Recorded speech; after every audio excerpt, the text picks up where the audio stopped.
And a glimpse inside the locker room. Players fight.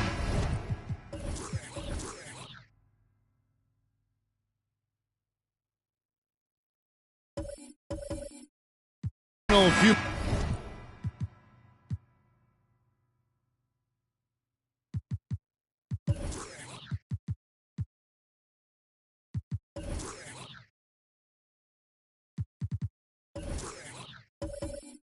Moment.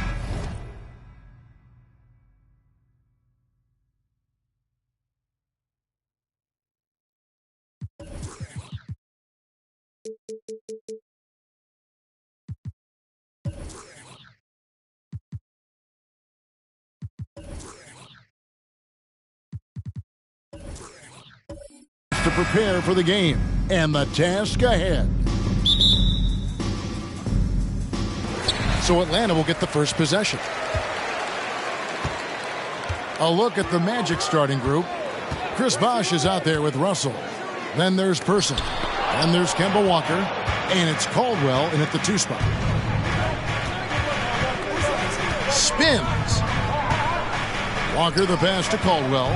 Back to Walker. And the pass to Caldwell. And opening day is here. So, what are these players right now, Greg, feeling as they tip off this brand new season? Mostly excitement. I mean, this is their first chance to showcase all the hard work they put in during the offseason. Screened by Russell. Driving the lane. Person the pass to Russell. Shot clock at 3. There's Walker with the 3. That shot no good. So the Hawks will take it the other way. And with an update from the sidelines, let's check in with David Aldridge. I briefly spoke with Nate McMillan. If there's one thing he and his players take real pride in, it's that they put just as much effort into rebounding on the offensive end as they do anything else. He said he wants us to watch just how hard they work in that department tonight, Kevin. Thanks for the report, David. Rebounding certainly the key topic now. And foul on the shot, so he'll get a chance at the line. That's a crafty play by Kemba. He really wanted to get that foul. This is his first free throw of the game.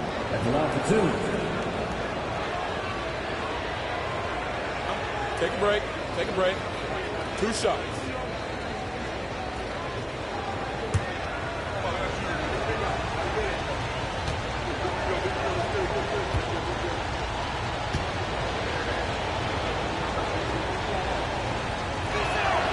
First free throw is good. And the Magic right now, missing that franchise player, might have one of their young talents develop into that, but currently they lack that star.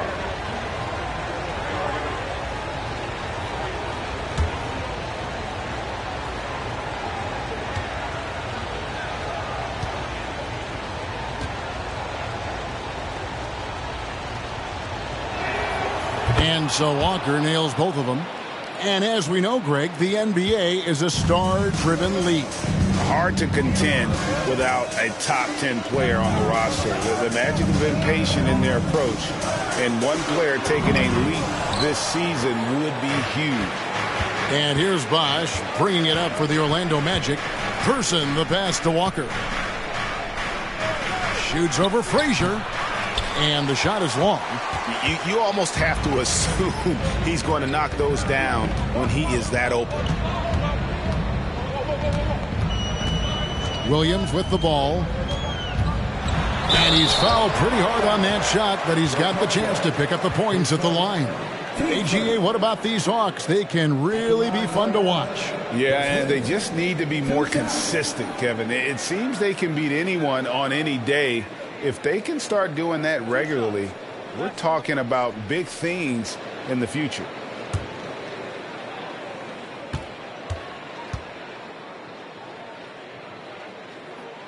The first one falls. And for Orlando, it's been a tough decade. We would agree on that. And Greg, they've only won 2 playoff games since 2012.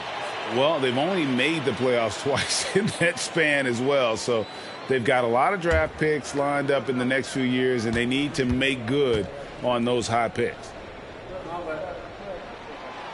That one misses, so he goes 1 for 2. Person against Frazier.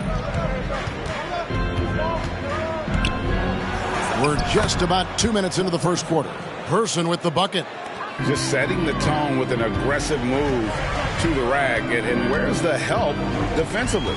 Yeah, APB sent out to try to find out where the defense is. Inexcusable. Such a critical part of how their offense is going to flow. Things are only working when he seems to be on the floor.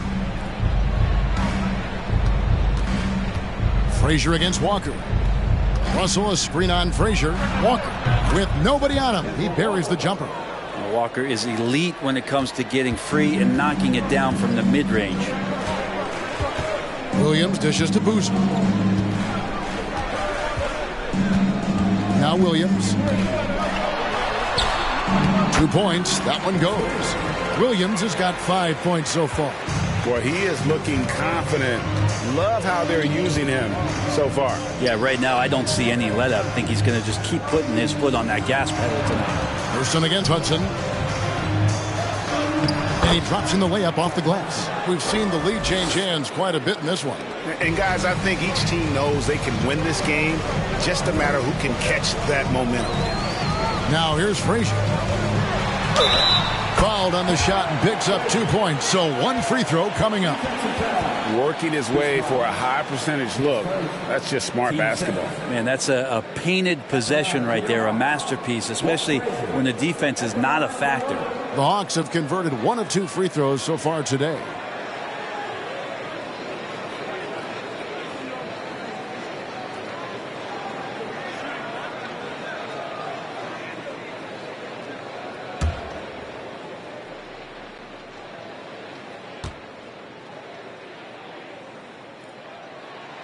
Free throw good, Frazier. And one of the very best in our league at getting to the line. Walt Frazier just has that great change of pace and aggressive nature. Always playing, though, under control. As you can see, Chris Bosh, the ultimate teammate. Terrific lob pass leading him for the dunk. Here's Williams. And again, it's Atlanta. Well, looking into the gaps of the defense there, he's not going to miss many of those when he gets to that range. Walker, the pass to Caldwell. Tipped away. It's going to be out of bounds. The Magic will retain possession. While we have a chance, let's now take a look at the teams that top the league in shooting from beyond the arc.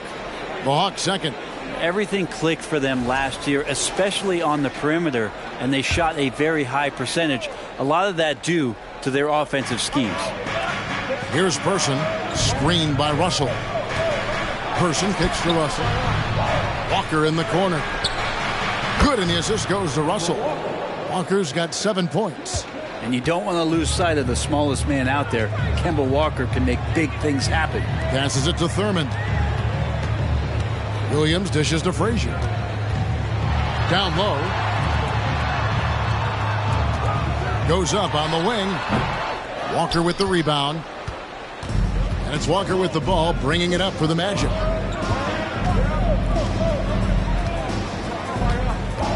Pass to Bosh. Orlando moving the ball around. Here's Russell. Good for the basket. Starting off 1 for 1 with that shot. Yeah, another nice bucket down low. They've really been able to work the ball into the post effectively here so far. Here's Hudson. He's still scoreless so far in this one.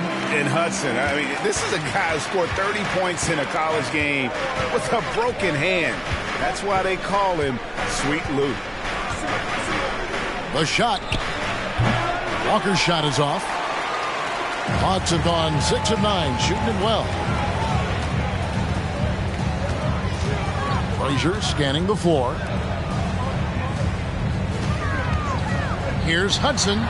Drains the 19-footer. And now you can see the D having problems stopping the mid-range jumper, just not really closing out as much as they need to. Now here's Walker. 7 points in the game. Puts one up from 19.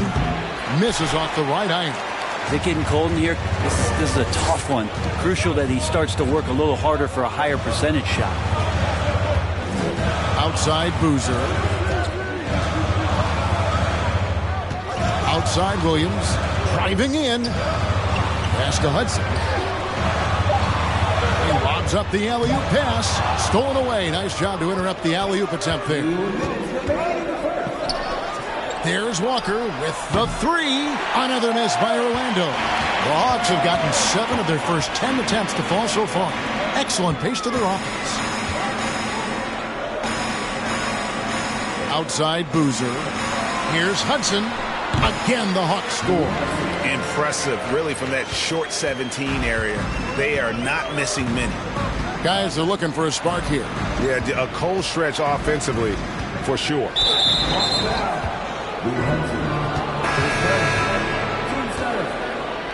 Substitution on the board.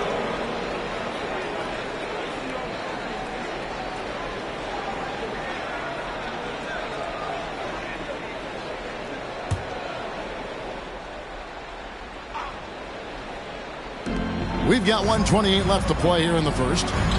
Screened by Russell. Kittle's no good. The Hawks leading by 3. Executing to perfection right now offensively. I mean, in total sync. Good luck trying to stop him now. Here's Hudson. 6 points for him. And he floats in for the easy 2. Credit the assist on that one. Not getting old here. Seeing him make that lead pass with perfect timing. Here's Malone. That falls. Nice feed that time from Walker. And what a great dime there from Walker, serving that one up on a platter. Brandon, the pass to Hudson. He clangs that one off the back iron, and down it falls. Hudson's got 8 points. And when it rains, it pours. Another jump shot tickles the twine. Baseline jumper. Walker's shot is off. Maybe there are ways to contribute that don't involve shooting the basketball. That's the best way that maybe he can help them out in trying to win this game. Outside Boozer. About 7 seconds separating the shot and game clocks. There's the pass to Hudson. 6 on the shot clock. Atlanta needs to get off a shot here. This one for 3. It's hauled in by the Magic. Right side to Walker. Solid shot from the distance of about 14 feet. He's got 9. The first quarter all wrapped up, and it's been an exciting game so far. Hawks lead by 3. After this break, we'll be back with the start of the second quarter on 2K Sports.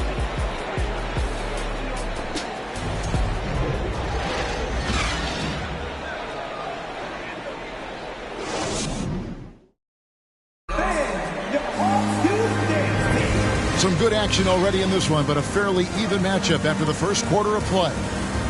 And let's take a moment, guys, to get your take on the scoring so far for the Hawks.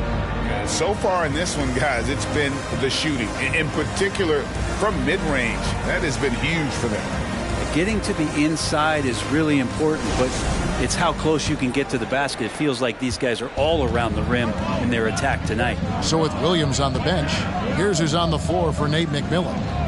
Adams is out there with McDaniel. Then it's McKee, and it's Brandon in at the shooting guard.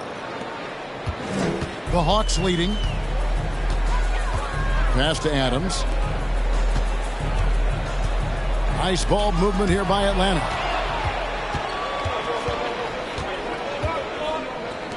Walker with a clean look and trying for the go-ahead basket. It doesn't go in. Here's Brandon. Still getting warmed up offensively. No scoring yet from him. Here's Nixon, and that one clearly a foul. Gets the whistle, and 2 shots coming up. Kemba Walker picks one up. Brent, as we all know, you were a former slam dunk contest champion. So with that in mind, what was your take on the 2022 contest? Well, I think there are some great dunkers out there, Kevin, and every year it's like that. I know from year to year it takes a lot of criticism to the contest, and certainly there are years that are better than others, but the skill of those guys on the floor for them to go out and put on an exhibition, always appreciated as a fan. And he makes the first. Atlanta making a switch here. Williams is checked in.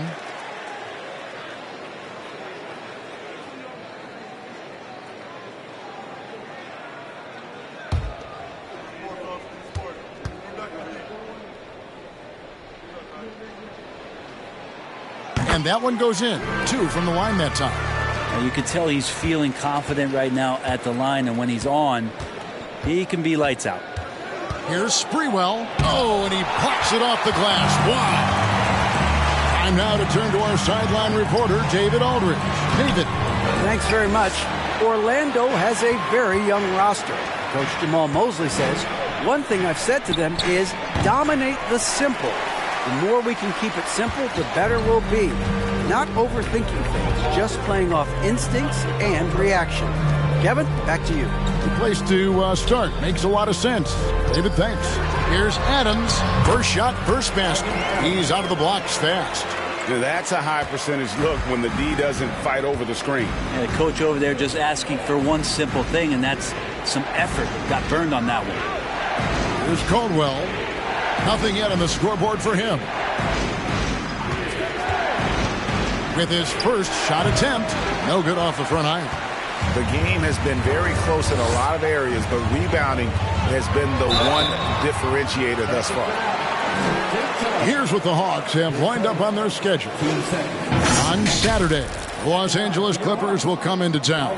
Then on Monday, they'll begin a road trip starting in Portland, and they'll be taking on the Trailblazers. And, you know, nobody loves playing on the road, but it does offer a good chance to see exactly what your team is made of. This team is going to find out a lot about itself over the next stretch of games. First one falls for him. And they have yet to miss a shot from the line here this quarter.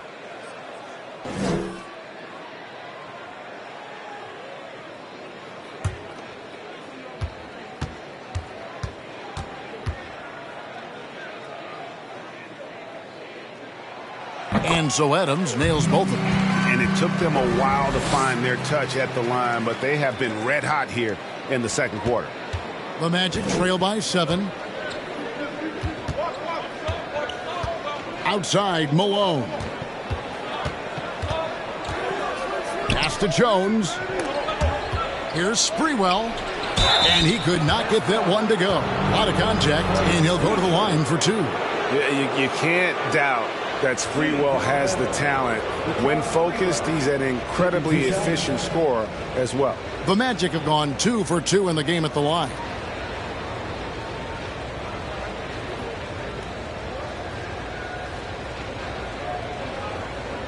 Take a break. Take a break. 2 shots.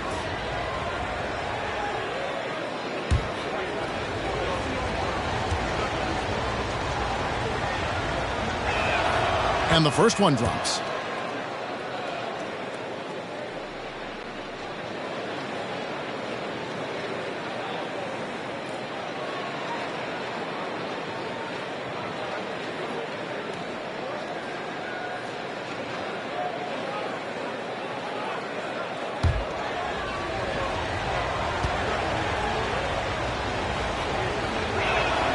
He hits both from the stripe. Atlanta leading by 5. Williams passes to McDaniel.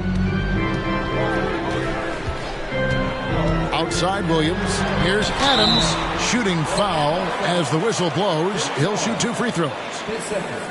And really the defense fouling there to prevent the layup, but that's exactly what you need to do. The Hawks have shot 6 of 7 at the line. And they shot 81% from the line last season as a team. So you really can't find fault with what they're able to do there.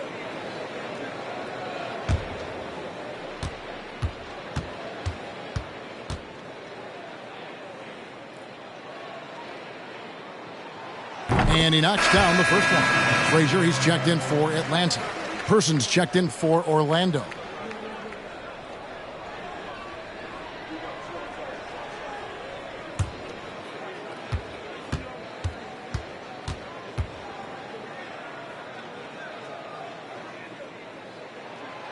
And so Adams nails both of them. And among NBA bigs, he is known for his ability to deliver at the free throw line. Sprewell, the pass to Caldwell. Here he goes. And the dunk to finish it off. A beauty. And didn't do anything fancy there, but didn't need to. Nope, his only concern right now is getting the points on the board. And I don't mean style points. Now here's Williams. 7 points in the game. Here's Adams. Goes up and lays it nice and easy. Adams has got the lead up to 7 now for the Hawks. And they continue to control the glass. Person, the pass to Sprewell. Person against McKee, and he banks in the layup. Person's got 6. And they've repeatedly probed inside in the first half, guys, and it's paid off. Here's the lob to Adams. Oh, and they get in the way of the alley-oop. Not to be. Good play defensively. Here's Sprewell, guarded by McKee, and he gets contact and the whistle on the shot. 2 shots coming up.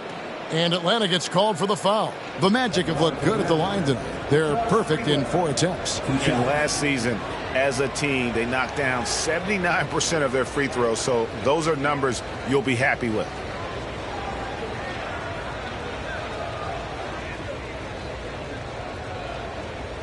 Shooting 2.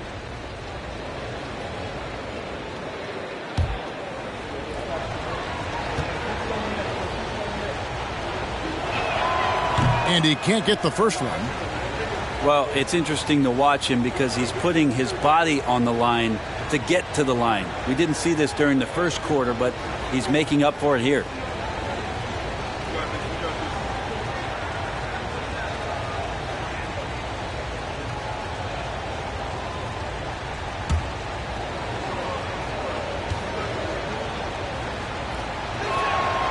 And he can't hit the second.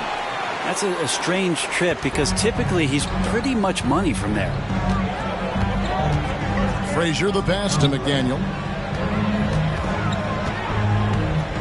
Now here's Frazier. Tight defense on him. Score it. His 3rd straight basket in 3 tries. Now say what you will about the value of the 3-pointer, but those close-in looks are always plan A. Every trip down, get to the paint, get deep, score.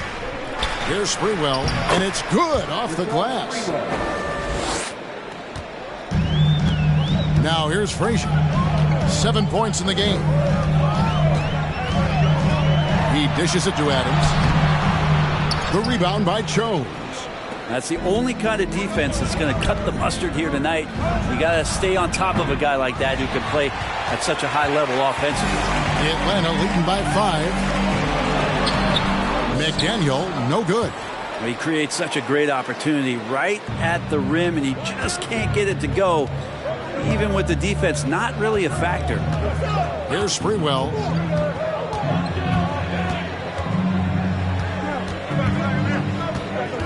Out of bounds, it'll go to the Hawks. Here's the 2K leaderboard with last season's best free throw shooting teams. The 4th spot held by the Hawks. Collectively, I mean, they had an amazing year at the free throw line. Sometimes free throw shooting can be contagious, and it seemed like everyone on their team had the hot hand. Now here's Frazier.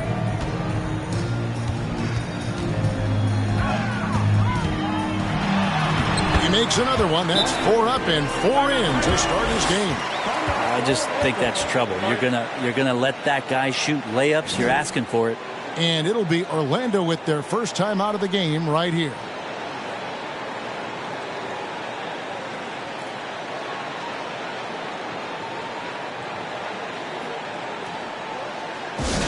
It's time for some T7.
Magic making a change here.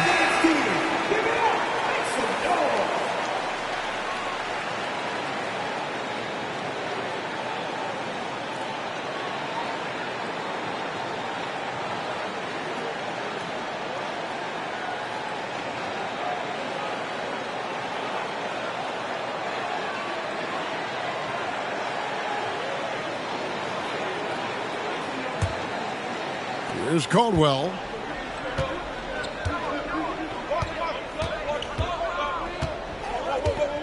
He kicks it to Walker. Bosch, a screen on Frazier. From deep, Walker. A shot off that time, so Atlanta will take it the other way. Yeah, just a solid job on the backboard. They are really controlling the inside. And it's Walker with the ball, bringing it up for Orlando. They trail by 7. They'll be playing host to Chicago for their next game. That game is the first and last of their homestand. When Bosch gets that close to the basket, he is relentless on how he attacks. We saw it there. Here's Williams. Hoosier trying to get open. Score the basket. His 4th. He's only missed 1 of his 5 shots tonight. Great job of screening there. Nice job to take it to the rim and get the finish. Walker the pass to Bosch. And Chris Bosch with the slam. And being that Bosch is 6'11", dunking comes easy. And once he's this close to the basket, he's ready to attack. There's the pick. Puts one up from 19. And there's Williams. That's good on the assist by Boozer. Williams has got the lead up to 7 now for the Hawks. Walker the pass to Caldwell. Here's the teardrop. A shot that time, not on target. For Atlanta, they've gone 6 of 11 from the floor. Over 50% shooting here in the second quarter. Pass to Thurman.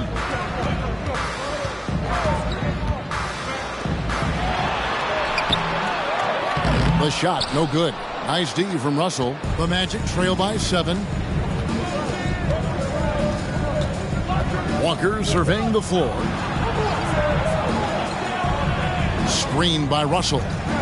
Puts up a 3. And Chuck Person good for 3, the rifleman. Person's got 9. He's going to punish you if you leave him open. He's more than willing to take the open 3 when he's got it. Williams passes to Thurman. Kicks to Hudson. Over Person. No good from Hudson. Orlando's gone 1 of 4 from 3-point range in the second. Not a whole lot dropping out there for them. Walker the pass to Caldwell. For 3. Walker's shot is off. The Hawks leading by 4. About 7 seconds separating the shot and game clocks. The shot by Williams, no good. Yeah, that was $1 million crossover to free him up, but that finish, I'd give him 50 cents. Outside, Russell. Walker in the corner. Bosch, that's the pick for Walker. Count the basket. 11 points in the game. Kemba poking his way inside, getting into the seam with that quickness. Good if it goes. And the last shot before the buzzer is off. And a close game so far through the first 2 quarters as we reach halftime. It's Atlanta up 2. And don't go away. After the break, we'll see you right back here for the start of the third quarter.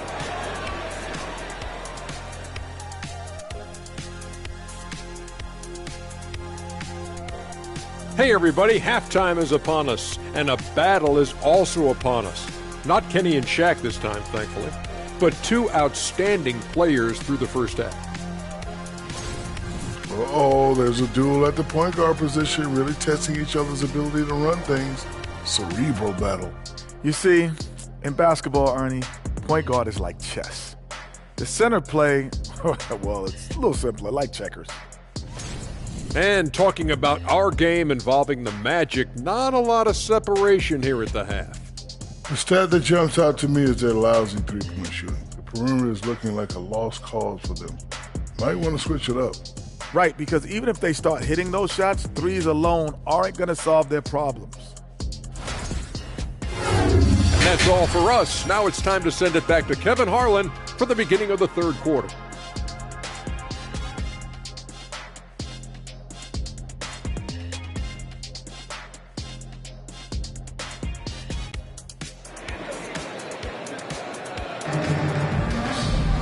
Second half of basketball upon us.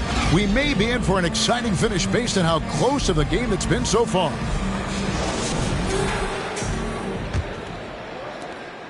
Orlando trailing here. And so in the game for the Magic, we've got Person. Chris Bosh is out there with Russell. And there's Kemba Walker. And it's Caldwell in at the 2 guard. Boozer against Person. With the teardrop. Oh, yes, he did. 5 up and 5 down for him so far. Pretty much all of their buckets coming from inside the paint now. Thurman passes to Frazier. Boozer a screen on Walker to the paint. The kick out to Williams. 5 to shoot. Bosh grabs the miss. Bosh has got 4 rebounds now tonight. Walker the pass to Caldwell. Back to Walker. Bosh a screen on Frazier. Walker dishes to Bosh. Can't hit from in close. The Hawks shooting an outstanding 53% for the game. 14 feet away. No good from Hudson. A chance here to retake the lead. You can see the intensity on display here these last few minutes. Orlando moving the ball around. Walker the pass to Person. Walker against Frazier. It's stolen by Frazier. And he's going up for the alley-oop. Oh, a nice defensive play to disrupt the alley-oop. Walker against Frazier. 2 minutes gone in this third quarter now. Person with the bucket. They're getting on a roll inside. Their last 3 field goals have come from the paint. Here's the screen. Williams gets the bucket. Williams has got it all tied up now for Atlanta. Oh, he had him spinning. He looks like he's dizzy after that crossover. Feeds to Russell. And he makes the bucket, gets the whistle, and now a 3-point play chance here for him. And they're beginning to just flat out fall apart defensively right now, especially on the interior. He's getting his first free throw attempt of the game here. The Magic making a switch here. Malone's checked in.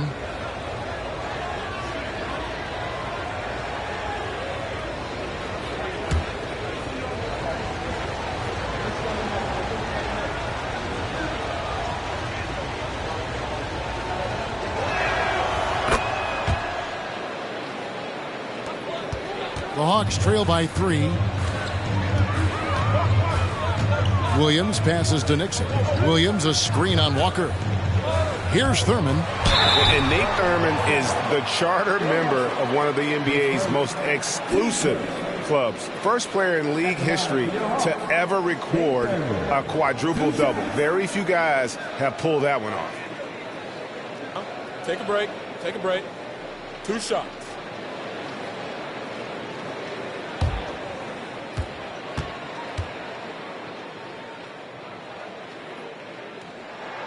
And the first one at the line is good. McKee's checked in for Williams.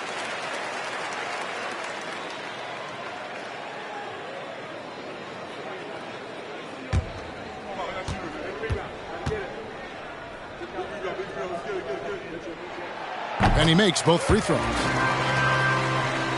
A little over 2.5 minutes off the clock in this final half of play. Now the pass to Person.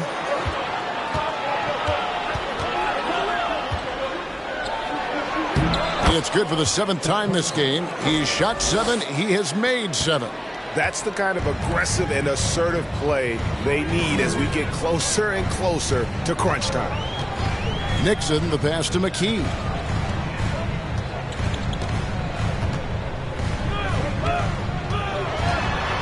The kick out to Boozer. Just 5 to shoot. Passes it to Nixon. Fires the 3. Bosh grabs the miss. Bosh has got 6 rebounds in the game. Pass to Russell. Fader on the way. Rebound by the Hawks. Thurman's got 4 rebounds now tonight. Hudson the pass to Nixon. In the third quarter with just over 3.5 minutes off the clock. To the inside, Thurman. And too much time in the lane. They get called for the 3-second violation. That one stings there. Hurts so much more to turn the ball over, especially with how tight the game is. Adams, he's checked in for Atlanta. McDaniel comes in for Carlos Boozer. Orlando leading by 3. Here's Sprewell. The shake. Another miss by Orlando. Well, that's a shot they want just about on every possession if they can get it. He doesn't make them all, but still very much a high percentage look. Hudson against Malone. Hudson the pass to Nixon. Screen by Adams. They get it again. And there's 2 points. Working on the glass, paying off that time. Adams has got 10. And that's a lesson for the D. Fight harder on the glass. Yeah, you just can't afford to give up second chance opportunities again and again. Oh, an aggressive move and fantastic finish. Trying to send a message with that slam, I think. And now the first timeout called here for the Hawks.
Atlanta making a switch here.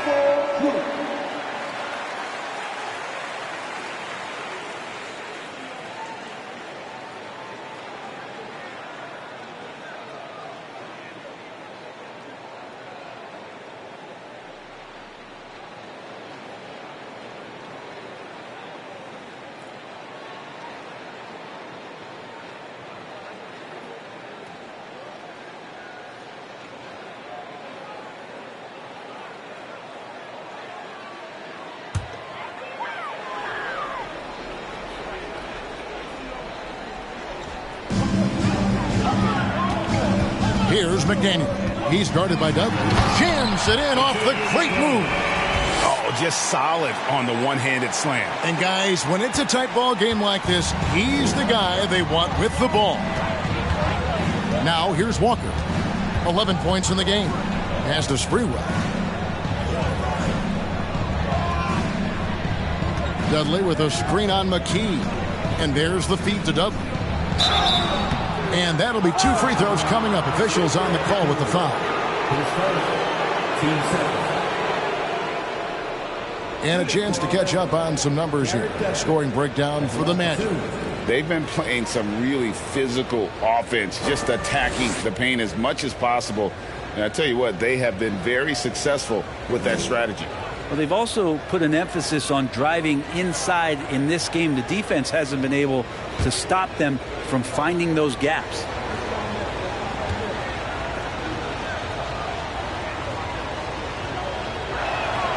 The first free throw is good.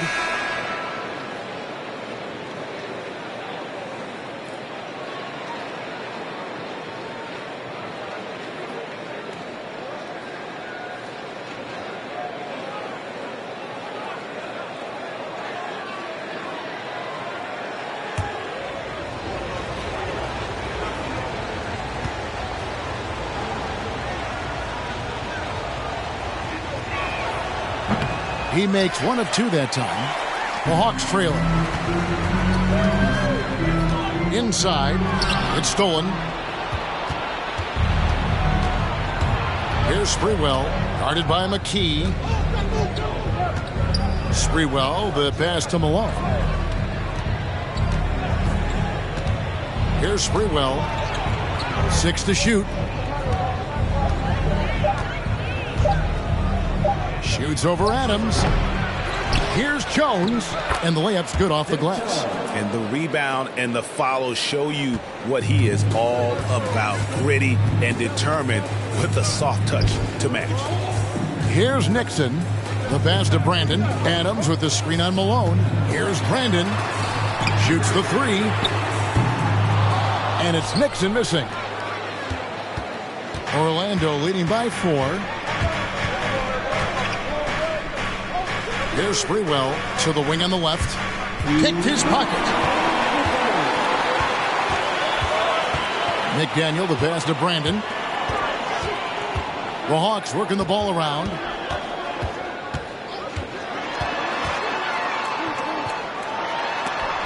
And it's blocked.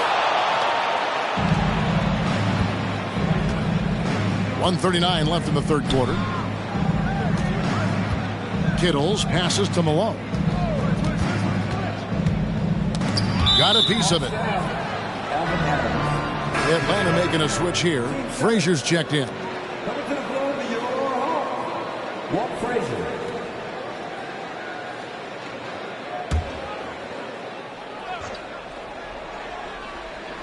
Here's Kittles.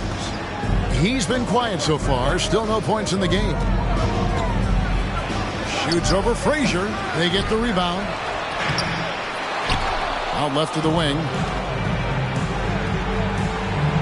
They set the screen. Kittles. And contact on the shot, so he'll be shooting free throws here. It's his first trip to the line. And the first one at the line is good. 2 shots.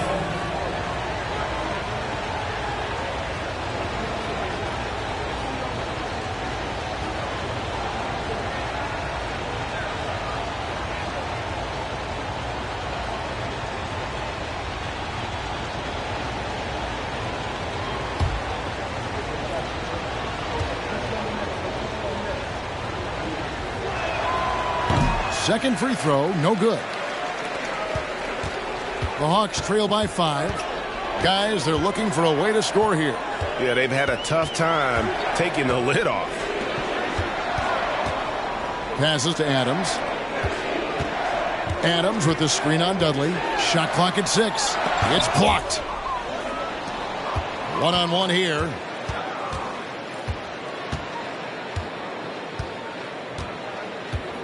Pass to Caldwell. Here's Kittles.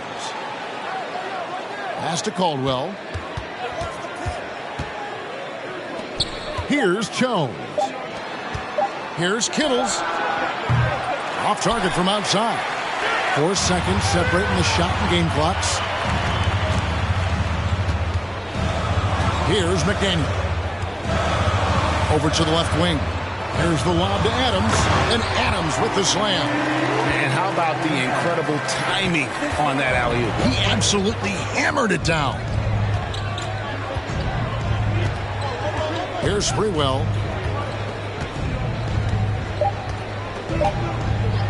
From deep. And the last second attempt doesn't fall. It's still anybody's game as we've reached the end of 3. Magic lead by 3. And we're just moments away from the start of the fourth quarter. Stay with us.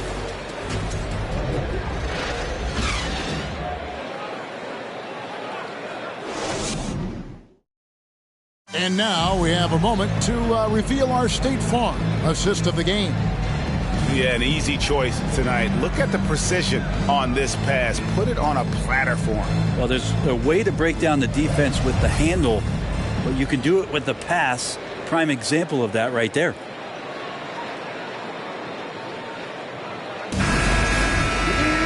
And with these teams locked in a very close contest, this fourth quarter promises to be a good one. Frazier is out there with Williams. Then there's Boozer. Then there's Hudson. And And it's Thurman in at the 5 down low. So that's the lineup for Atlanta. And I love the fact that he didn't have to slow down or adjust there. The pass was just timed perfect. And Orlando has possession. After the basket by Atlanta. The pass to Walker. Russell sets a screen for Walker. Gets the three-pointer to fall. And the Magic lead by 4. And Kemba has seen a pick and roll or two, so a nice read there. Williams passes to Thurman. Right side, Williams. Again, the Hawks good for 2. And that was the right call. When you need a basket, go to the guys you trust the most. Yeah, whether it's teammates or the coaching staff, hopefully a combination of both, but gets close, he's getting the ball. Here's Walker following the bucket by the Hawks. And that one off the back of the rim and in. Walker's got 5 points now this quarter. Feeds it to Williams. Good for his 8th field goal. He's attempted a dozen shots. Their interior has been inferior defensively. It has got to tighten up. Frazier against Walker. And we got to take a second look to admire that outstanding block. Yeah, quick thinking pays off big. What a block.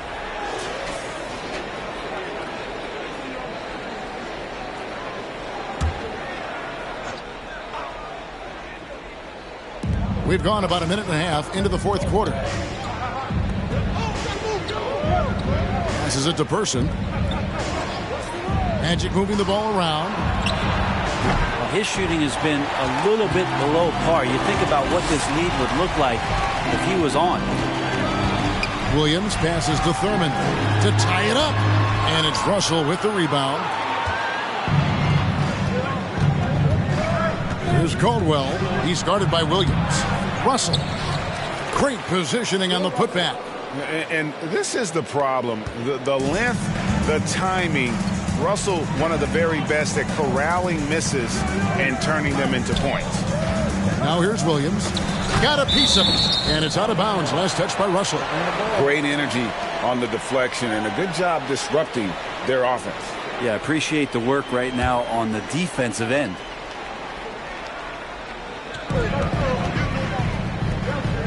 Now here's Williams. He's guarded close. Of all the action happening there, it's the assist that jumps out to me there. That's just a great look and a great setup for the bucket.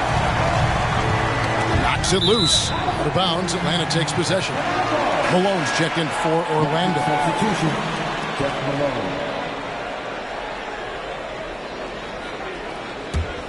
Hawks have gone an outstanding 4 of 5 from the field in the 4th quarter so far. Boozer a screen on Malone. Here's Williams. That misses. Had a chance to tie it there. Orlando's gone 1 of 2 from 3-point range here in the 4th. Person the pass to Walker.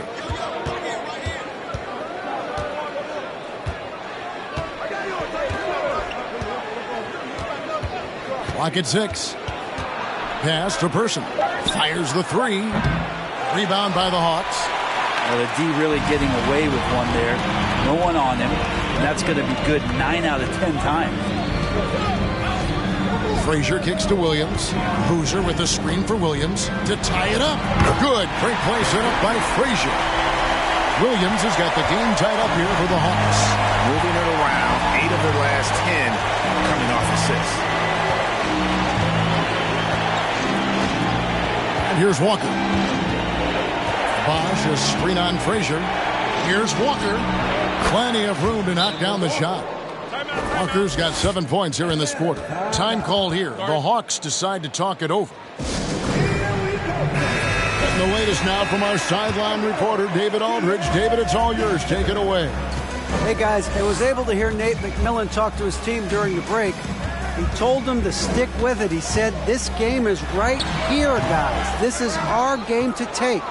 Precision, purpose, and poise. Kevin, we'll see if they can get it done. Thanks, David. Hudson against Person. Malone looking around. Bosch hits the pick for Malone.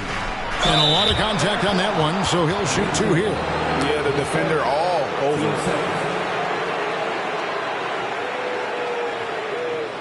Shooting for Orlando, Jeff Malone.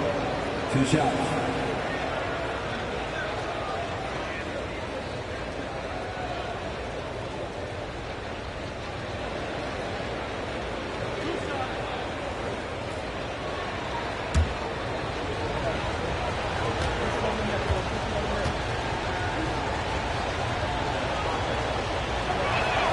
No good on the free throw.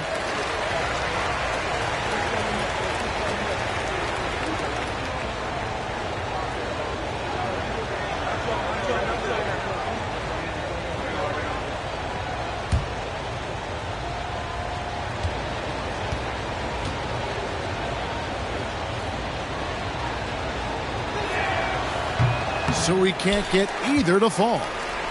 The Hawks have gone 5 of 8 shooting as we've come down the home stretch in this final quarter. Boozer dishes to Williams. Played in with a nice touch off the glass. Williams has got 10 points here in the second half. And the D not really doing its job there. A little slow to react to the ball getting into the paint. Up top, Malone. He's guarded by Williams. And Bill Russell slams it in. And the relentless nature that is Bill Russell. Always working for the best scoring opportunity. Won't find one better than that. Now here's Williams.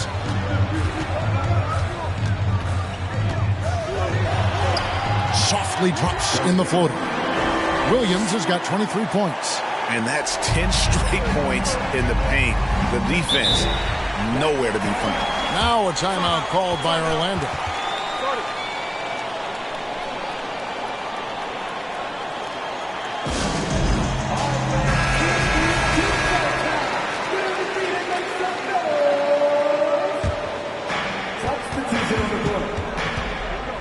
Walker with it. Out to the wing. Here's Person. Rebound by the Hawks. Boozer's got rebound number 8 here tonight in the game. Brandon, the pass to Boozer. Dishes it to Williams to take the lead. Good on the shot. Williams has got 12 points now in the quarter. And challenging the bigger defender coming through in the biggest moment. Yeah, this is a big-time moment, and so him stepping up his intensity, staying in attack mode, that's nice. That's an excellent play call to free him up from the defense. Well, taking advantage of that opportunity, it does not get any more high percentage than that one. The Hawks have gone 8 of 11 from the field in the final period. Great shooting down the stretch. Outside Williams. Over Russell. And it's sent back by Russell. And guys, this is where instincts come into play. So much you have to read defensively. Russell not fooled at all. Hard work and soft hands, guys. That's what made that play possible. No simple offensive rebound there. Going for the tip-in.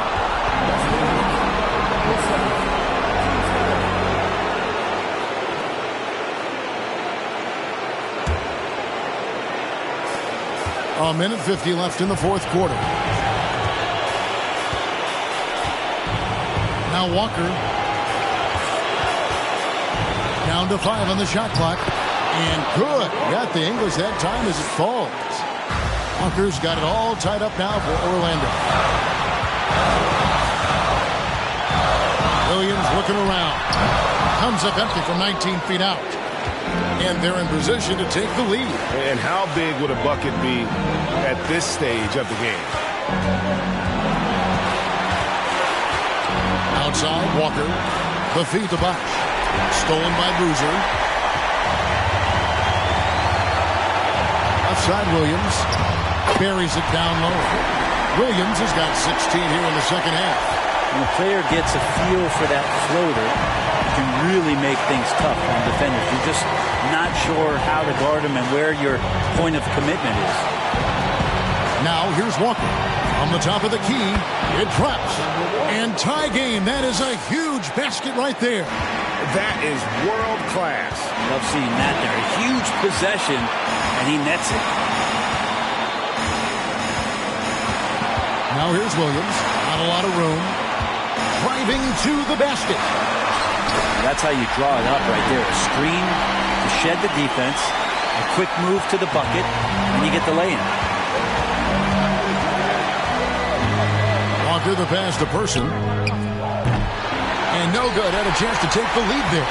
And you could tell he thought that triple was going to fall. And that's an intentional foul. Atlanta calls timeout. They lead by 2. 26 seconds left to play in the final quarter.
Absolutely critical chance right here.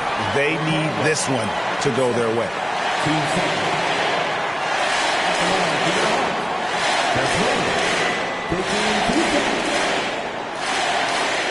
Shoot 2.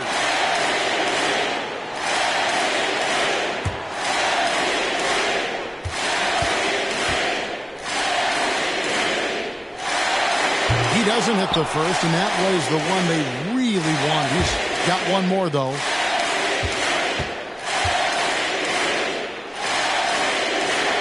And he does get the second one. And that makes it a 3-point lead. Time call here. The Magic decide to talk it over. They're trailing by 3. There's 25 seconds left in the fourth quarter.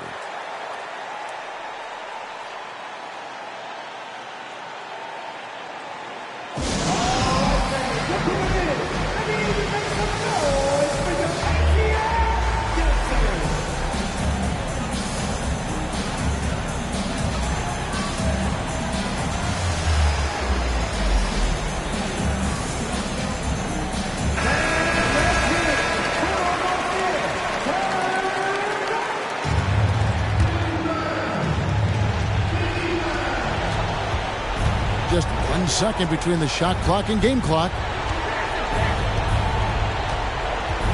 Outside, Walker. Rebounded by the Hawks. And a nice job of utilizing his body to get around the defender, but that's just a tough one to knock down consistently. Yeah, you have to do that, though. You can't just let him dribble the game out.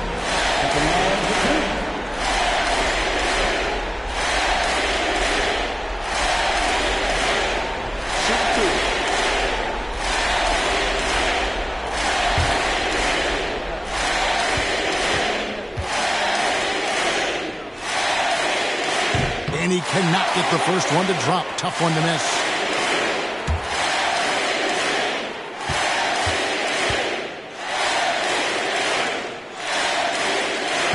And he can't get the second one to drop either. Coming up empty that time.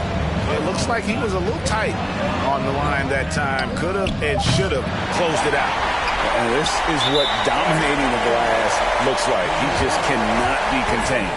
Sort of reminding me of a little Ben Wallace action here from his years with the Pistons. He's been that much of a force rebounding the ball.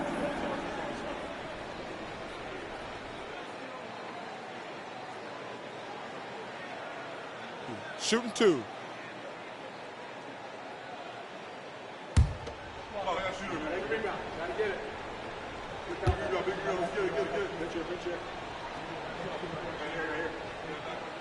Good on the first, and that gives them a 4-point cushion.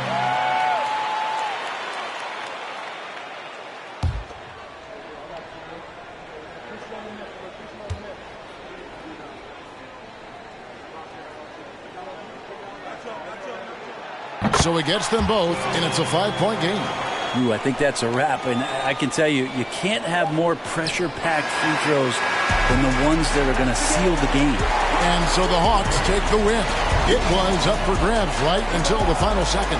Yeah, and for me, Kevin, what stood out is just the overall trust this group has in one another when it matters most. Doing what had to be done and to send these fans home happy. And that about wraps it up. For Greg Anthony, Brett Barry, and David Aldridge, this is Kevin Harlan. Thank you for watching the NBA, presented by 2K Sports. As we end with the New Balance Player of the Game.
Hello out there, and get ready for some NBA basketball.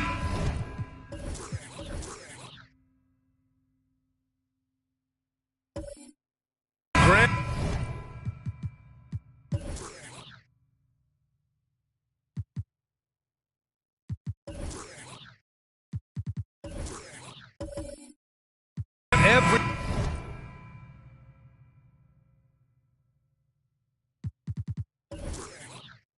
is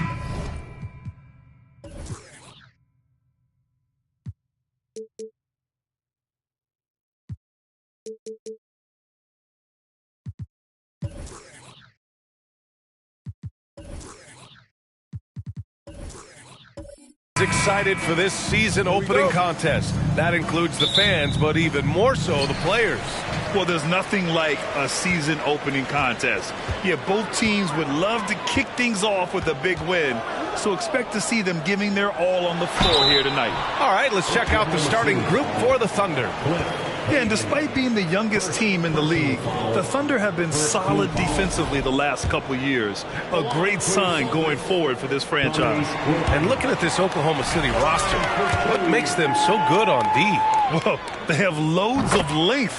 The Thunder have made a point to draft players with huge wingspans, making things difficult for opponents scoring-wise. Now here's Parker. Hauled in by Brown. Here's Theus. Pass to McDyess. Out to the right wing. Here's Lillard. And he buries his first look. Moving off the ball, Lillard spotting up, knocking it down. Parker outside. And here's Oladipo, defended by Lillard. Here's Hagan. Here's Lanier. No good on the shot. So the Celtics will take it the other way. Boy, that's 0 for 3 in the early going. Just a little out of sync. And now just over a minute played here in the first. Lillard right side. Three-pointer off the mark. For Oklahoma City, they've gone 0 for 3 from the floor to begin this one. Pass to Hagan. Here's Duncan. To the inside, Lanier. After missing his first attempt, now 1 for 2. And setting the tempo with an assertive move. Like, where was the defense on that play? To me, that's a complete lack of communication on that side of the ball. These guys need to be talking to each other. Here's Brown, and the jam by Brown. Well, hit a man in stride. That is a textbook delivery. Oladipo against Lillard. The 11-footer. With the putback, it's good on the putback. Well, not sure who was responsible for the blockout, but this guy got in there and dug out his points. Pass to Brown. Here's Theus. To the wing, right side. Out left to the wing. He buries it from 3. He's got 5. And that's what they want to do. Get him open looks early. Oladipo against Lillard. Now here's Parker for 3. Here's Duncan. And there's a whistle. He'll head to the line to shoot 2. Hey, if you can't block it, sending him to the line can be the next best thing. Boy, when you think about the Boston Celtics and their fans, I think one thing that makes them unique, it isn't just the state of Massachusetts, right? It's the entire region of New England.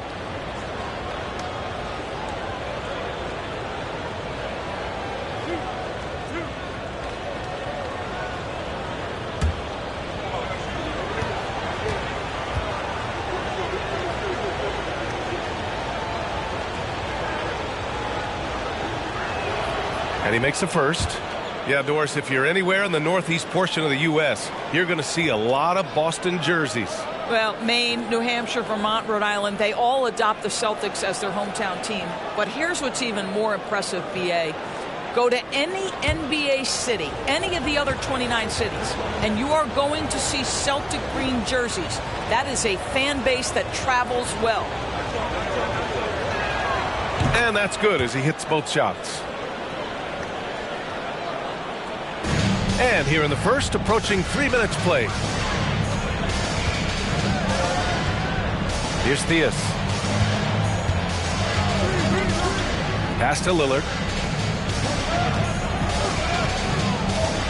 Here's Theus. 4-3.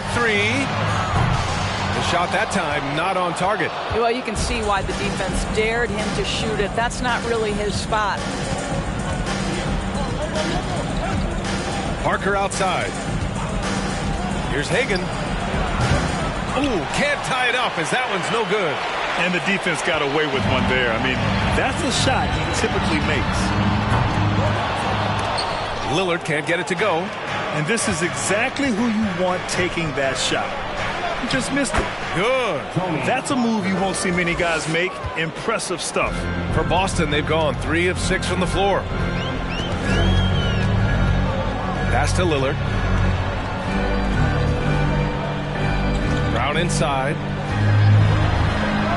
He He's in his comfort zone. 2 for 2 to start this one. Well, what a job. Punching the ball to the interior and finishing in the paint. Nice. Parker outside. Here's Hagan. Here's Duncan. Banked it in off the glass. 6 points for him. Pounding it inside early and often, setting a physical tone. Outside, Brown. Here's McDyess. Still getting warmed up offensively. No buckets yet in the game from him. Pass to Theus. Three-pointer. The rebound by Duncan. The Thunder have gone 4 of 10 shooting the rock in this first quarter. Parker passes to Oladipo. Here's Duncan. And no good, trying to use the glass. Lillard with the ball. He's guarded by Oladipo. Lillard finds Brown. Here's Wilkins. The three is up. Lanier with the rebound. I love how they've attacked the boards here in the first quarter. Here's Hagan. Over to the left wing.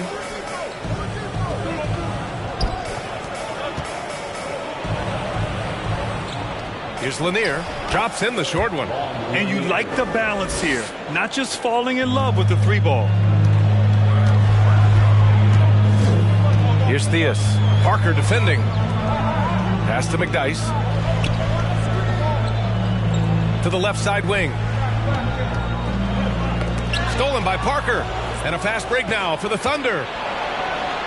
Gets it to drop. Now 2 of 4. Well, there's an unpredictability to his offensive game. He is always keeping the defense off balance. Here's Theus. Well, he hasn't put up any points yet in this one. Lillard outside. Pass to Theus.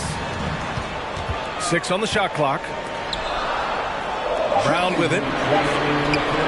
Here's McDyess. And he can't stop the drought. Another miss. Well, that's a blown defensive coverage, but it doesn't matter. He cannot answer the bell. Here's Parker. Blocked. And they'll keep possession. Goes up again. And it's Lanier missing. Boston's gone just 1 of 6 from downtown. Out to the right wing. Pass to McDyess. Here's Theus. To the wing on the left. For 3, here's Lillard. Buries it. He's 2 for 4 in this game. He's not going to be shy about using the three-point shot. Lillard has to be effective beyond the arc to keep the D honest. And here's Parker from downtown. Hauled in by Brown. No question who's in control of the board so far. And here's Lillard from beyond the arc. No good. That's his 3rd miss out of 5 attempts. Oklahoma City's gone 0 for 3 from downtown. Ooh, and he took a hard foul on the shot. So he'll head to the line to shoot a pair. Damian Lillard picks one up. Well, Victor Oladipo won't back down from a challenge. He isn't afraid of getting a little bit nasty if the defense sort of sets the tone. The Oklahoma City Thunder, clearly an organization focused on the future, look no further than the median age of their roster, one of the youngest teams in the league.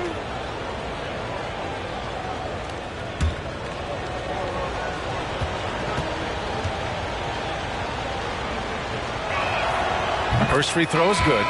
Well, we know that Victor Oladipo is a combo guard, meaning he can play the 1 and the 2. What I like is how impressive his overall game is and the fearlessness with which he plays. Wow. So Boston ends up going with a new group.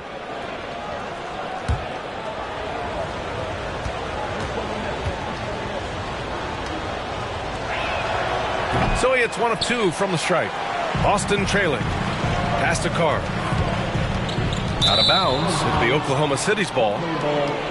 And here we now get a look back on the best shot blockers in the NBA last season. You take a look at Bamba. Don't test him. The 4th best shot blocker in the league. It's obvious that he completely dedicated himself to protecting the rim, doing everything he could to get his hands on as many shots as possible. Now here's Oladipo. To the paint. And there's Bamba on the assist from Oladipo. Well, you see the fluidity in the screen and roll game. Mo Bamba, decisive in his movements, is what allows him to convert. Oladipo against Hardaway. Here's Carr. Oh, and he got fouled on his way up. He'll head to the line to shoot 2. First personal foul, second team foul. At the line for your Celtics, Austin Carr. At the line for chip shots. Shooting 2.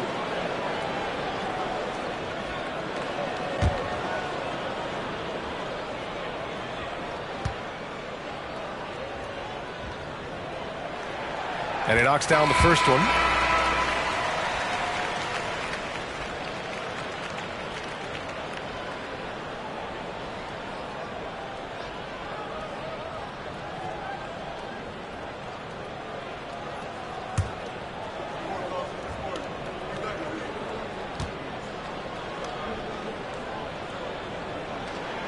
No good on the second free throw.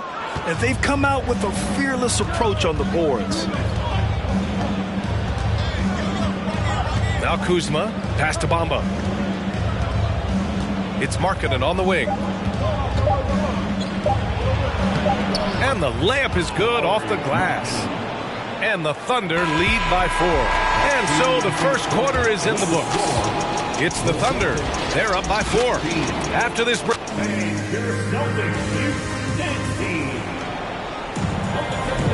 Hope you've enjoyed the broadcast so far. Halfway through the first half in this one. All right, guys, let's get your take on the scoring breakdown for Oklahoma City. Well, great play down low. I mean, you expect the defense to adjust, collapse maybe, but that should open up things on the perimeter later in the game. And the other thing I love, how they're making the extra pass. They're not settling for the first shot. They're going from good to great. On the floor for Oklahoma City, getting going in the second. We've got Mo Bamba, Lauri Markkanen out there with Kyle Kuzma. Then there's Kentavious Caldwell-Pope. And it's Johnson in at the point. Pass to Hardaway. Tried to answer back, but that 3 is off the mark. The Thunder shooting pretty well at 45%. At the 2018 Draft Combine, Mo Bamba measured a 7'10 wingspan, Doris. Absolutely incredible to think that that broke the record for the longest that Rudy Gobert held. Now, how does that translate in the NBA? Well, it obviously is a help on the defensive end. Mo Bamba, a guy capable of covering so much area on the floor. I think this is the next step for Markkanen, right? The ability to improve your defense and become a real factor. Send it back. It's great to see a fantastic block on replay once again. Showing no signs of giving up this lead. That block sent shockwaves into the opposition sails. Parker, he's checked in for Caldwell-Pope.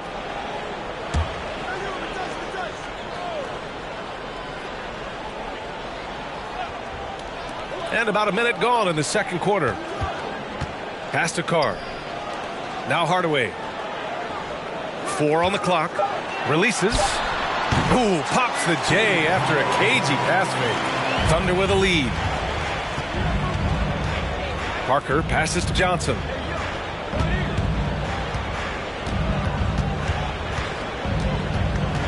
Tipped away. And here in the second with about a minute and a half gone by. Pass to Carr. Back to Hardaway.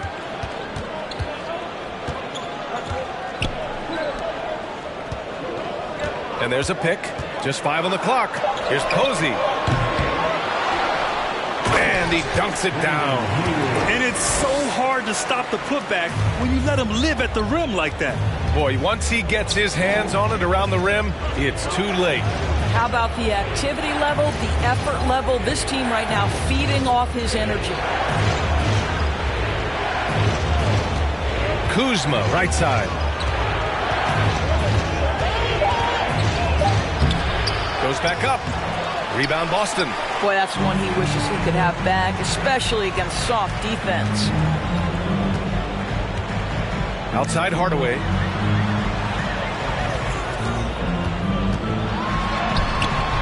And the shot goes. Now just a 1-point Oklahoma City lead.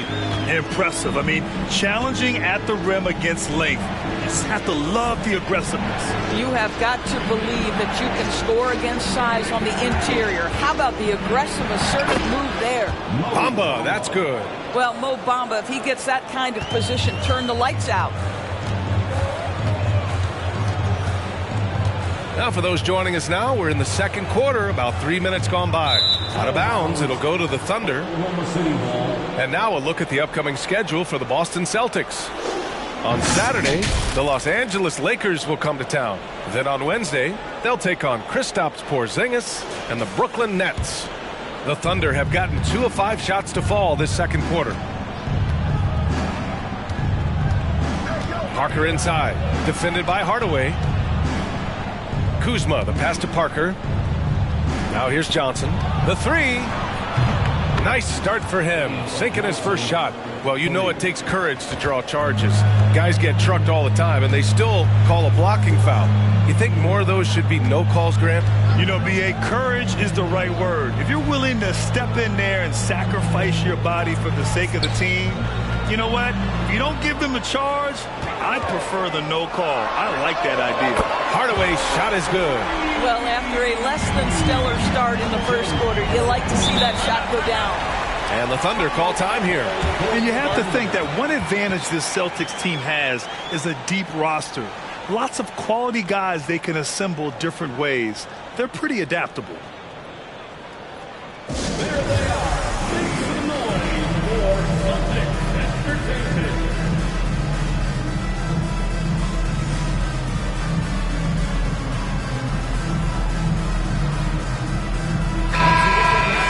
All right, a moment now to bring up last season's top rebounding teams.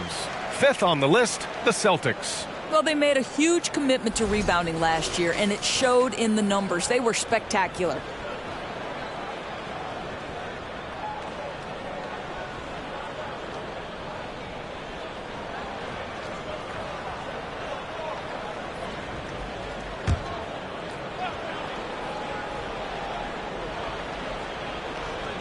Here's Parker. And he lobs it up. Oh, what a nice defensive play to disrupt the lob. Here's Lillard. Shots blocked. And it's going to be out of bounds. Boston will have another go.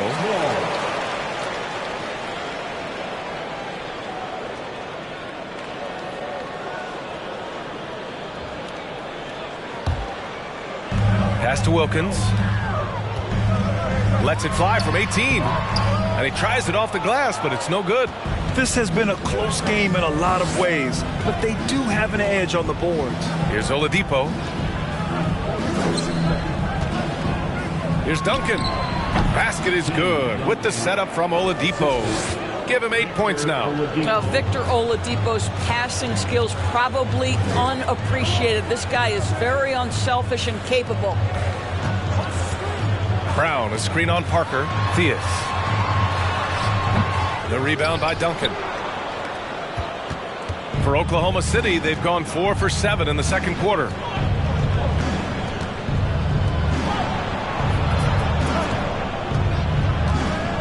Oladipo against Lillard. Back to Oladipo. 5 to shoot. Here's the 3. He can't hit that time.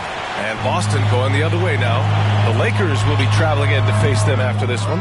And they'll be right in the middle of a 5-game homestand. Well, that's just inconsistency from him, and it's happened all night, and it hasn't helped their cause. Pass to Hagan. Releases. Parker, no good. Boston's gone 1 for 3 from downtown here in the second.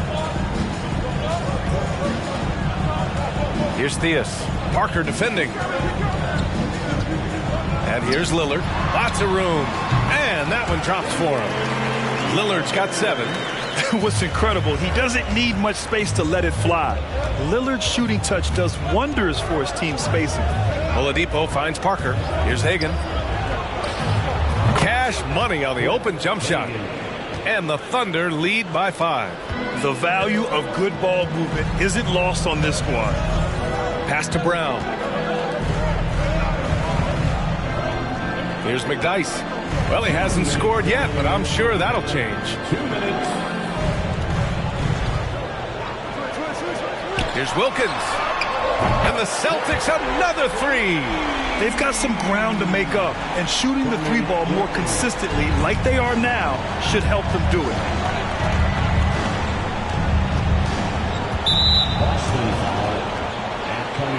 Finney Smith checked in for Boston. And also a switch here for Oklahoma City. Caldwell Pope's checked in. Substitution on the court.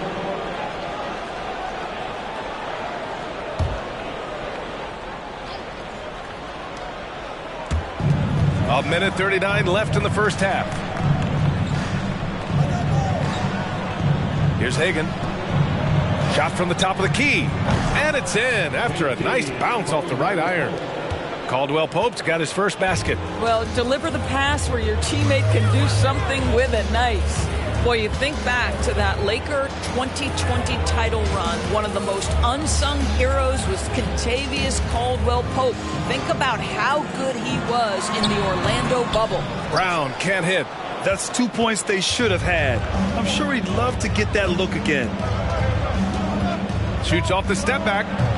Hagan can't get it to go. Boston's gone 2 of 4 from the perimeter in the second so far. Lillard outside from deep three-point range. And Hagan pulls it down. Not a lot falling for him in this quarter. He's got to stay aggressive, try to break through. See if you can get an easy opportunity. Oh, not the defensive effort they need to cut into the lead.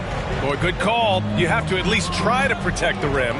They're just too slow to react. You can't afford to sleepwalk through possessions. What's going on out there? Here's Wilkins. He got a piece of it. Might be a good idea to run the clock. Hold it for the last shot. It's all about patience right here. Patience and execution. Get a good look.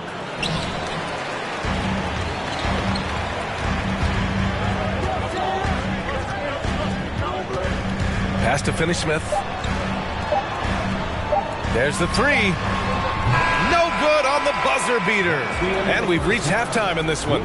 Thunder out in front.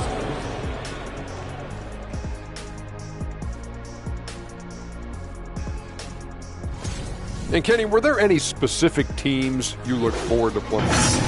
And moving forward, a lot to like about that. Thanks as always for watching. Let's head back to Brian Anderson and crew for the start of the second half.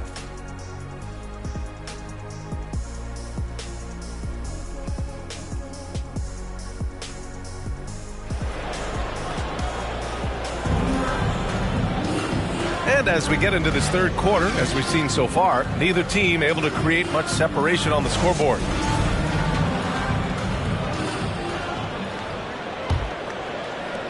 Thunder with a lead. Oladipo outside. Here's Hagan. And they recover it. He goes up again. And the layup is up and in. 12 points for him. Boy, his hard work on the offensive glass, earning an additional opportunity. And for Oklahoma City, here's Theus. The Thunder pull it in. Good job hitting the glass. They're +8 in rebounding. Pass to Parker. Here's Hagan. Offensive rebound. Duncan carries the 7-footer. And the Thunder lead by 10. This guy has been a catalyst for them all game long. What a job leading them to this lead. Second half getting started. About a minute played. Here's Wilkins. Here's Brown. Uses the glass to finish the layup. Brown's got 6 points. Boy, when he's this deep, it's going to be tough to stop him, especially with a smaller defender. Pass to Hagan from behind the arc. Lillard pulls down the board. I'd say he has looked just a step slow all game, but his teammates, boy, have they come through. Over to the wing. Here's Theus. Fires the three. The rebound by Duncan. Since halftime, they've missed 3 of their first 4 shots. Still trying to get their legs under them. Parker passes to Oladipo. Here's Hagan. And good. Coming on the setup by Oladipo. Oladipo's got 3 assists now in this one. That's been typical of their performance today. They're sharing the ball and creating good shots. And so it's Boston with it. 11-point game. Lillard passes to Brown. Here's McDyess. And now around 2 minutes gone by in this half. And that one good. Great finish. What a setup. Terrific ball movement there. Oladipo against Lillard. Inside. Here's Lanier. And denied. He sends it right off the glass. Just under 2.5 minutes into this third quarter now. Oh, and there's the whistle on the shot. So 2 free throws for him coming up. Well, Grant, you look at the Celtics and their defense. Not a surprise. It's at the heart of this team. No question. I mean, you have 3+ defenders on the perimeter. Their big men can switch on the guards and protect the rim, too. Top to bottom, they can match up well with any team.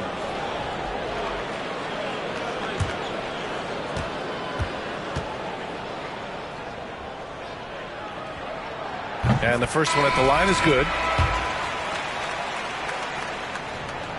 Both shots good from the stripe.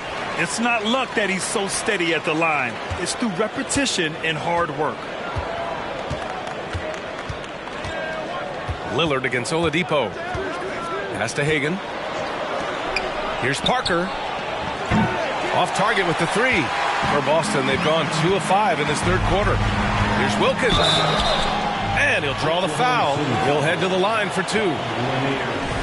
First personal foul. Second team foul. The first free throw is good.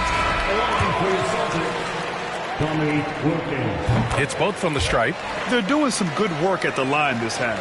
The Thunder have gone cold here in this third quarter. Just 3 of 9. Marking it outside. There's the screen by Kuzma. 3-pointer. Boston with a rebound. He is too good a shooter, guys, to be left open like that. The defense just dodged a bullet there. The baseline J. Can't hit that one. So Oklahoma City will take it the other way. Parker outside. Pass to Johnson.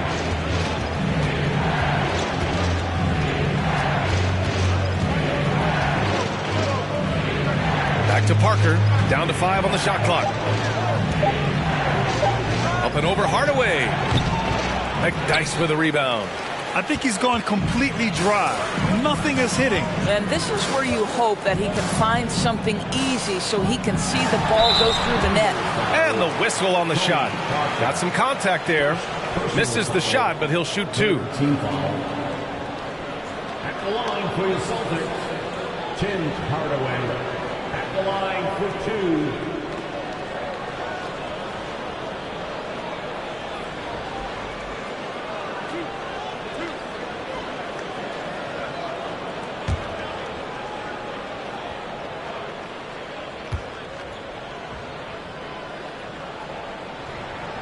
The first one falls.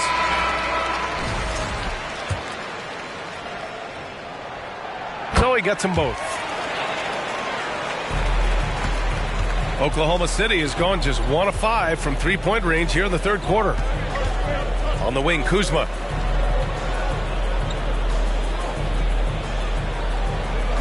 Screen by Bamba to stop the drought. The rebound, Celtics. 3-point spread on the scoreboard. Well, the 27th pick in 2017, Kyle Kuzma made first-team All-Rookie. He was displaying just sort of significantly better shooting in the pros than he did in college at Utah. And how about that replay? Man, you got to appreciate the hustle on defense.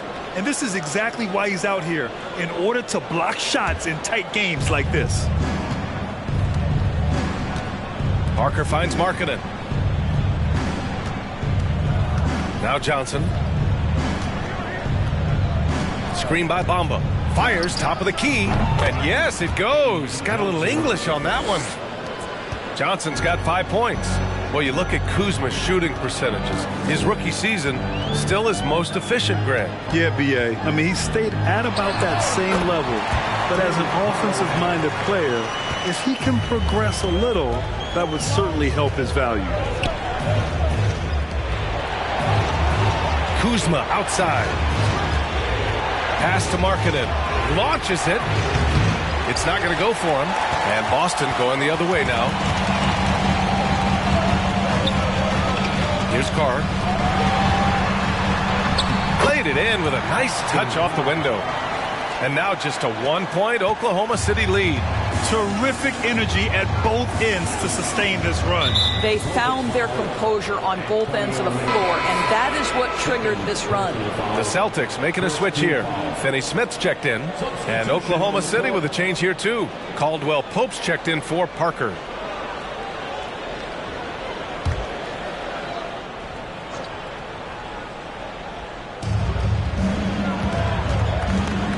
Johnson with it. 5 points in the game. Pass to Bamba. Lets the three fly. The rebound by Haywood. He didn't make them pay for that weak defense, but they just can't rely on him to miss those kind of shots. On the wing, Finney Smith. Back to Hardaway. Down low. Here's Posey for the lead. Sinks the tray. Always a bonus when points come from unlikely sources. And you can see this guy's been working on that shot. Pass to Markkanen.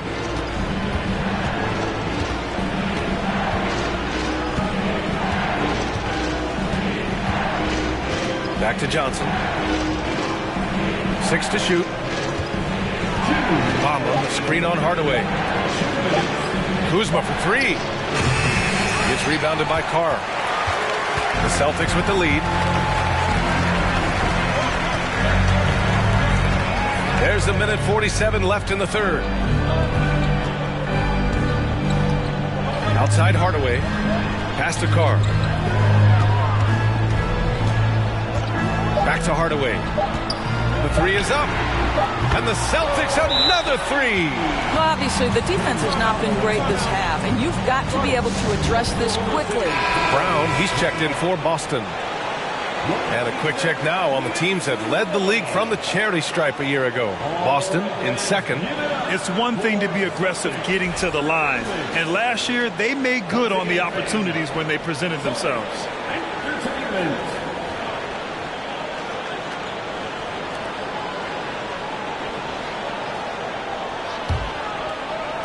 And for the Thunder, they're shooting around 39%. They'd like to get that higher.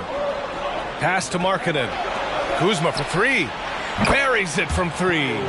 Kuzma's gotten himself going here. His first points of the game on the deep ball. Always solid from deep. Kyle Kuzma, you can't leave that guy open beyond the arc. Outside Finney Smith. And again, Boston with the triple. Both teams are starting to find a rhythm here. And this is partly what the game has become, right? A matter of dueling three-point opportunities. The shot by Johnson, no good. And the idea was good, but the execution severely lacking. Just a missed connection, and it happens. I'm sure they will go back to it if given the opportunity. Hardaway's shot is good. They're fortunate to be leading after shooting below 40% in the first half. Kuzma outside.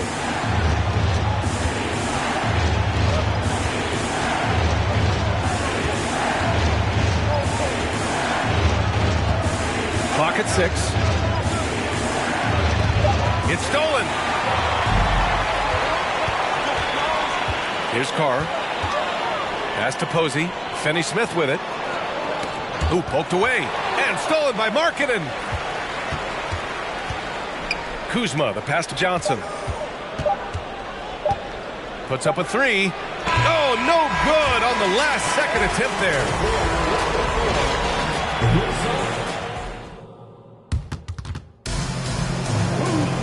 With 3 quarters behind us, let's see what this fourth period holds in store. And the Celtics in possession here. Here's Theus. Lillard outside. Fires for three. Gets the three to fall. They're getting torched on the perimeter.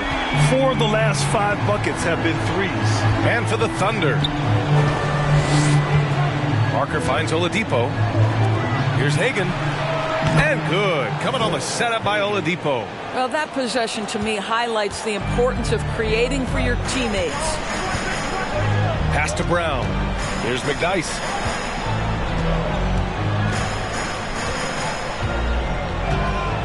To the middle. Here's Wilkins. And he takes the feed in stride and slams it home. And since the break, they have looked like a completely different team, especially on offense, where they're really cooking right now. Oladipo, the pass to Parker from outside the arc. They grab their own miss. Duncan. Oladipo on the wing. Shot clock at 6. Second chance effort. And he gets the friendly roll as that one goes. Well, right now, Oladipo is just manipulating the defense in the pick and roll situation. The man is doing work. Here's Theus. Parker defending.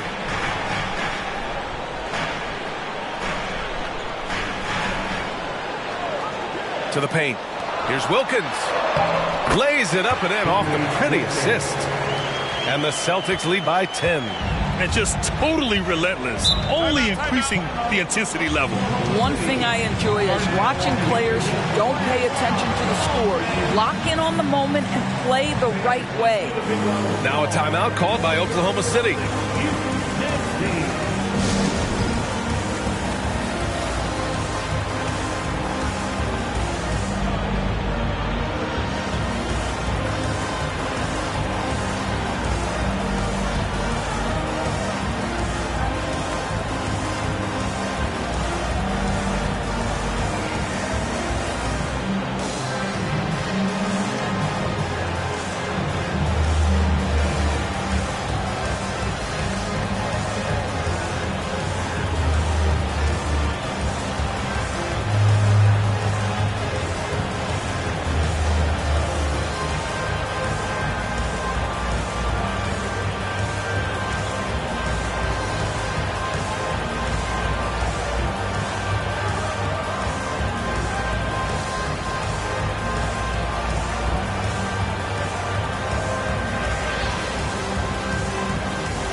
To present the New Balance Player of the Game. I mean, come on. His offensive focus was just second to none in this game. Really found his rhythm early and didn't give the defense a chance at all. Hey, these fans love him so much, and when he gets it going, they respond. The crowd's energy fueled his performance. All right, let's get a report from Allie. Thanks, guys. Mark Dagnall had some words for his team over the last break. He told them to be more careful about their selections, saying, quote, "Don't force it at the arc. If it's not a good look, don't risk it. Move the ball, attack inside. Use your options." Good job there, Allie. Thanks.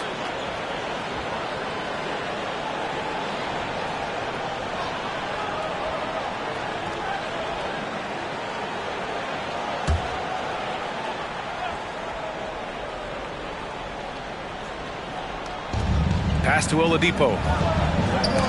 Picked it! To the inside. Here's McDyess. The Thunder pull it in. And we're about 2 minutes into the fourth here. Here's Hagan. Here's Duncan. Theus grabs the board. The Celtics have gone 3 of 4 in the fourth and looking confident on offense.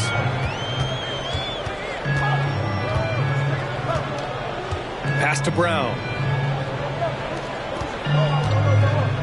Here's McDyess. Just 5 to shoot. Here's Theus. And it's off from three-point range. Well, this has not been his finest hour, but give your teammates some credit for doing the job of stepping in. Looking to get back on track. And he's going to the line for two. The official saw contact while he was going up. Rebuilding a team is as challenging a proposition as ever, especially for smaller franchises, Doris. I think, BA, certainly those smaller markets face some challenges that larger markets do not. But I would also point to the success of Milwaukee. They had success in their draft. They invested in your talent in terms of player development. So to build a playoff-ready team, there are so many things that must be in place, but you also have to have some luck. Nobody knew how good Giannis or Nikola were going to be. Fourth quarter keeps moving along. 3 minutes gone by now. Here's Theus. Parker defending. Inside.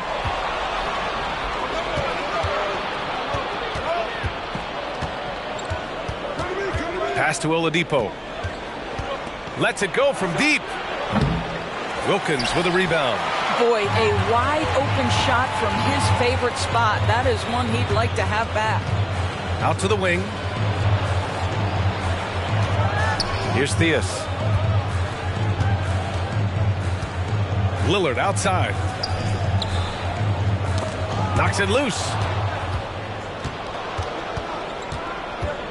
Over 3.5 minutes through the final quarter now.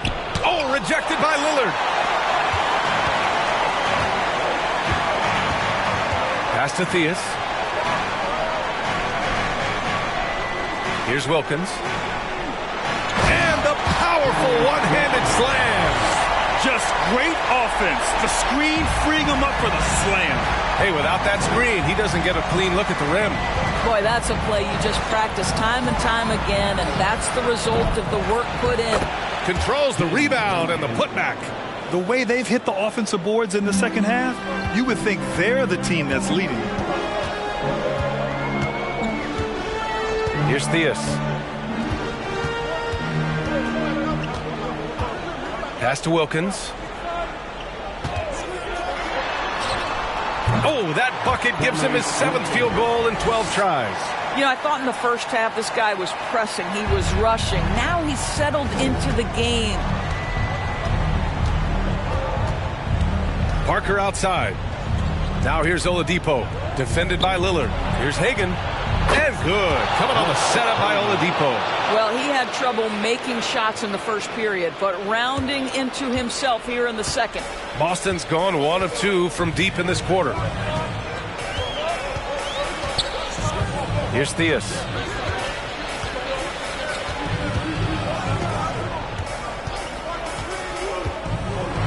Ooh, plenty of contact on that shot. Officials call the foul, and he'll take 2 free throws now. And, man, looking good from the line so far this half. And a moment to check out the scoring breakdown for the Celtics. Well, you love their unselfish play. Keeping that ball moving, good shot to great. That's winning basketball. And the other thing, guys, that they've been very effective at is shooting the long-range jumpers. The defense has been having trouble closing out to them in this game in particular. He hits the second from the line. Oklahoma City trailing. Here's Hagan. Fires from deep. Here's Lanier. And good work on the boards as they picked up the second chance points.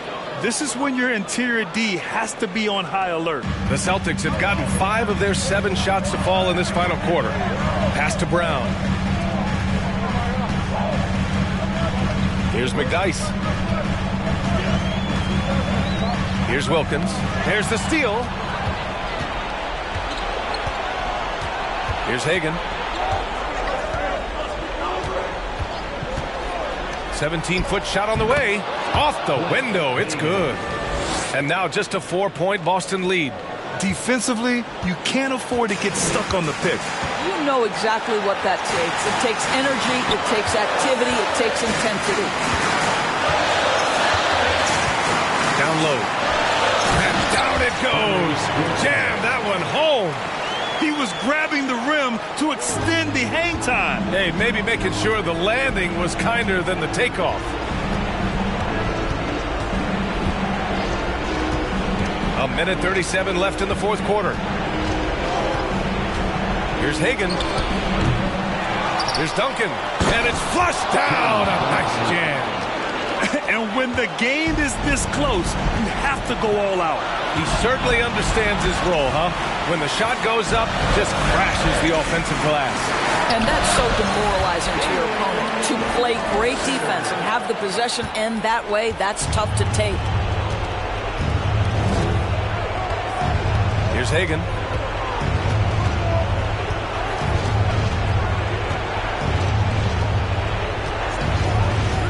A minute 4 left to play in the fourth. Out of bounds. It'll be Celtics ball. Yeah, just couldn't make the connection, but you appreciate their attempt at moving the ball.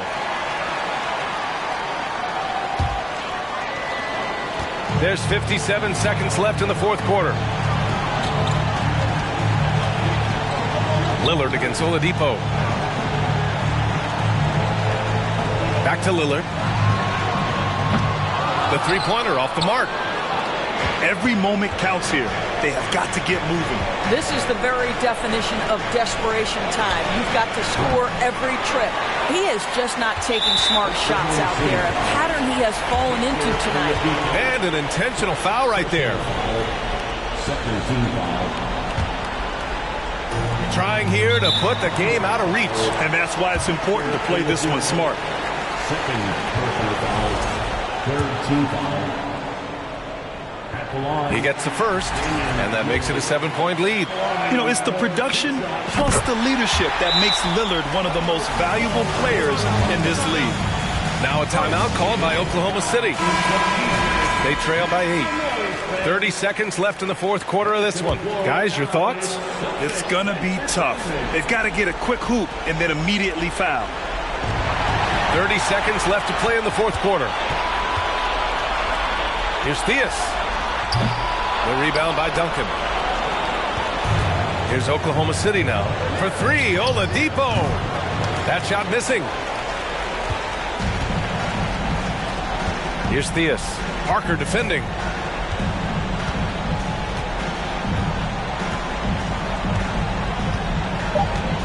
Here's Theus. So we see the Celtics get the win here.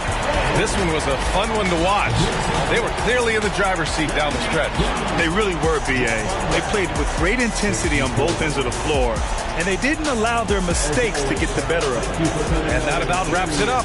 For Doris Burke, Allie LaForce, and Grant Hill, and all of our crew, this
Oh, say does that stop? You can beat.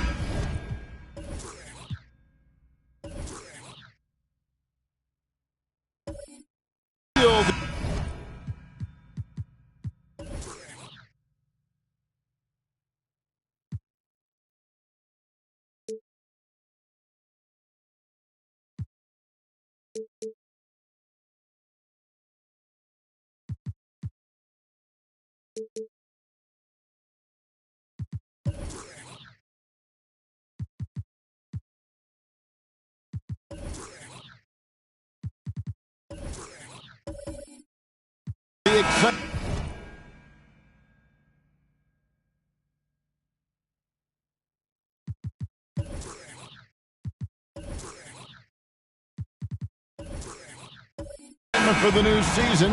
And Greg, when you were playing, is there an opening game that really stands out in your mind? Back in '95, I think it was, we started the season with back-to-back wins. And the team was feeling good. Then we promptly lost 21 straight. And the starting lineup for the Pelicans. Here's Old. Lost contact on the shot, and now a three-point play chance as he'll head to the line. And an efficient start here offensively, working it inside for the easy two. And he'll be shooting his first free throw of the game here. I think people underestimated the Pelicans last year. They had such a tough start to the season, but still were able to make it to the playoffs. Here's Ole. The teardrop falls in. Boy, that was a sweet-looking teardrop. There's very little defense for that. And here is Goodrich. Pass to Scott. Malone a screen on Thompson. Here's Scott. No good. Good work defensively by Yao. Unfortunately, the Pelicans did make a first-round exit in the postseason, Greg. In a series they took to 6 games, but yeah, it couldn't put together that deep run. Maybe this year things will be different. Now Scott, after the missed three from Klay Thompson. Got a hand on it. 3 misses to start the game, still trying to break the seal on that hoop. Netolicky, the pass to Thompson. Lets a floater go. How about the quicks there by Malone to get up and deter that shot, utilizing that size and reach for the rejection. Attacking in transition, the most consistent way to generate easy looks. Yep, exactly. And if there's any opportunity for early offense, you've got to push it and push it every time. Here's Ole. That's in, coming off the assist from Thompson. Ole's got 6. A team-first player. When Thompson notices one of his guys is uncovered, he is willing to get it to him. Now, here's Scott. Malone a screen on Thompson. Here's Scott, and oh boy, a lot of contact there, but he gets the call and will shoot 2. That's on Yao Ming. The Hornets shooting their first free throws of the game. Team foul. At the line for your Hornets, Charlie Scott, 2 shots.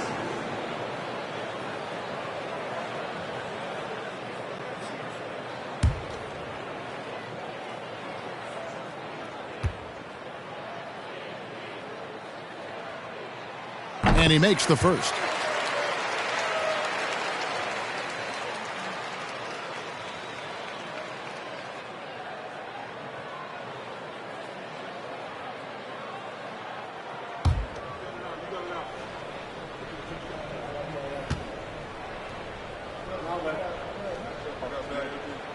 Scott hits them both. Here's Ole. 6 points for him.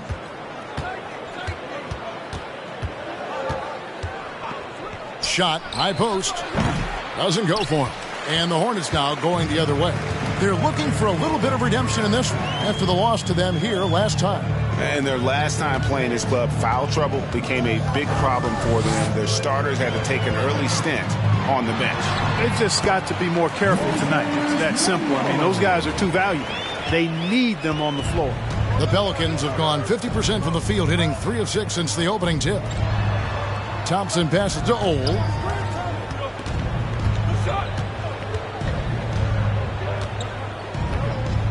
The feed to Yao. And stolen by Malone. First quarter of play. We're about 3 minutes in. Yao with the block. Oh, this is the impact Ming makes defensively, using that huge reach to block or alter shots.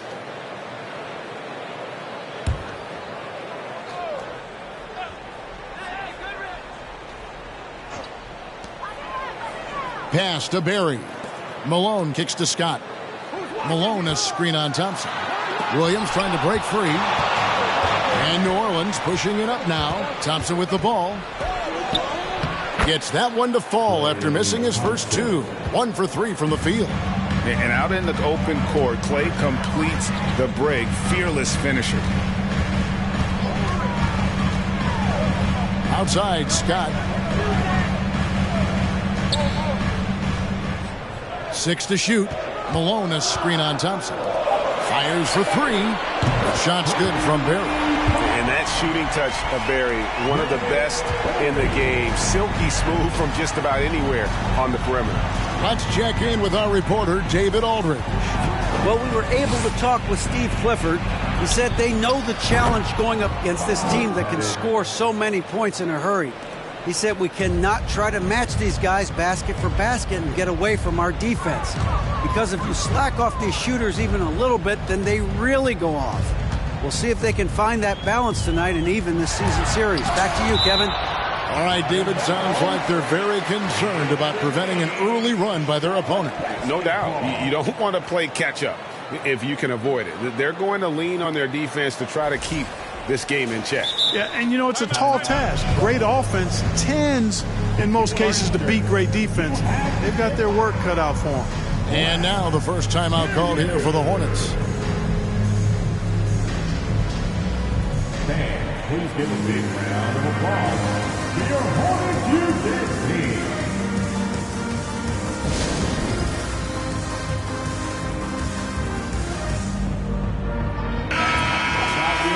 These teams were last season's best passers. The squads with the most assists in the NBA. The Hornets number 1.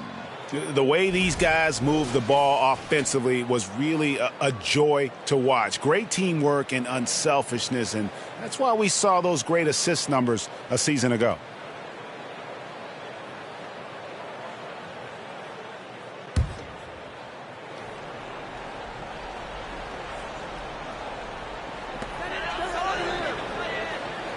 Six on the shot clock. Here's Goodrich. Hits from the high post. And really not the quickest release, but a nice fluid stroke. And, of course, Goodrich is a tremendous competitor. Now, here's Thompson. His 3-pointers off the mark. You know, he just has not been himself this period. Just too inconsistent up and down at the offensive end. Pass to Scott.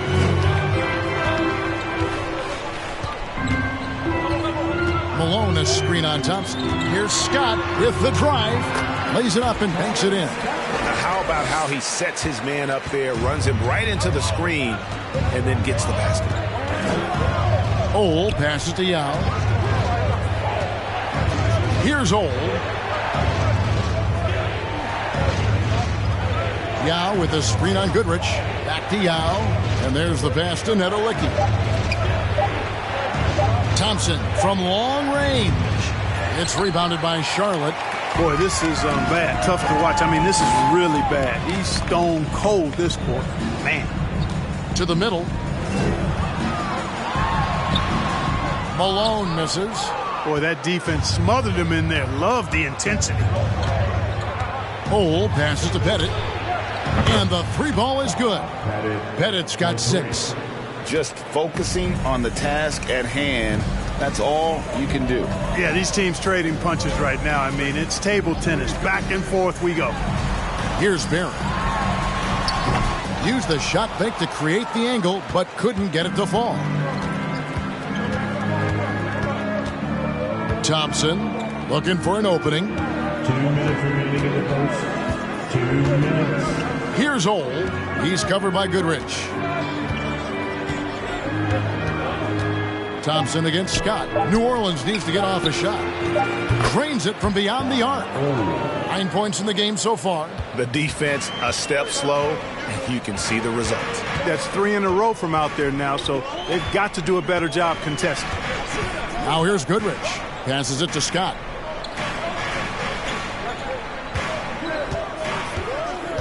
Back to Goodrich.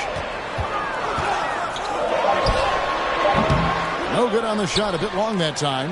That's exactly how you have to defend him. He's a guy that the D needs to be aware of at all times. Here's Ole. He's covered by Goodrich. Thompson passes to Nedolicki. Thompson outside. Here's Yao. That's in, coming off the assist from Thompson. And now a 6-point Pelican lead. The ball movement on this run has been fantastic and is a big part of why they've been able to get these good looks. Pass to Goodrich, looking to end the run. Pettit grabs the board. Pettit's got 4 rebounds in this game. No doubt the fight's there. They are trying to battle back, but he's just really struggling this quarter. And the story here, Kevin, early on is how well they've shot the basketball. Very high percentage so far, and if you want to start a game hot, that's the way to do it. Now, here's Scott. Malone a screen on Thompson. Here's Scott. And no good. Trying to use the glass. Last outing for the New Orleans Pelicans. It was a loss to the Minnesota Timberwolves. Here's Ole. Pass to Nedolicki. Over Goodrich. And it's New Orleans scoring again. Displaying intensity right off the opening tip, especially on the offensive end. Tell you what, forget about easing into the game. They came out with guns blazing. And so it's the New Orleans Pelicans with a 10-point lead. Some breathing room heading into the break. They're feeling very confident, shooting the ball with great efficiency and dictating the pace. And we'll be right back after this.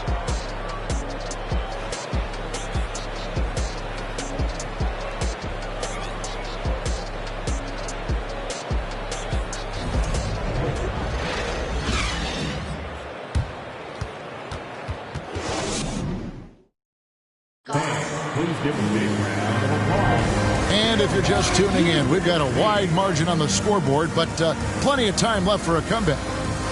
And guys, let's get your take on the hustle stats for the Pelicans. They've not been passive at all on defense early on. Challenging shots, and it's resulted in a number of blocks. And not only that, their elite conditioning evident from the pace they're playing offensively. Boy, they are getting out and running. So with Malone on the bench, this is who Steve Clifford has out there. We've got Carr.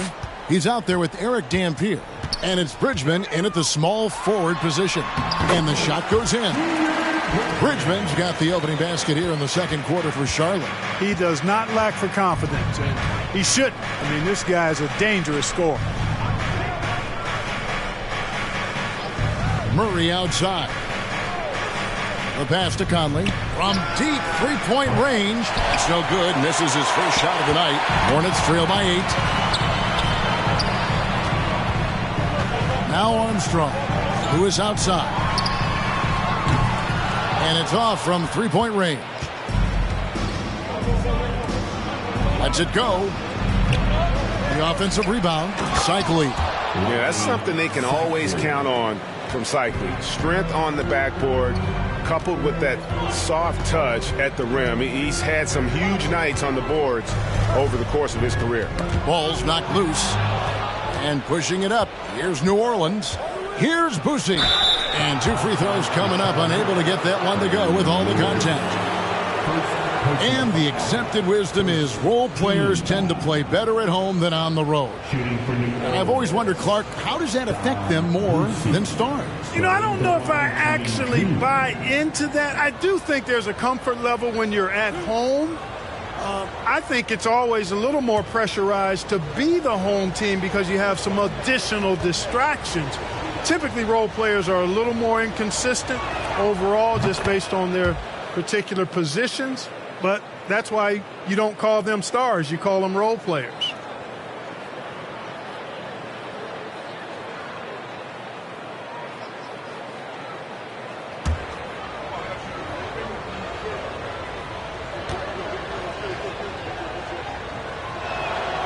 And so he hits both. Hornets trail by 12. Armstrong with it. He's gotten some minutes, but nothing on the board yet. Here's Bridgman. It's blocked. They recover it. 5 on the clock. The Hornets need to get a shot off here. Shot's good by Dampier. Dampier's got his first bucket in this one. And really, it's been a major aspect of their offense in the early stages here. Their success working the ball inside and getting points from close range. Carr against Murray. Passes it to Boucher. The 3. It's rebounded by Carr. You know, defensively, you just can't afford to give him that much room. They're fortunate that he missed that one. Armstrong against Conley. Armstrong passes to Bridgman.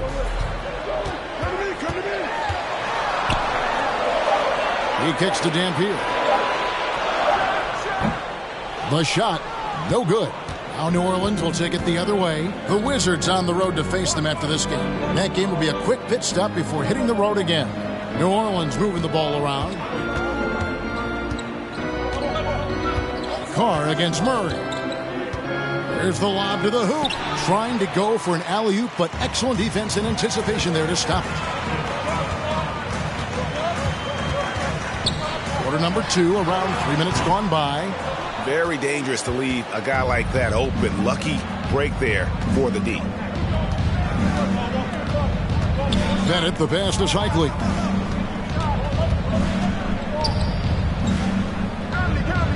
Murray outside.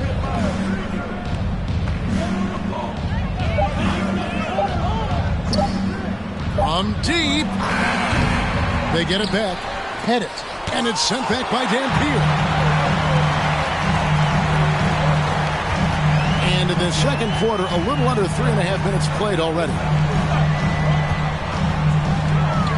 Drives to the hoop. And the lead is down inside single digits. Dampier's got 4 points now in the quarter. And we always talk about making your teammate better. That assist was right on target. Armstrong against Conley. Pass to Shikely. Over Armstrong. And the basket by Shikely. And the Pelicans lead by 10. Superb recognition from the clever veteran Conley on that one. Very adept at knowing when to dish it. Here's Bridgman. 2 free throws coming up, and they call the shooting foul. First in assists, second in fast break points. And they were third best in the league in terms of scoring off your mistakes. As good as anybody at turning your mistakes into makes. And their assist numbers tell you all you need to know about the kind of team they were. They played unselfish basketball at its best.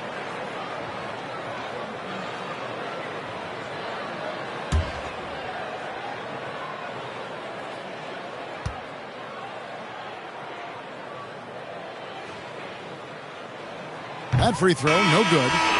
Well, probably a little draft in the arena tonight. He's the last guy you expect to miss the mark by that much. Absolutely. Williams, he's checked in for Lewis.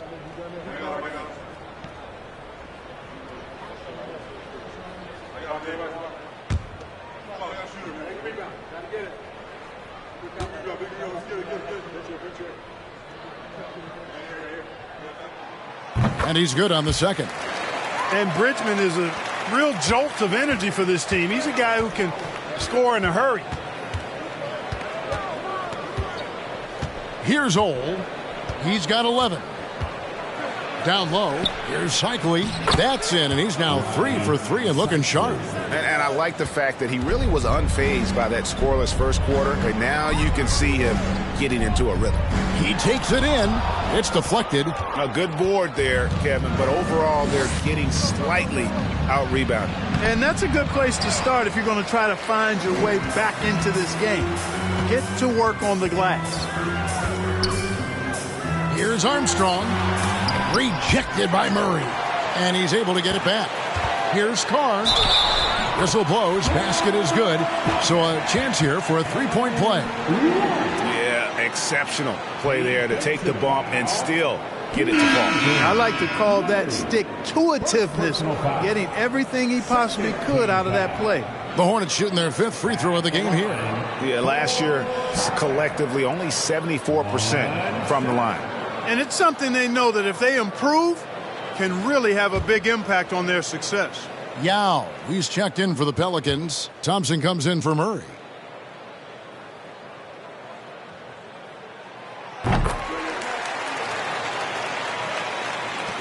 Pelicans leading by 8. Now here is Conley. No points in the game yet for him. Outside, Green. Pass to Conley. Shot clock at 6. Thompson in the corner. Off the mark there with the three-point shot. Hornets have gone 4 of 10 in the second quarter from the field. Right side, Scott. Carr, the pass to Scott. Malone trying to break free. Yep, it goes in, and the Pelican lead is cut down to just 6 points, and the bucket from Scott. Wow, what a pass there. He made that a very easy basket with that setup. To the left wing. Yao, the pass to Ole. Picked by Yao. To the inside. And that one clearly a foul. Gets the whistle, and 2 shots coming up. It goes on Moses Malone. And this is where the size of Ming is just too much. I have to foul him when he's that close. First trip to the free throw line for him in this one. At the line for 2.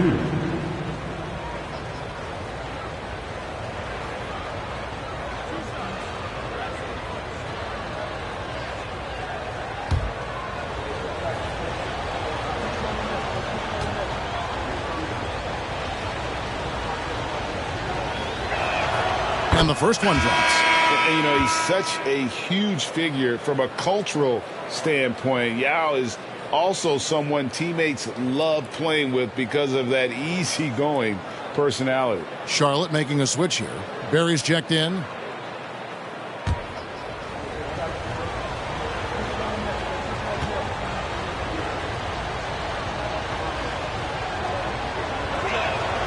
And so he makes both from the line.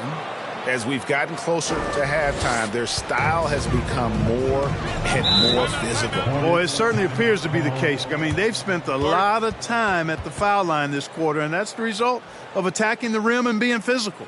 And the Hornets call time here. For your high hip-hop squad.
With this pause in the action, let's show you the teams that have scored the most points in the league last season. the Hornets' fourth. I just loved how this team attacked their opponents. You could see their confidence grow as the year went on, and the points really started to pile up.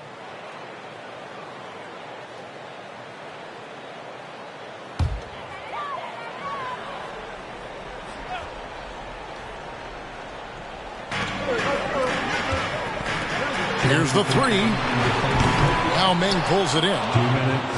Yao's got his fourth rebound in this one. Conley against Scott. There's the pass to Thompson.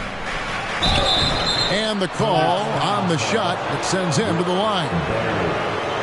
And so long and aggressive from there. Thompson knows how to get the defense to foul him. The Pelicans have gone 4 for 5 from the charity stripe in this one up to now.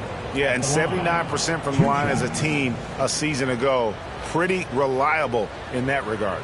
And you can't take those numbers lightly, fellas. I mean, their free throw shooting made a difference for them in a lot of their games last season.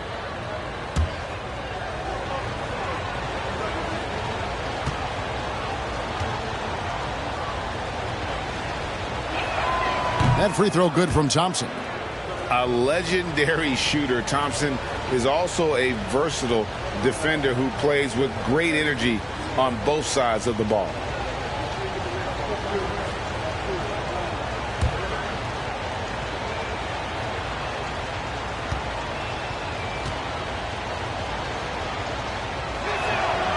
He's perfect from the line this time. Just solid. Really one of the very best there is at the free throw line. There's 1:38 left to play here in the half. Passes to Barry. Fires from deep. A shot, no good.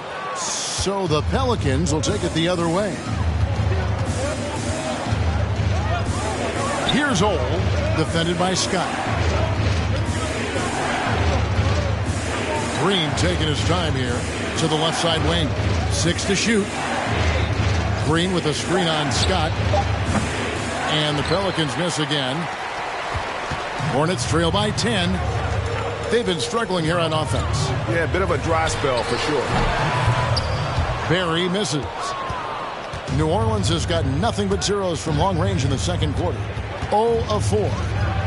Green breaking loose. Oh, no good. And it's the Hornets ball. They'll be playing host to Miami for the next game. That game will conclude a 3-game homestand. Feeds it to Scott. Stolen by Conley. 30 seconds left here in the second. It's good. And he's been a terrific point guard in this league for a long time. Mike Conley just knows how to play. And here is Goodrich. Now Scott. Inside. Pass to Goodrich. Alone with it. Over Thompson. Tried to bank it in, but he misses. And so it's the New Orleans Pelicans enjoying a 12-point lead as they talk things over during the break. Their defense has been active and effective. We'll take a quick break and then back to the action here.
Hello and welcome. Before we take a look at the action from the first half, a brief overview of some upcoming games.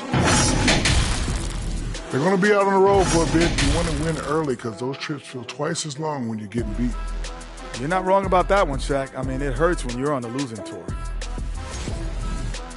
And moving on to our current game, it was not the first half that fans were hoping to see for the Hornets. Hey, Ernie, it's not hard to see while they're down at this point. They're not even shooting 35% from the field. They've got to come up with some new wrinkles. If they could create better shots, then they have a better chance. And that'll do it for halftime. We send you back to Kevin Harlan, who has the second half call.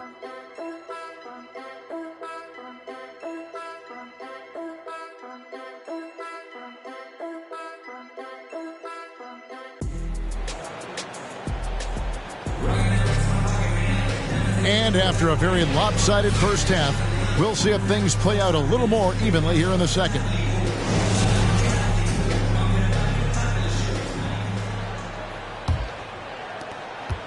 Hornets trail by 12. So the Pelican 5 right now. Scott kicks to Goodrich. He feeds it to Malone. Over Yao. And the whistle blows as the basket counts and a three-point play chance right here. One free throw coming up. The Hornets shooting the sixth attempt at the free throw line tonight. Defensive foul, Yao Ming. Second personal foul. First team foul. At the line for your Hornets, Moses Malone. At the line for one. And that one misses. Known as being a top-tier rebounder, Malone is a commanding presence on both ends and a very valuable part of this team. Yao with the ball. Yao with a screen on Goodrich. Back to Yao. Shoots over Malone. And that one's drained from the low block. And it's 6 points for Yao. This is why they get Yao the ball inside. He's basically unguardable this close to the rim. Pass to Goodrich.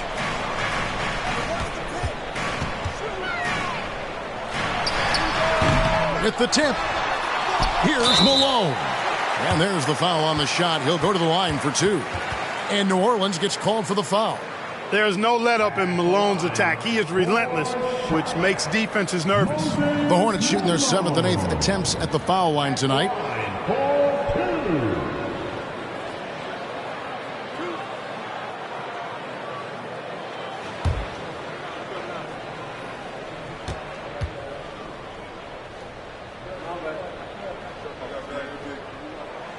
The first one falls.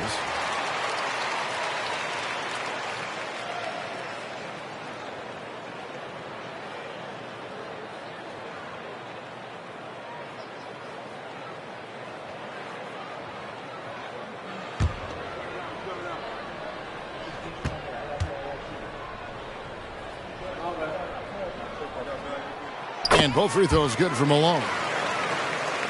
And for those of you turning in, we're about a minute into the second half.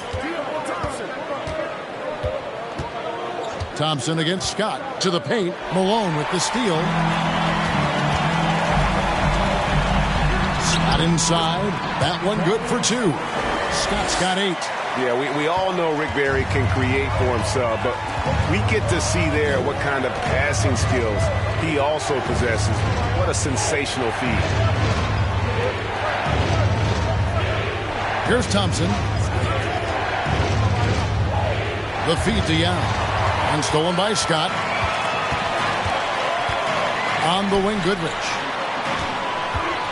He dishes it to Malone. It's rebounded by New Orleans. They've held a 12-point lead earlier. The pass to Thompson. No good on the 3. He is single-handedly dropping the temperature in here with that cold streak. And he's got to find other ways to contribute then, because his shot making is not happening right now. No question, he got bumped on that shot. Yeah, the officials didn't need to talk that one over. It was obvious. Charlie Scott taking 2 shots.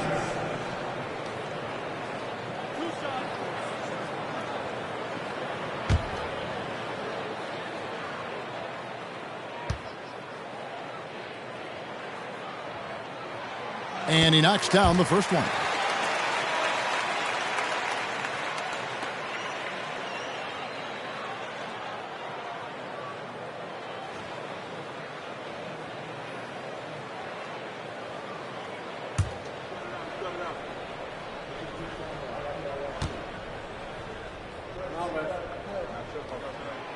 So 1 for 2 that time at the stripe.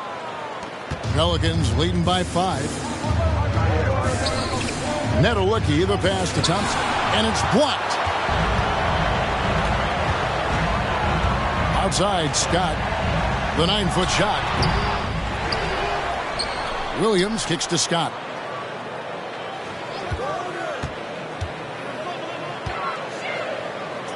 It's Goodrich on the wing, 2 on the clock.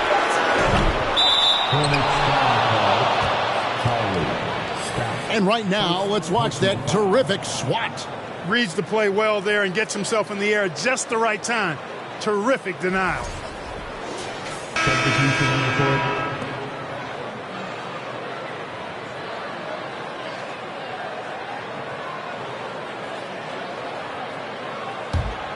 The Pelicans have gone 1 of 3 since starting the second half. Takes a step back. Here's Boosie. Lewis covering.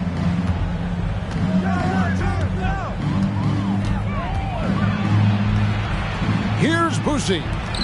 Here's Cycli. Malone with the block. And it's out of bounds. Nice touch by Malone.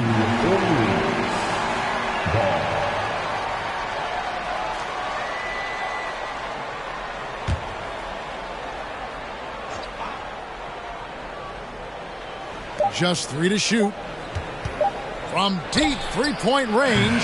Clearly out of rhythm now, guys. I mean, just 1 for 5 to begin the second half. Here's Bridgman. Pass to Lewis. Here's Bridgman. To the wing right side. Barry drills it from outside. Barry's got 5 points now this quarter. Well, they're getting stops, and they're attacking on the offensive end. You know, it's taken a big run, but they were able to get back into this one. Very impressive. No quitting these guys. Timeout is called. First of the game for the Pelicans.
Dan Pierce checked in for Charlotte. Right now, let's bring up the 2K leaderboard and see the teams that really knew how to clog the passing lanes last season. 5th on the list, the Hornets. Boy, they had so many guys with quick feet and quick hands on that team. I mean, they put relentless pressure on the opponent. And as a result, they came up with an awful lot of steals. I mean, this team has been very impressive defensively.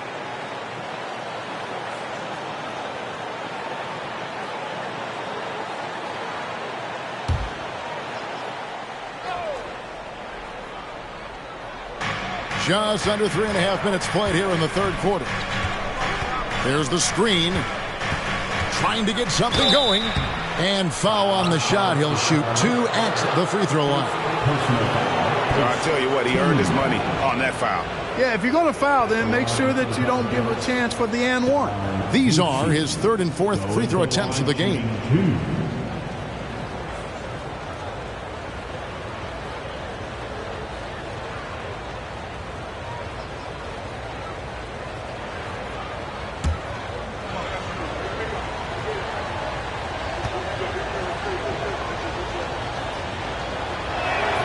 First free throw is good.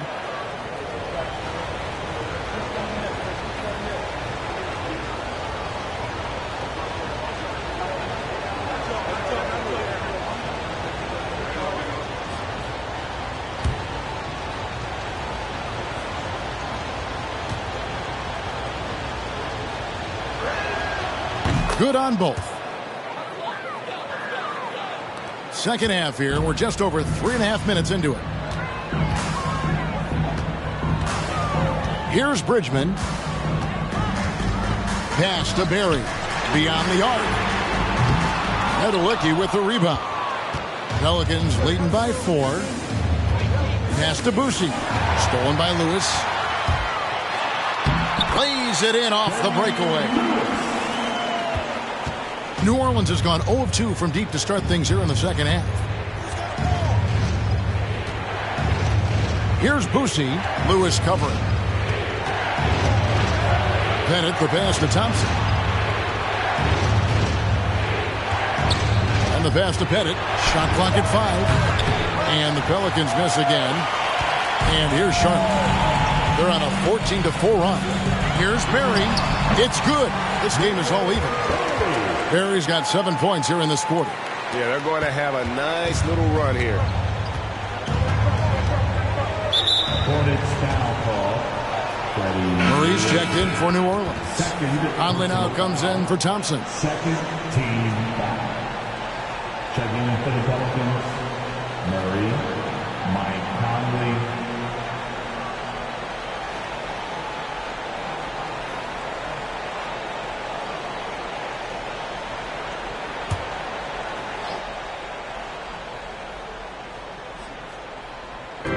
Charlotte on D. Just 4 points. That's all they've given up here in the second half. They set the pick. Passes it to Nedelicki. Clock at 6. Conley. And the Pelicans miss again. Charlotte's gone 1 of 3 from downtown since halftime. Here's Berry. It's good. With that basket, he's now 5 for 9. Wow, he is lighting it up here in the second half. Here's Boucy. Kicks it to Murray. That's tipped. Here's Berry. He's covered by Murray. Count it! And he'll have a chance for a 3-point play. That's on Keegan Murray. And let's get your take, guys, on the hustle stats for the Hornets. And they've shown great focus on the defensive end, putting constant pressure on the ball and really disruptive in terms of what they've done defensively. And, you know, they've been stupendous challenging shots and protecting the rim. Their block numbers really reinforce what we've seen from them in terms of rim protection.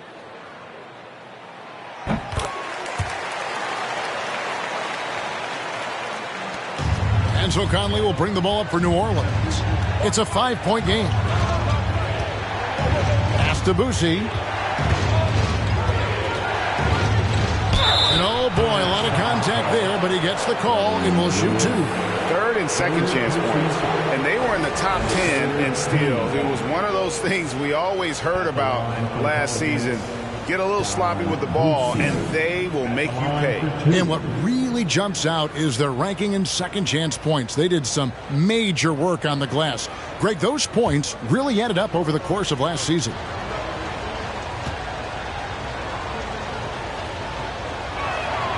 First one falls for him.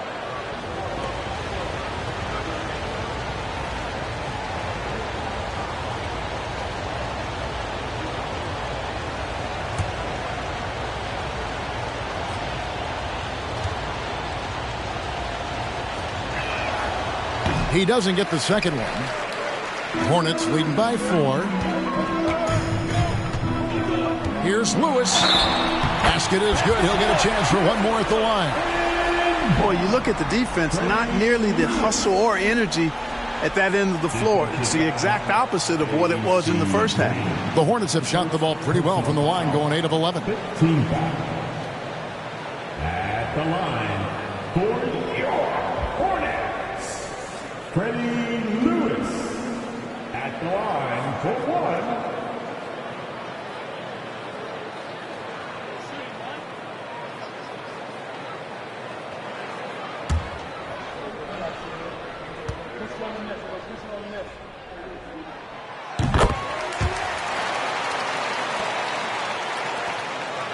Pelicans trail by 7.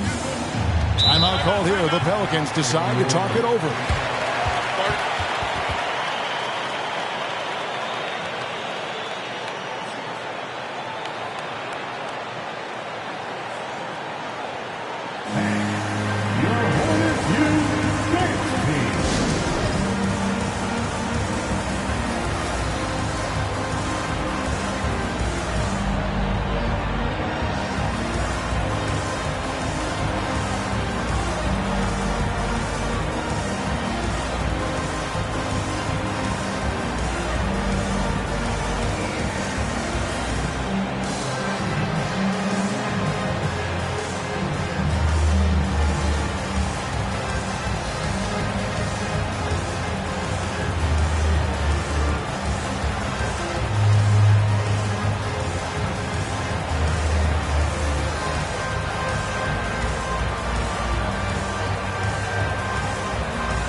Pass to Boucher.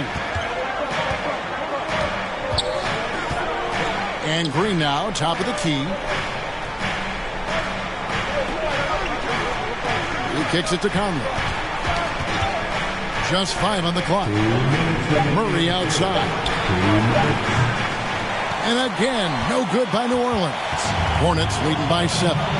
Like many scouts felt, Murray was the most NBA ready of all the draft prospects last year. He understands what he does well and plays to that. He can control the pace.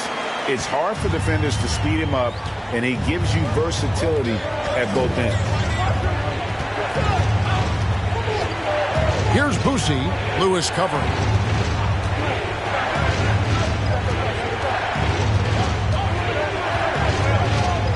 Here's Boucher. 5 points in the game over Lewis. And that one goes long.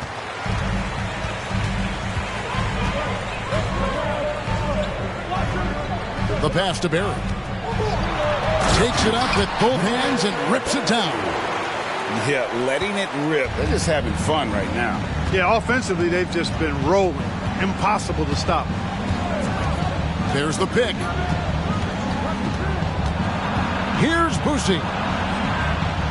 Murray right side. To halt the run. Rebound by Armstrong. Armstrong's got his 5th rebound right now in the game. Carr the pass to Barry. Lewis down low. Offered by Conley. Lewis gets the bucket. And Kevin, after being unable to find the net in the first half, they sure seem to be a different team here in the second. Exactly. I mean, finding their stride offensively, and they're on top on the scoreboard, and things are looking pretty good for them right now. Poked loose. And he gets the whistle. 2 free throws coming up. Clearly a foul. Yeah, he took a shot there, earned those free throws. He's had 6 attempts at the line, made 5 of them. Boosie going to the line, shooting 2.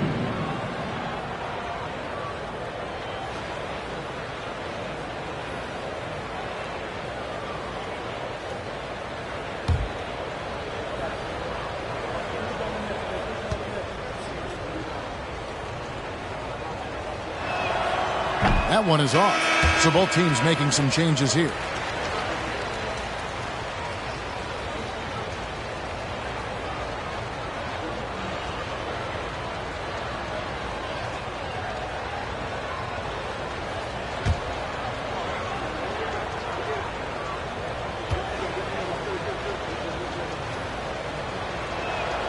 He hits the second from the line. And the Hornets with possession here. Carr sets a screen. Passes it to Malone. Good work defensively by Yao. And so it's Charlotte up by a dozen here at the end of the quarter. And their ability to get points in the paint has made all the difference in this one. We'll get right back to the action when we return.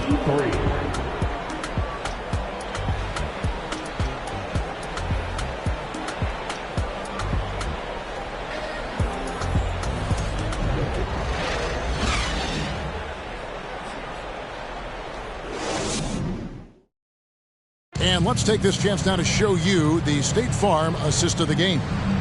Yeah, an easy choice tonight. Look at the precision on this pass. Put it on a platter for him. Served him up a tasty room service dime right there, boy.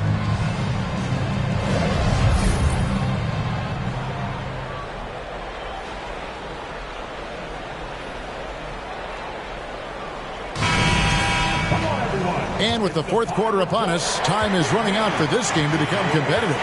We've got Goodrich, Moses Malone out there with Buck Williams. Then there's Scott, and it's Barrett in at the 3 spot. So that's the Hornets 5. Here's Old. And the rebound goes to the Hornets. Scott's got 4 rebounds in this game. It's a +5 advantage for them in rebounding after that one. The dish to Goodrich. Back to Scott. Malone a screen on Thompson. Here's Scott driving inside. And he uses the glass on the layup. Scott's got the lead up to 14 now for the Hornets. Scott's gone 4 of 9 in field goal attempts. Here's Ole. Kicks it to Thompson. The 3. Gets it to go from beyond the arc. I really believe we can go ahead now and lock Klay Thompson in on the short list of the greatest pull-up shooters in the NBA. And we might be talking the all-time list here. Pass to Scott. Screen by Malone. Teardrop shot. Scott. Good. Scott's got 4 this quarter. And offensively, they seem to have turned a corner. Yeah, I don't know if it's coincidence or not, but a much better half since they changed hoops. And they're really looking strong here. Pass to Ole. Yao with a screen on Goodrich. Ole passes to Yao. Obviously, Yao is just so huge defensively, it's almost impossible to guard him legally. First team foul. At the line for the Pelicans, Yao Ming. At the line, 2 shots.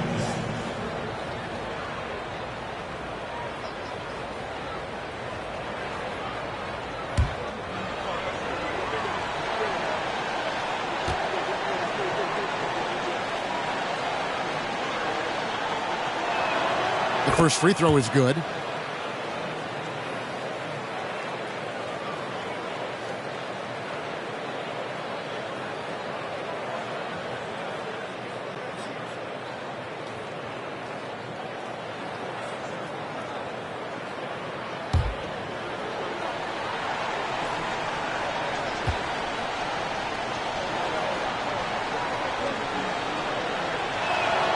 And good on the second, so he makes them both.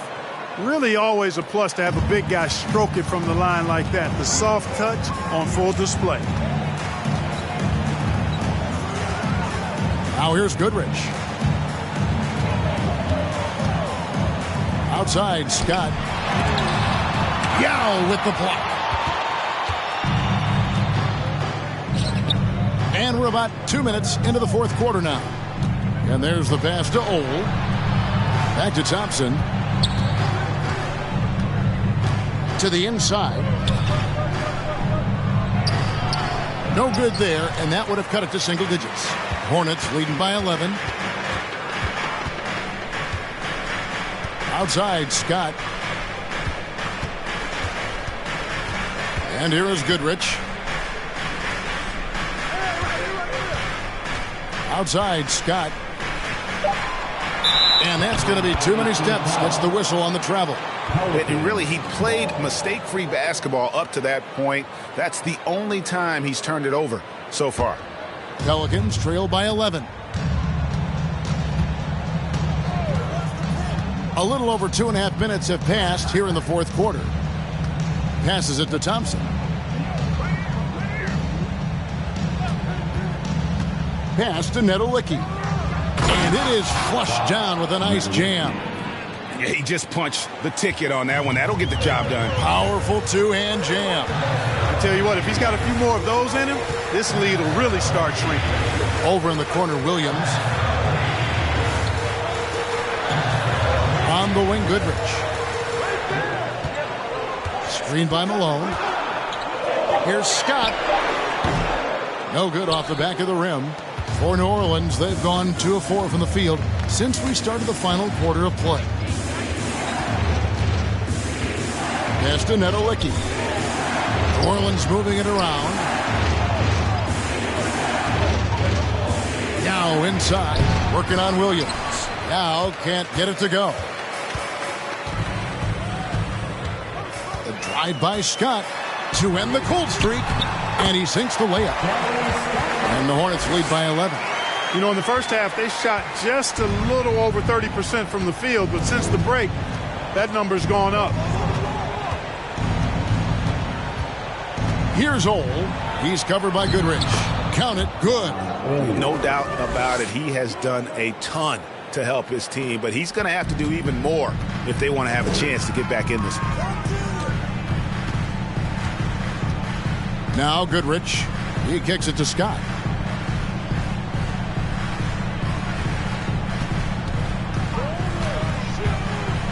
Outside, Malone. Goodrich passes to Malone. And he hits it just before the shot clock expires. Unwilling to let up even for a moment. That's his killer instinct, just fanning the flame. Yeah, I love the fact he doesn't play the score. He just keeps coming, attack mode.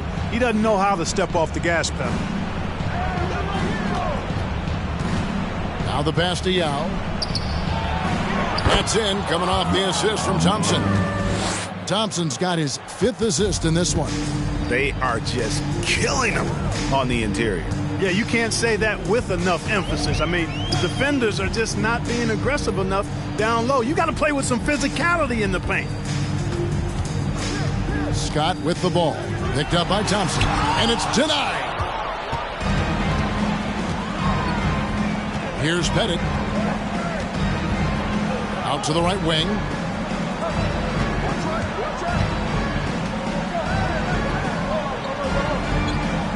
Scott against Yao. Lays it up and in on the nice reverse. Yao's got 6 in the quarter. Cashing in on the interior, making it look all too easy. And the Hornets call time here.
Time now to hear from our Hall of Fame reporter, David Aldridge. What's the latest, David? Hey, guys, I had the chance to find out what Steve Clifford talked about with his players. His concern was both their inconsistency and their amount of three-point shots. He said, let's move the ball for good shots. If you have an open three, take it. Otherwise, let's attack the rim and put some pressure on these guys. Kevin? Thanks, David.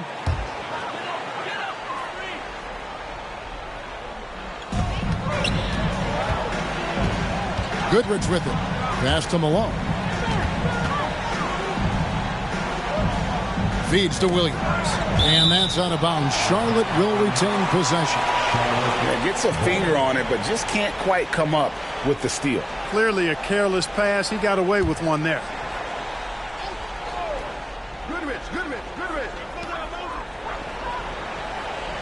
Malone kicks to Goodrich. 6 on the shot clock. Goes back up. And Malone puts it in. Malone's got 4 points in the quarter. Boy, his length, his persistence, his size.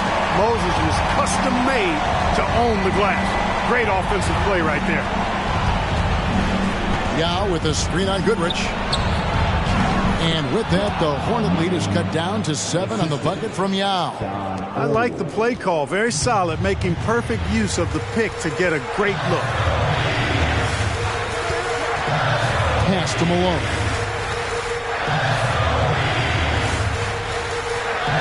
.131 left in the fourth quarter. Over Yao. And it's Malone missing. Pelicans trail by 7. Pass to Pettit.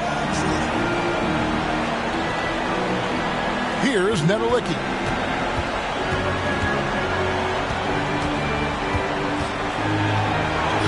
Takes it off the glass.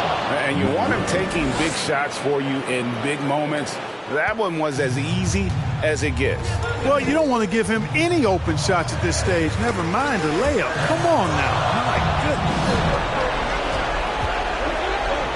goodness. Takes it inside. Here's Ole.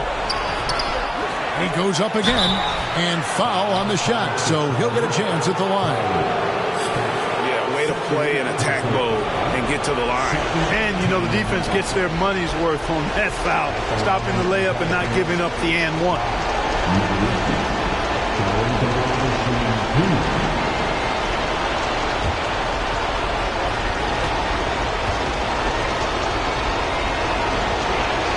And he misses the first one. Boy, he wanted that one to fall.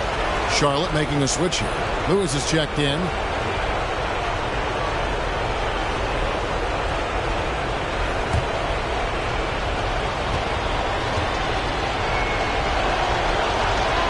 And he ends up making the second, and that shrinks the margin to just 4. Tough miss at this juncture. They're down 2 baskets right now. And there's the pass to Malone. And so they choose to intentionally foul. Third personal foul. First team foul. And so here's Charlotte. They've led by as many as 14 points. It falls! And he has brought them to within 2 points. And you can't get a bigger bucket than that. Well, that was 1-2. He wanted the ball. Nobody else was taking that shot. This is it to Malone. Over Yao. Got it! Perfect execution. The size mismatch was there, and they went right at it. Not only perfect execution, how about perfect timing, too? Now a timeout called by New Orleans. They're down by 4. 26 seconds left in the fourth quarter of this one.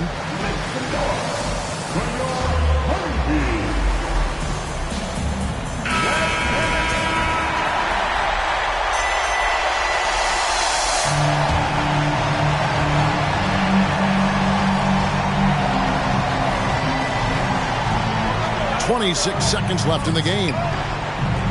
Nedelicki, the pass to Ole. Thompson outside. Here's Pettit. Money! And that shot brings them to within just 1. He's so clutch. When the pressure is at its highest, that's when he's at his very best.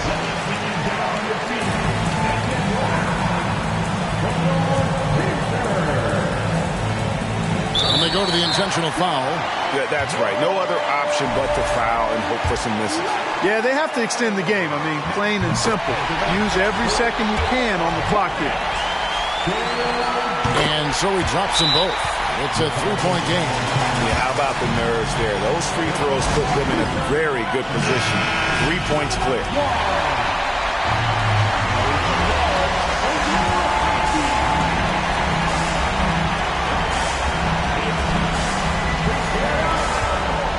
Thompson for three. Can't knock in the three. And an intentional foul there stops the clock. Personal foul. It's the first, and that gives them a 4-point cushion. Because of his strength and physicality, Williams no stranger to the free throw line. But we'll see if the defensive stalwart can deliver clutch free throws under pressure. There's the three. Can't get it to fall. And so it's the Hornets who come out on top. They didn't make it easy on themselves or their fans, but in the end, everyone's satisfied. I mean, there were some times that momentum shifted, and especially early on, but let's give this group a lot of credit for that stick-to-itiveness in terms of finishing out and executing that game plan. Thank you for joining us. That'll do it for now. For Clark Kellogg, Greg Anthony, and David Owen, this is Kevin.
With the thought of getting a victory on the road, the T-Wolves came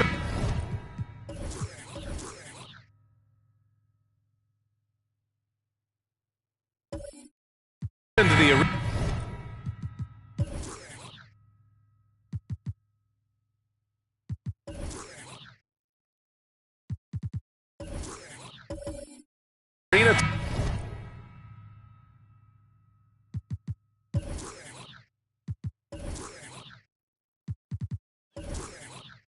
Tonight with a look of confidence.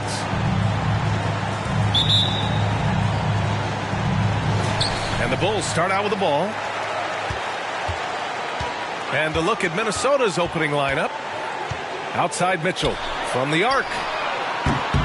Rebounded by Kamen. Yeah, and the defense has really got to tighten up on him. I mean, he's just too dangerous from the three-point line. Smitty, what you like about this Bulls offense, they tend to take good shots. Reason why, BA, they've got veteran scorers who are disciplined, patient, it's difficult for defenses to speed them up. For some of these players, this opening night will be their first. What's your advice for guys making their NBA debuts, Smitty? Well, B.A., first of all, enjoy it. Really, tonight is going to go by fast. You have to slow down your mind because it's going to be racing.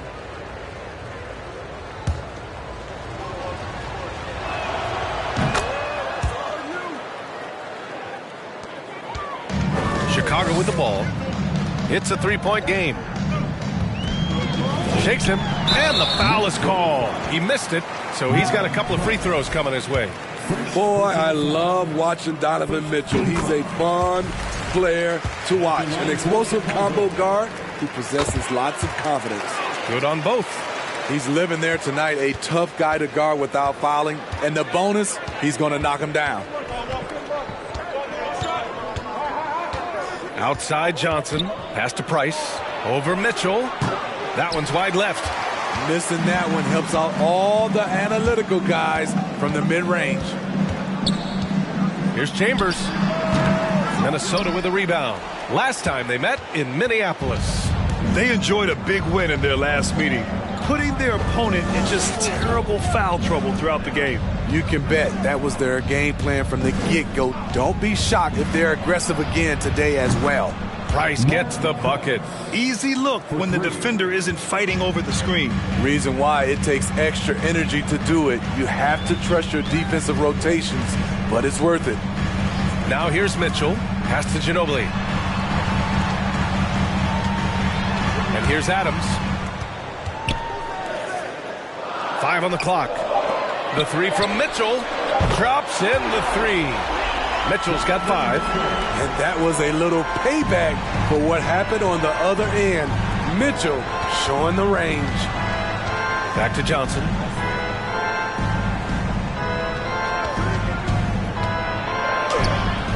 Chambers grabs the miss. Even though he missed it, this is the exact play your offense is designed to produce. Here's Ginobili. Outside Mitchell. There's the triple. And again, it's Chicago with a 3. They're getting him shots in his spots. That's understanding your personnel. Sabonis outside. Back to Johnson. Here's Butler. It's hauled in by the Bulls. Shut down. This is the way you play defense. This is how you protect the rim. Now here's Mitchell.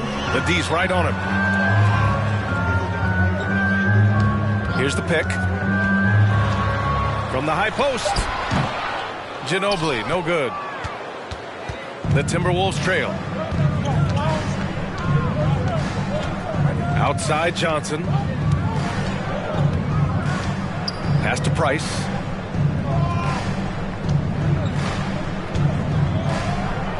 Back to Johnson.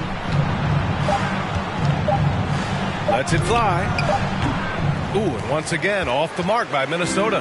The Bulls have gone 2 for 5 here in the first. Here's Ginobili. Iguodala with a screen on Johnson.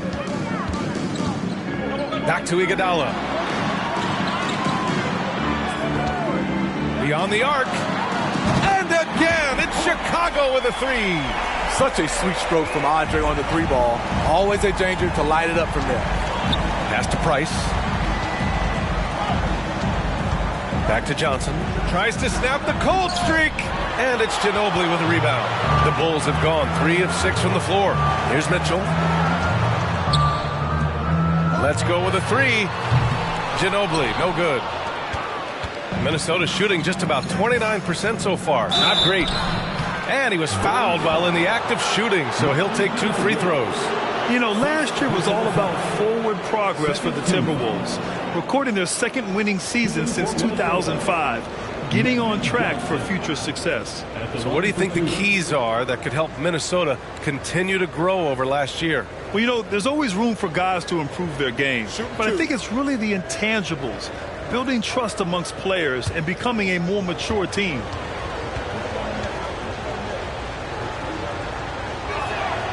First one falls for him.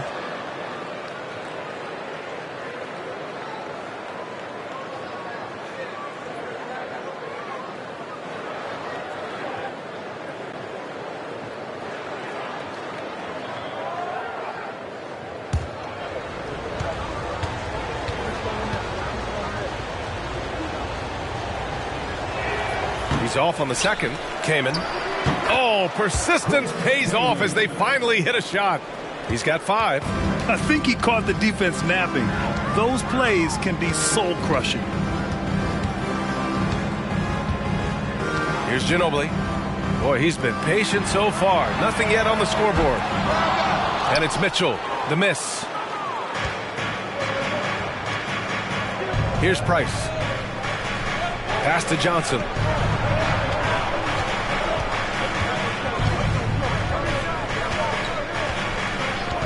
Here's Price. The 3. Chambers grabs the miss. And he's having an ugly quarter from the field. It seems really frustrated. Here's Ginobili. Outside Mitchell. Pass to Ginobili. Launches the 3. Minnesota with a rebound. And yeah, that old adage about being too wide open, not a thing. He just missed it. The shot by Johnson, no good. Chicago has gone 3 of 7 from beyond the arc in the first. Here's Ginobili. Takes the 3. Misses his 4th shot of the night. Still hasn't hit one yet. I mean, he's yet to make a shot this quarter. At some point, you got to look for other ways to impact the game. Now Johnson. Pass to Price. From deep. They get it back. Here's Kamen. And he goes in for the dunk. And B.A., he takes his rebounding so seriously. This dude is such a grinder. His teammates appreciate the effort. Just goes all out on the glass. You know, this is one of his specialties, keeping plays alive, creating second chance opportunities. Timeout called here. Chicago decides to talk it over.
Chicago ends up going with a new group. A quick break, and we look at our 2K leaderboard for three-point shooting last season. 4th, the Bulls. Just so efficient from downtown last season. The threes are a big part of this team's offensive game plan.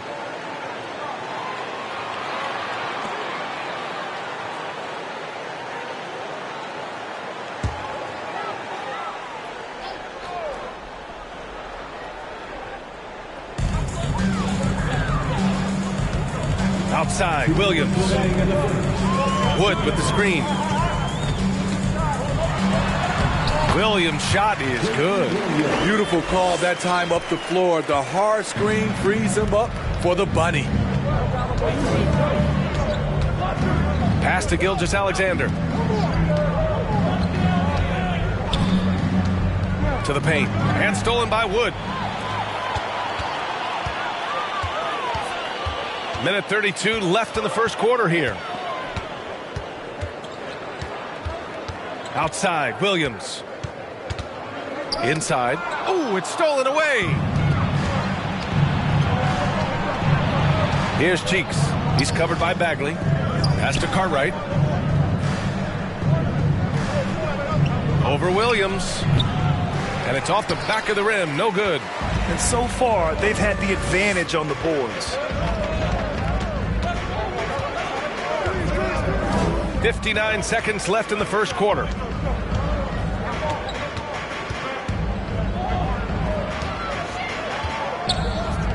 Outside White. Just 4 to shoot. Bagley for 3. It doesn't go for him. And Minnesota will come the other way. White against Gilgeous-Alexander. Pass to Cheeks. Gilgeous-Alexander on the wing. 35 points for him last game against Memphis. And he showed again why he is such a sensational playmaker. Some of the plays he made were just remarkable. Shooting for Minnesota, Bill Cartwright, taking 2 shots.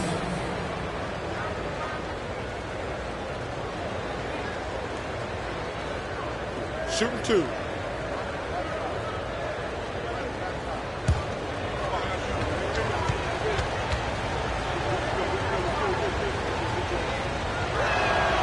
And he drops the first.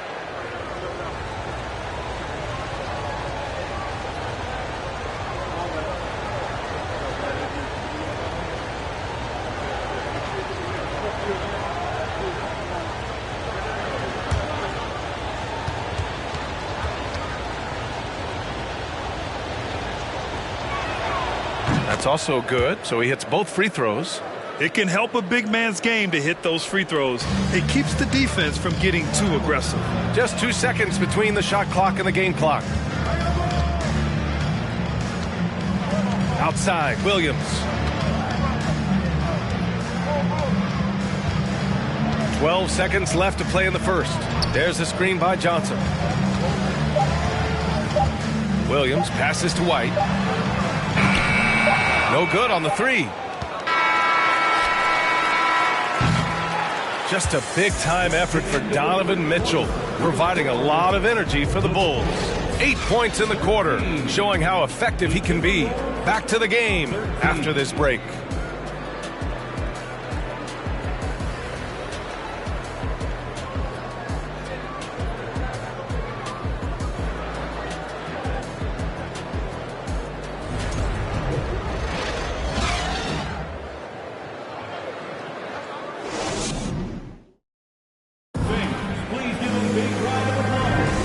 This has been a fairly close game through the first quarter.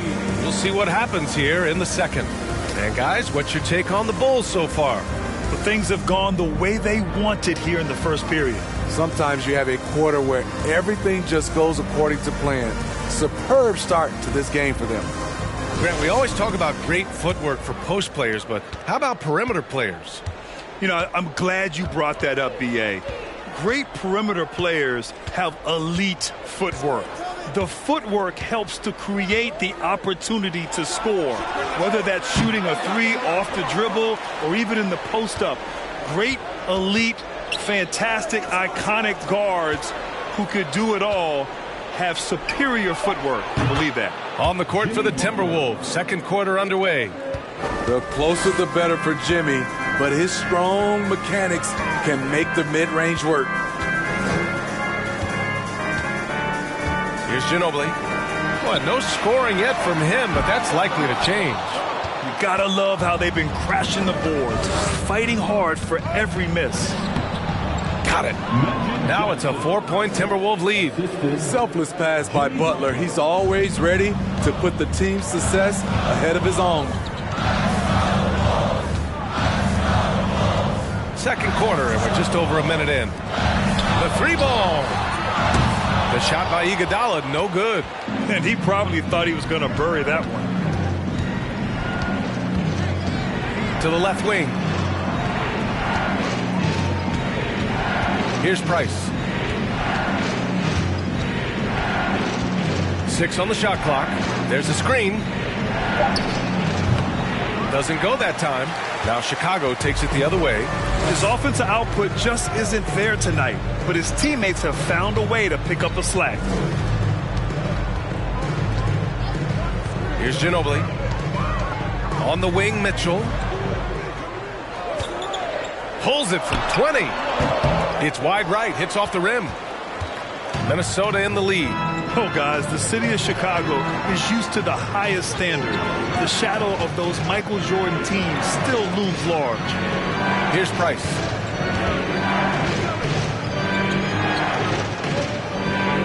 Pass to Sabonis. The Timberwolves need to get off a shot here. And here's Butler outside. That one falls. Nice feed from Sabonis. It feels like once you get a taste of winning, you never want that to end, Grant. But the reality is, for most franchises, it does end for long periods of time. I hope the fans do appreciate this current Bulls team. There's something to be proud of. Timeout called here. Chicago decides to talk it over.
And here in the second quarter of action, just a hair under 2.5 minutes played. Here's Ginobili. And again, no good by Chicago. Their strong work ethic has been evident on the glass, really getting after it and being physical. And you just can't afford to give up that kind of look very often. Here's Ginobili. Now quiet so far offensively, searching for his first points of the game. And it's Mitchell, the miss. He's doing what he can to help them cut into this lead. His shot just isn't quite there tonight. Sabonis outside. And there's the screen. Johnson passes to Butler. Here's Price. This one for three. Nails it from beyond the arc. He has 6. And what's working here? Each guy is willing to make the next pass. Just under 3.5 minutes played here in the second quarter. Ginobili gets the bucket. Because he attracts so much defensive attention, Donovan Mitchell often finds teammates all alone. Outside Johnson. Pass to Price. Wing shot on the way. Iguodala with the rebound. Chicago trailing here. Here's Ginobili.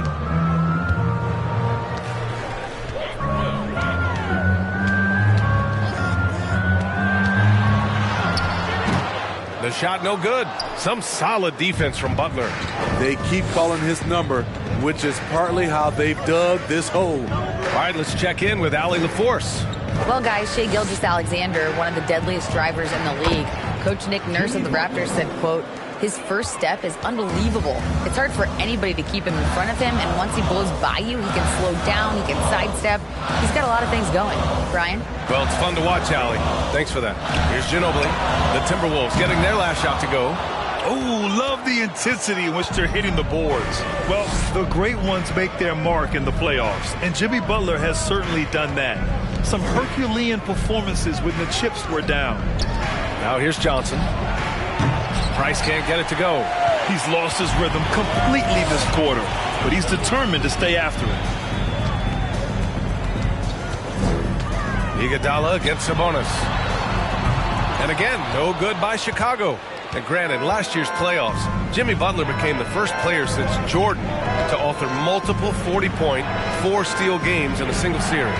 Oh, and in 2020, the third player ever to record a 40-point triple-double in the finals. I mean, just legendary stuff. Here's Ginobili. Iguodala outside. Takes a three. It's rebounded by Sabonis. Sabonis has got 4 rebounds now. To the middle. Here's Butler. And it's Butler with the jam. What a physical play from Butler, going for a dunk and jamming it right in on top of the defense. Now a timeout called by Chicago.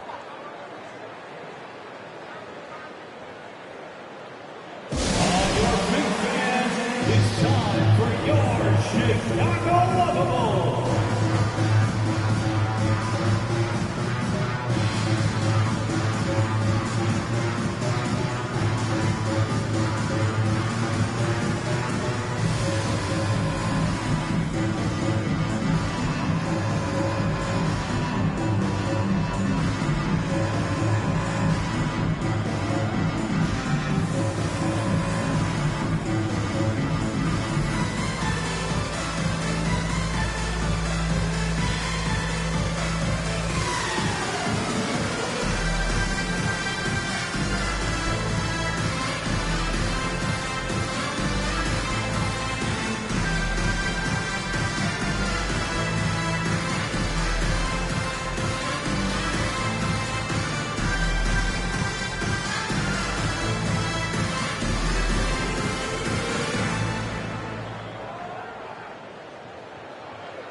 And the Timberwolves going with a whole new group out there. All right, now that we have a break, let's take a look at which teams capitalized from the line last season. In third, the Bulls. In today's game, you have to capitalize on every chance you get at the stripe. And this is a team that takes pride in their performance from the line.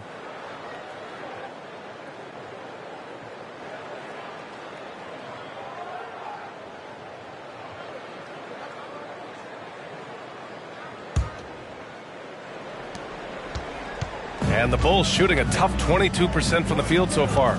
White, the pass to Williams. Back to White.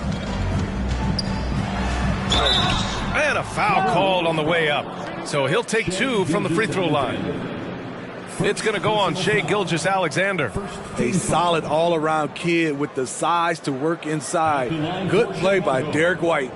And for people who didn't know about Derek White before last year's playoffs, they sure know about him now. He played big on the biggest stage.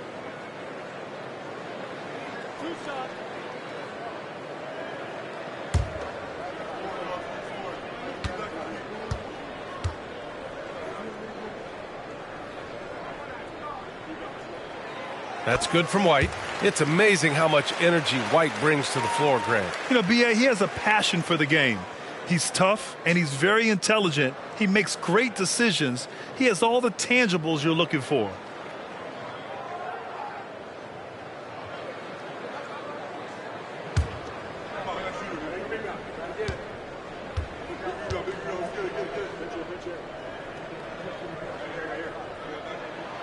So 1 for 2 that time at the stripe. And right now they're +8 in the rebounding category. That's helping them run away with this. Reddish misses. And Chicago has possession. To the inside. Bagley. Oh, the big finish by Bagley. Hey, kept it simple. No reason to get fancy right now, B.A. Yeah, he's just looking to find shots and produce for his team. Now here's Gilgeous-Alexander. Looking for his first basket still in this one. And so he draws the foul, headed to the line to shoot a pair. Watching SGA run this offense, he's so patient, and he reads the defense exceptionally well. Yeah, Gilgeous-Alexander really plays at his pace, Grant. You know, B.A., he's one of those guys the defense just can't speed up.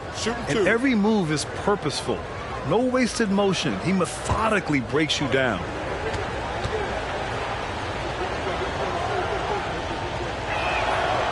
No good on that one.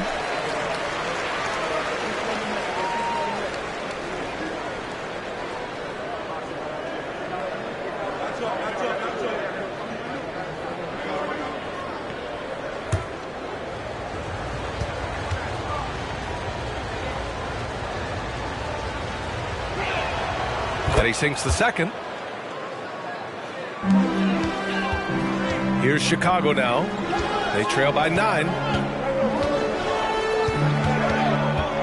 Outside White. Williams from long range. He's in his comfort zone. 2 for 2 to start this one. Beautiful find by Derek White. When you start your career with Coach Popovich, you either make the next pass or you don't get minutes. Here's Cheeks. Pass to Gilgeous-Alexander.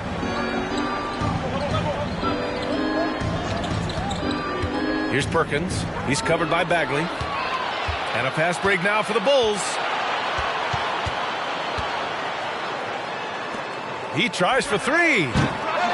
Unable to get that one. So Minnesota will take it the other way. Here's Cheeks. Well, he hasn't scored yet, but I'm sure that'll change. Pass to Gilgeous-Alexander.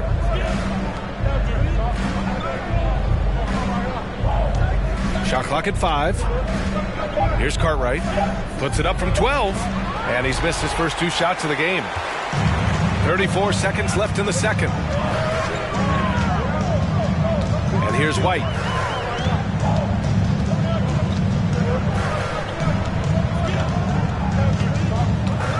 Bagley is screen on Gilgeous-Alexander. Here's White. The kick out to Johnson.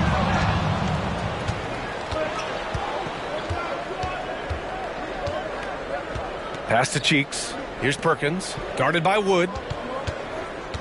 To the middle. Here's Cartwright. Basket counts. And the Timberwolves lead by 8. It's fun for us to sit back and watch him go to work. But that's our job, not the defense's. They left him too open on that play. And so it's the Minnesota Timberwolves finishing the quarter with an 8-point lead. The hustle they've shown on defense has been tremendous. And more NBA action on 2K Sports coming your way right after this.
Welcome to halftime. First things first, a look ahead at other games on the docket tonight. It'll be the Mavericks against the Jazz in Salt Lake City. Tip-off is 9 Eastern, 6 Pacific. 2 of the best teams in the league facing off. Let's go. Oh, let's go. That's going to be a fun one, guys. All right, let's focus on the half of play we just saw. It's proving to be an uphill battle for the Chicago Bulls. They were one-dimensional on offense. all perimeter. They didn't get anything going down low. They didn't even try to do it. Establish some paint pressures, please. And that's a wrap on halftime. Thanks for watching as we send you back to BA to call the second half.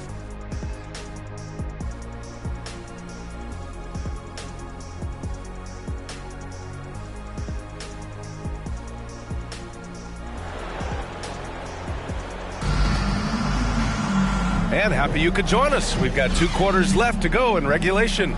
It has been one outstanding game from Jimmy Butler. Through the first 2 quarters, he's been on fire. Explosive offensive performance. This is his challenge, to continue to dominate, to help them try to close strong here in the second half. Over the course of his career, Jimmy Butler's made strides in a lot of areas. He's really matured as a playmaker in the past several seasons. Well, Smitty, we've seen an uptick in Butler's assists since he moved on from the 76ers. Yeah, we're not going to start calling him Jimmy Dimes. We know passing has played a big part of his game. He trusts his teammate. He doesn't feel the need to always take over. But Jimmy is definitely a scorer. And the first one at the line is good. What's impressive about Jimmy is how much of a one-man army he can be. He makes the effort to be everywhere on the floor and does all he can to help his team.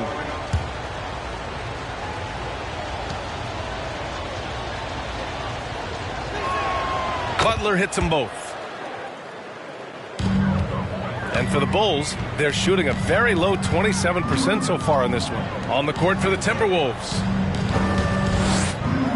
From deep, Mitchell. It's rebounded by Sabonis. Sabonis has got 5 rebounds in the game. You have to credit their effort. I mean, they've done an amazing job on the glass. Mitchell with the ball.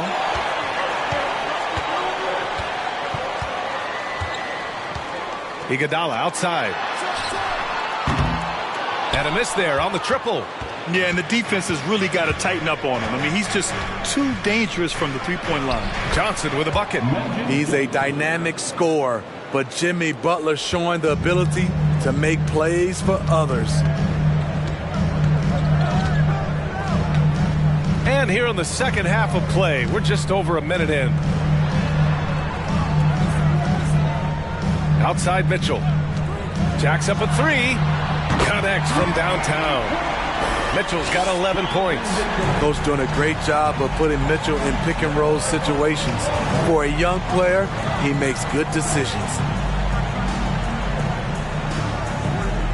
Outside Johnson. Pass to Price.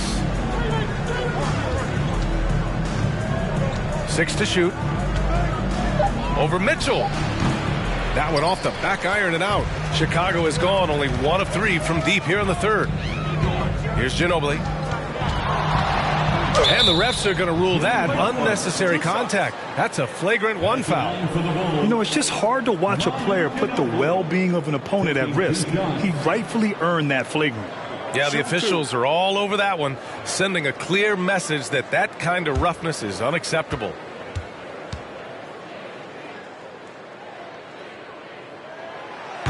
That free throw, no good.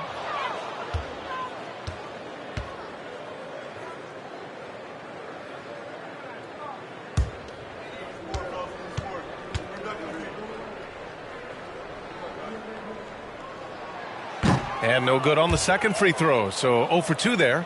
And that's surprising. He's usually automatic at the free throw line.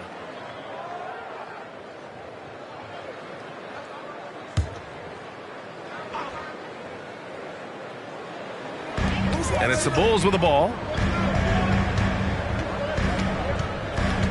2 minutes gone in this third quarter now. Outside Mitchell. Fires the 3.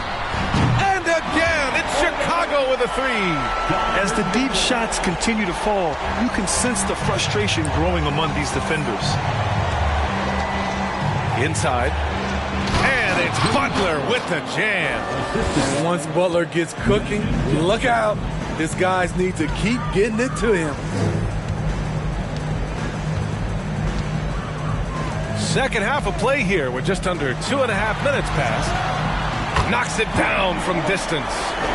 Mitchell's got 9 points now in the second half. And any decent look from distance, he's taking it. He has that locked-in mentality right now. This is when they need it the most, so they're so close to evening this game up. And it's Butler with the jam.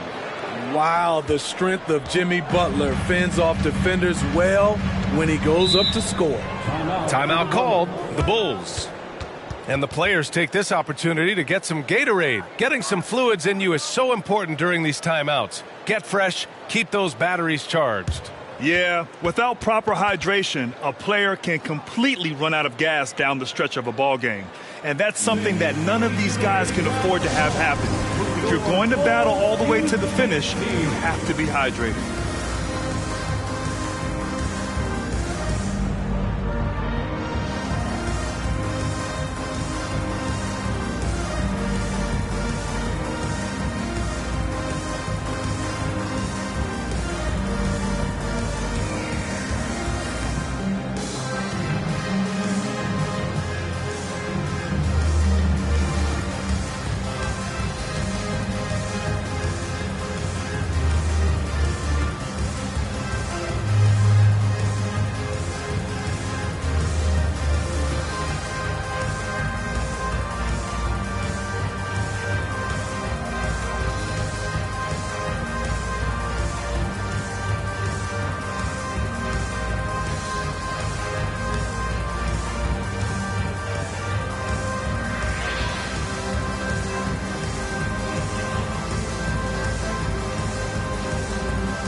Now looking at the 2K leaderboard. Here's a view of which teams last year got after it with their shot blocking. In the third spot, Minnesota. They really take pride in defending the rim and sending shots back with some authority.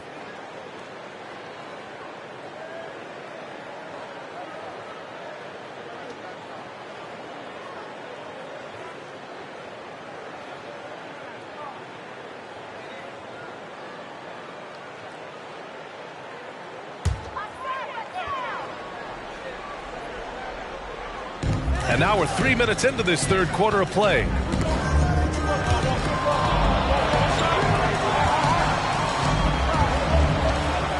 Here's Ginobili. 4 on the clock. The Bulls need to get off a shot. The three from Mitchell. Jimmy Butler with a rebound. For Minnesota, they've gotten 3 of 4 shots to fall so far in the third. And out of bounds, it'll be Chicago ball.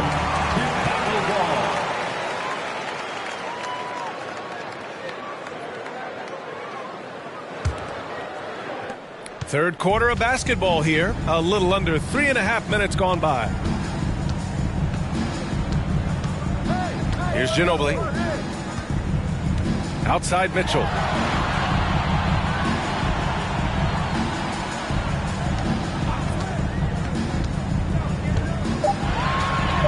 It's Iguodala on the wing. And again, Chicago no good. Minnesota in the lead. Outside Butler. Outside Johnson.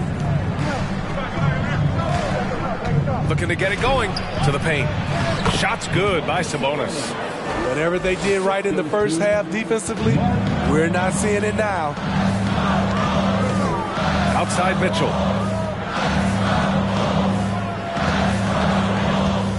There's the triple.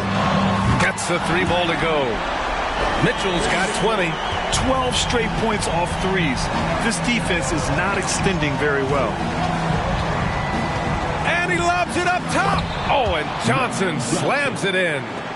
And the lead increases on a crazy offensive sequence. Man, the dunk alone would have been incredible, let alone the fact that... Oh, did you see that finish? I got a feeling Donovan Mitchell will be watching this highlight over and over and over. Down low. And it's Butler with the jam. Love the eye contact by Jimmy Butler and his teammate before he rolls up for that alley-oop. Pass to Ginobili. Oh, Sabonis with the steal. Up top, Johnson. He has 7. Here's Price.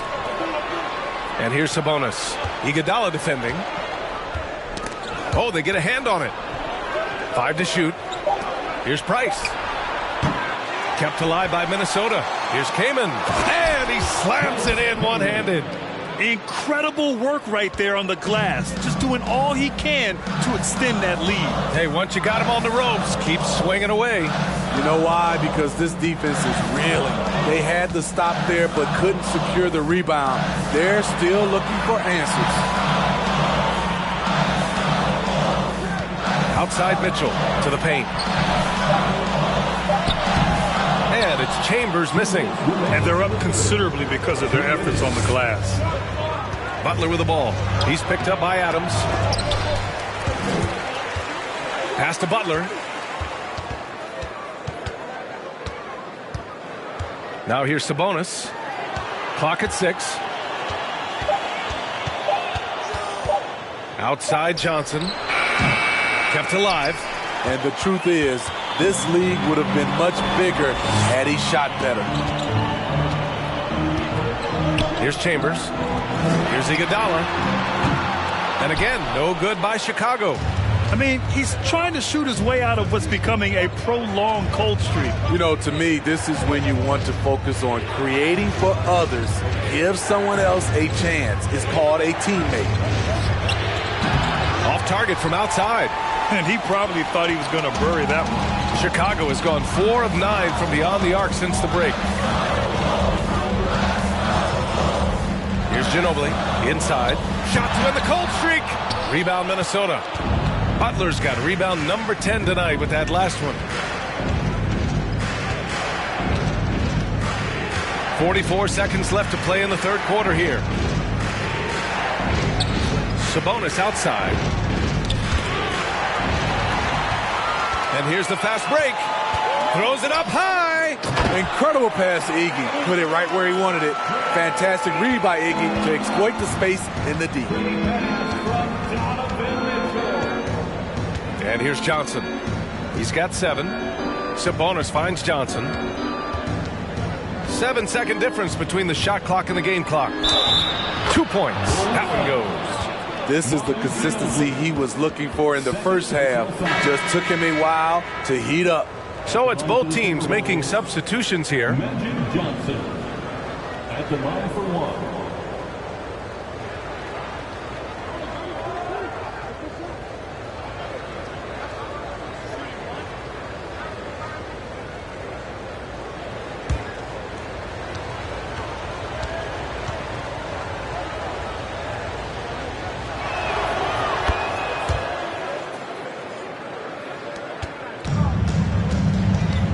Now here's Williams.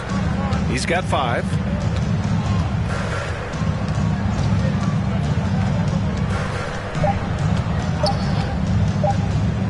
It'll count. Oh, he got it up in time, but it wouldn't fall for him. And as we end the third quarter, a double-digit deficit will make it tough to come back. The T-Wolves on top. They're up by 11. And we'll have the start of the fourth quarter for you as soon as we get back from this short break.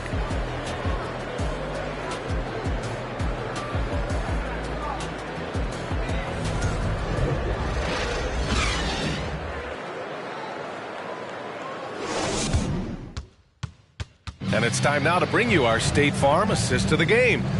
You know, I'm kind of stoked that this was a choice because I love this pass. A remarkable find. He put his court vision on full display. Yeah, you also have the location of the pass. Puts it right where it needs to be, where his man can do something with it.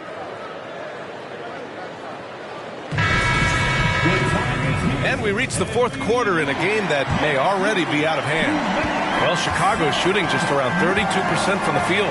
We've got Derek White. Marvin Bagley is out there with Johnson. Then there's Christian Wood. And it's Williams in at the 1. So that's the 5 in the game for Chicago. They are unconscious from outside. And so far, the defense has had no answer. You know what? They talked about this at halftime. And they're doing a better job of creating space. Gilgeous-Alexander with the ball. Check by Bagley. And slam dunk by Gilgeous-Alexander. Oh, excellent way to pad the lead. Yeah, especially when it's your one throwing it down like that. It sends a message that we're going to be aggressive no matter who's taking the shot. Wood outside. From outside, off the mark. The Timberwolves shooting at a 48% clip from the floor. Up top, Reddish, covered by Johnson. Reddish passes to Gilgeous-Alexander. For three. Reddish misses. Chicago has gone 1 of 2 from deep in this quarter. White on the wing.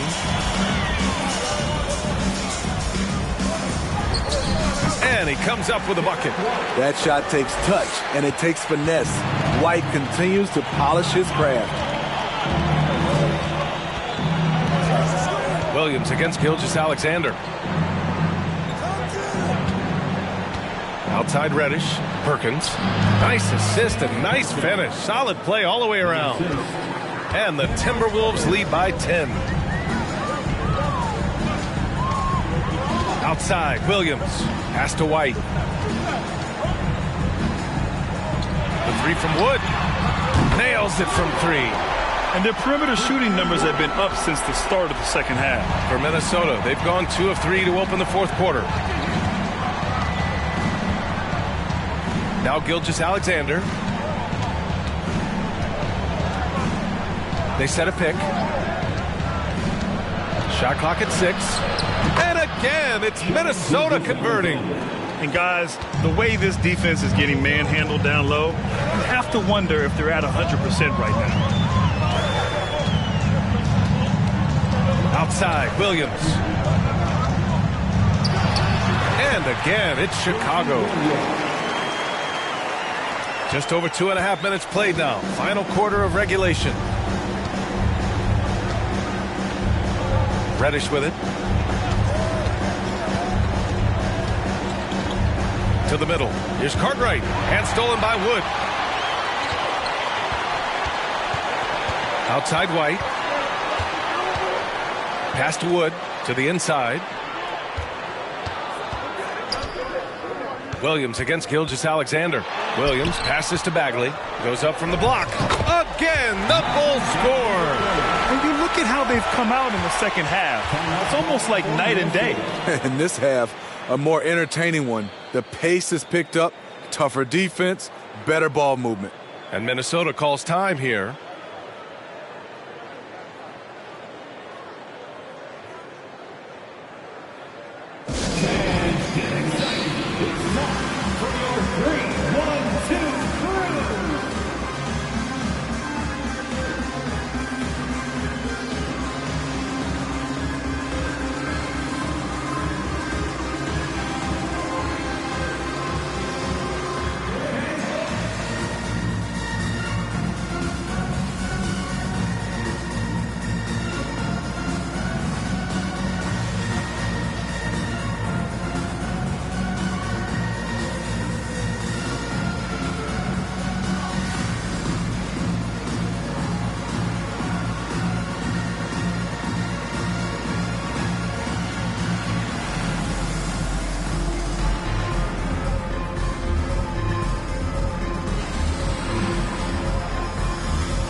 Gives us a chance to catch up with Allie LaForce. I was able to listen in on what Chris Finch was going over with his team.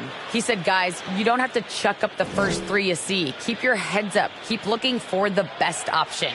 Let's see how they respond. Back to you guys. All right, appreciate it, Allie.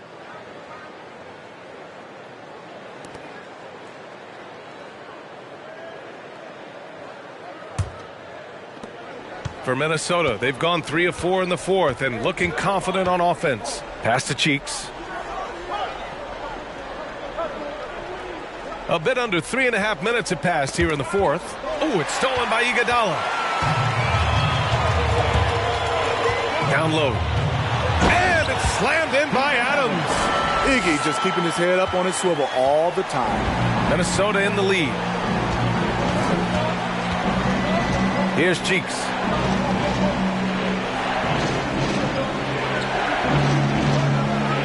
To the paint. Pass to Butler. Chambers grabs the miss. Chicago with the ball. They're on a 14-6 run. And he lobs it up to the rim. And the lob disrupted. Not to be. Here's Price.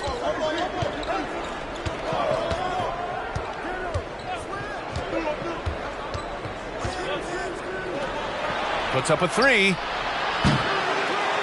Knocked loose. You know, we talk a lot about scoring efficiency. He's displaying the exact opposite. The shot by Iguodala, no good. Minnesota's gone 0 for 2 from outside here in the fourth quarter. Right side, Butler. Embracing the physical nature of the game. Butler loves getting contact while shooting. First team foul.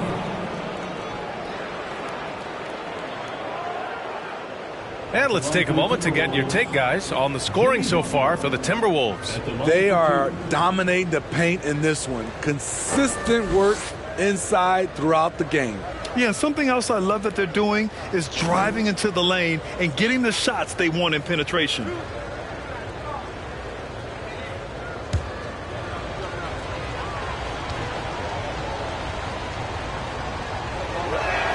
And he can't get the first one. Johnson, he's checked in for the Timberwolves.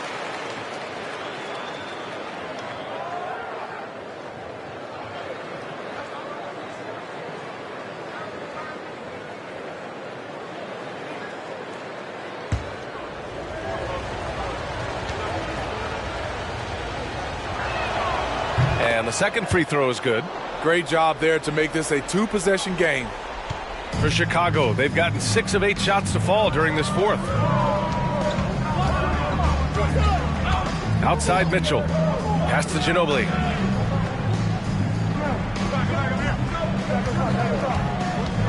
On the take. 6 on the shot clock. Back to Mitchell. Inside. Here's Chambers. That one falls. Nice setup by Mitchell. They are passing the ball around tremendously right now. And here's Johnson. Sabonis outside. Johnson passes to Butler. And it's Butler with the jam. Responsibility all on Jimmy Butler. He stepped up to the plate on that one. Here's Ginobili. Right wing. Outside Mitchell. Pass to Iguodala. Now Adams. Here's Ginobili. The three. Rebounded by Kaman. Hard to create space in that mid-range area. He would have been better passing that off. Sabonis outside. Outside Johnson. Another score. His 5th make out of 10 tries. And setting the table for his guys. Sabonis is such a shrewd and cunning distributor. Timeout called. The Bulls. Timeout for the Bulls.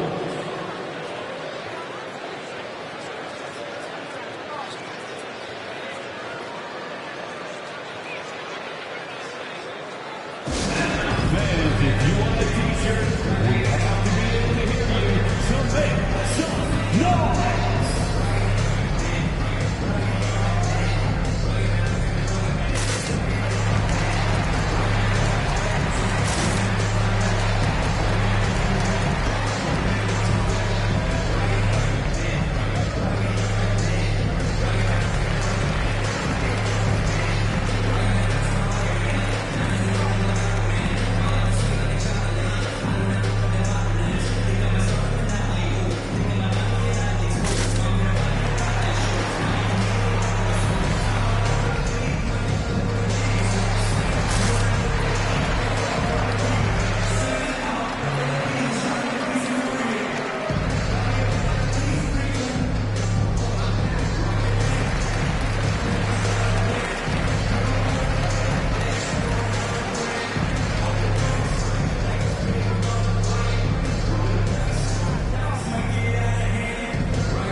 Here's Ginobili, covered by Johnson. Here's Iguodala. Fires in the triple. And a big basket for Iggy. He is just a calm presence in key moments. They set the pick. Pass to Butler. Here's Kaman. Adams covering. Now here's Butler. Ooh, good work defensively by Adams. Good offense beats good defense? Not always. Ginobili. And again, it's Chicago with a three. You know that he's always going to find a way to get the ball in tight situations like that and knock it down. Pass to Butler. Fades and shoots. And it's Chicago with a board. And he just hasn't been able to get it going this period. And you've seen they've made numerous attempts to try to get him going. Shows how valuable he is to this offense. Oh, boy. Looks like he was injured there. Yeah, so tough. I mean, guys, I feel bad for him and the whole team. I hope it's not as bad as it looks. I just hate seeing this, but no need to jump the gun. Let's see what it turns out to be.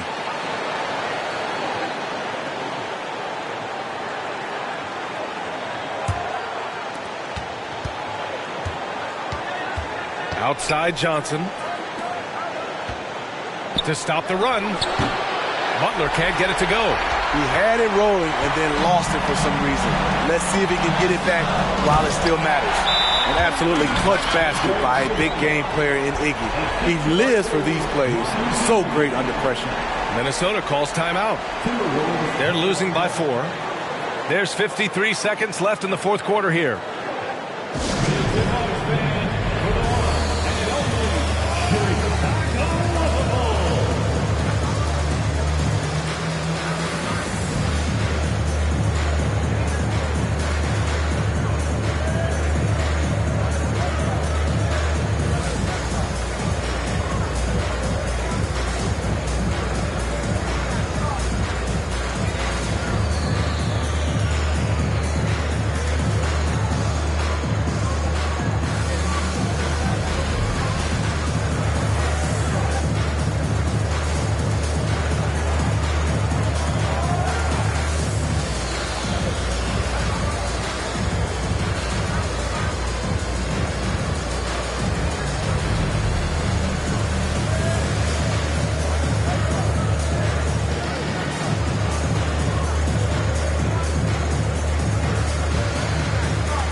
Williams is checked in for Chicago.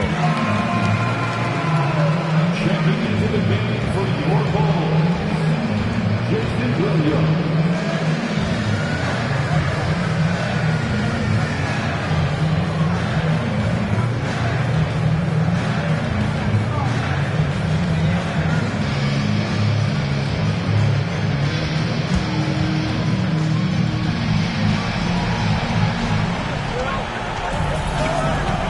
Johnson against Williams.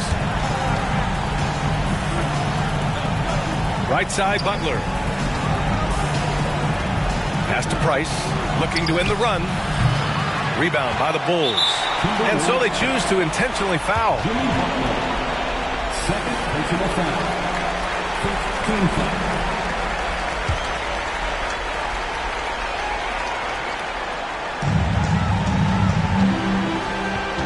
Now Williams, and he commits the intentional foul. Johnson. First personal foul. Second team foul. At the line for the Bulls, shooting 2. Jason Williams. At the line for 2.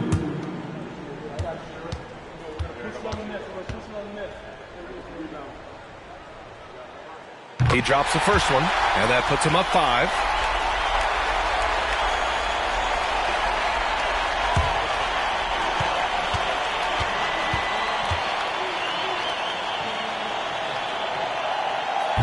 And he's unable to get the second one. This is do or die time. They must play flawlessly.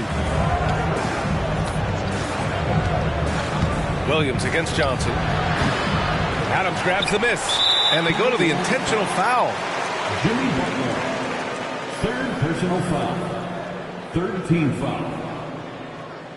At the line for Chicago, Steven Adams. 2 shots. Shooting 2.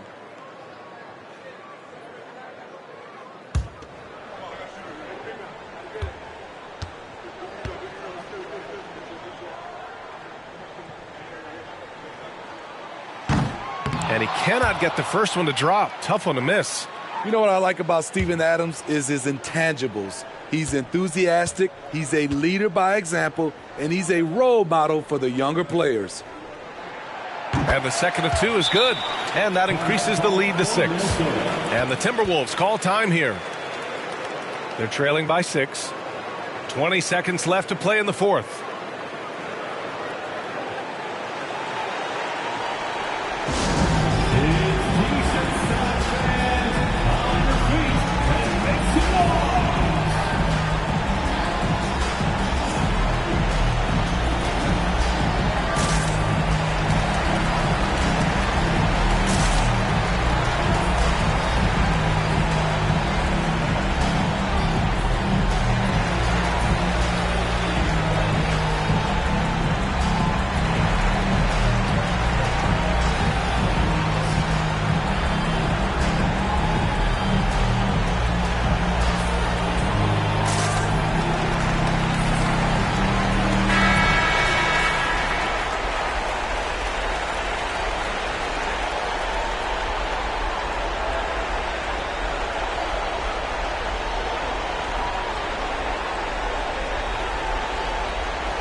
.20 seconds left in the fourth quarter here.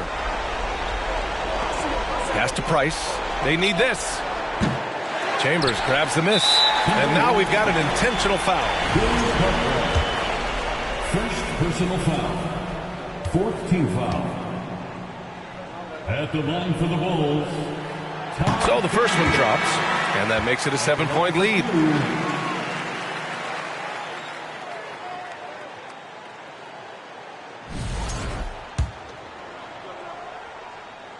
And so both free throws good. And it's an 8-point ball game. Pass to Perkins. And here's Reddish. Ooh, and once again off the mark by Minnesota. This one belongs to Chicago. A competitive game. You have to feel like this crowd gave him a little extra edge. Yeah, they really fed off the energy. You saw their activity level go up. Just a tremendous performance. And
Welcome, everyone, to the NBA on all.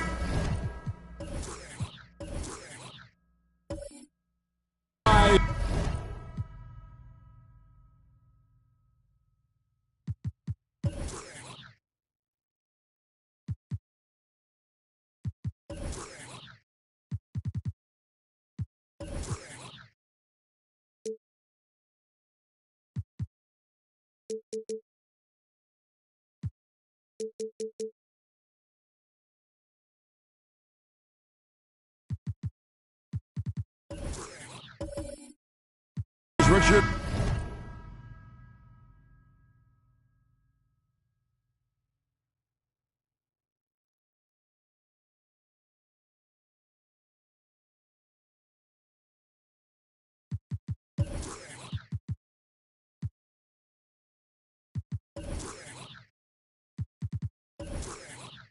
On the guard matchup in this one with two incredible talents going head-to-head. And we've been really spoiled with all of these guards that we get to watch. The league today has as much talent at the 1 and 2 as it ever has. So with Gay on the bench, this is Mike Budenholzer's lineup. We've got Ben Simmons. Lucas is out there with Havlicek. Then it's Roy Hibbert, and it's Petrie in at the 2. Now Rondo. John Havlicek missing from long range. Johnson down low, covered by Havlicek. Malone can't hit.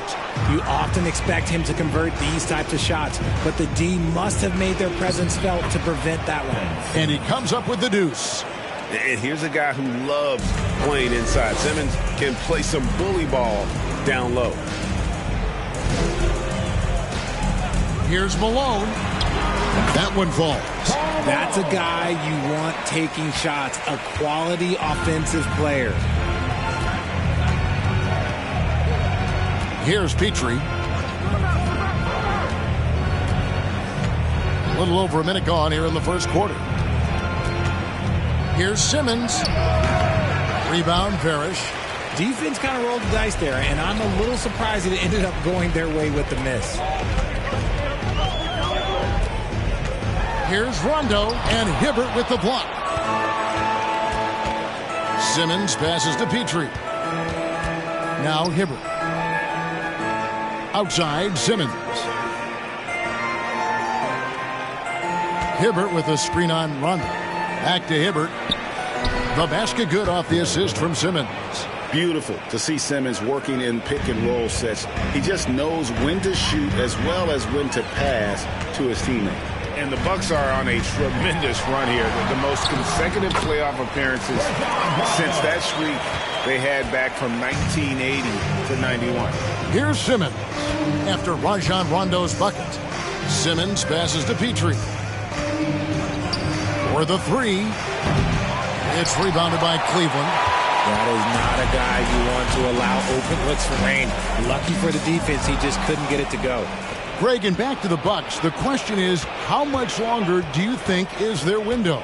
That's just it, Kevin. They've got the players to win now, and that has to be the attitude moving forward. They're built to do it again. Just need to push all the right buttons. And it's Havlicek missing. And so it's Johnson who brings the ball up for the Cavaliers. Nuggets looking it over. Here's Malone. And Hibbert with the block. Stolen by Parrish. Here's Malone. And Hibbert with the block. Here's Havlicek. Sinks the triple. His first make, and, you know, maybe that will get him going. The Cavaliers trail by 3. They've been looking out of sync offensively. Yeah, their offense has ground to a standstill. So timeout called here, the first for Cleveland.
we've got a moment now to look at the highest scoring teams in the NBA from last season.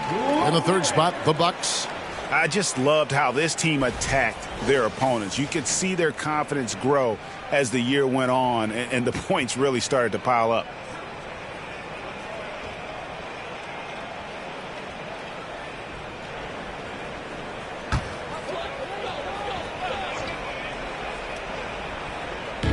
On defense, the Bucks.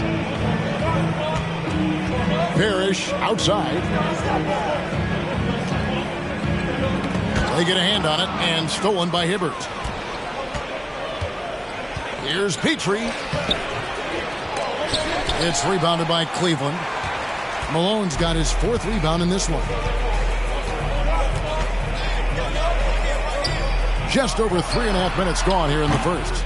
They're losing because he is struggling so bad, and he has not looked comfortable all game. Inside, Hibbert. Beautiful dish, and the layup goes down. Hibbert's got his second basket.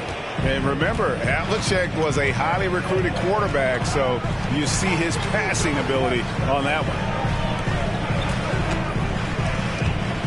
Havlicek against Johnson. And Simmons with the rebound. Milwaukee leading by 5. Hibbert with the screen for Simmons. Out left to the wing. Here's Petrie. The basket good off the assist from Simmons. And it just seems that every pass they make is leading to a score. Just great ball movement. Outside Dragic.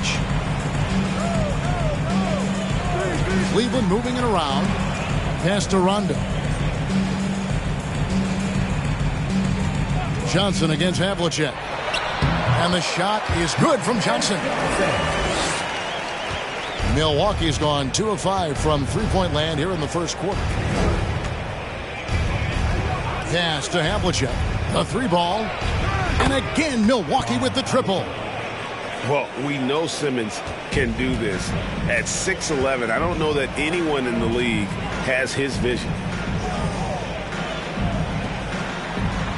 Rondo looking around.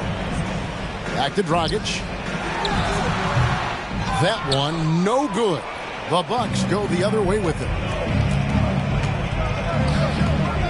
Now Simmons. Back to Havlicek. Lets the 3 fly. And he's good on the 3-ball. Havlicek's got 9. Yeah, this looks like a pregame shoot-around with all the threes they're allowing. Timeout called, Cleveland.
Bucks making a change here.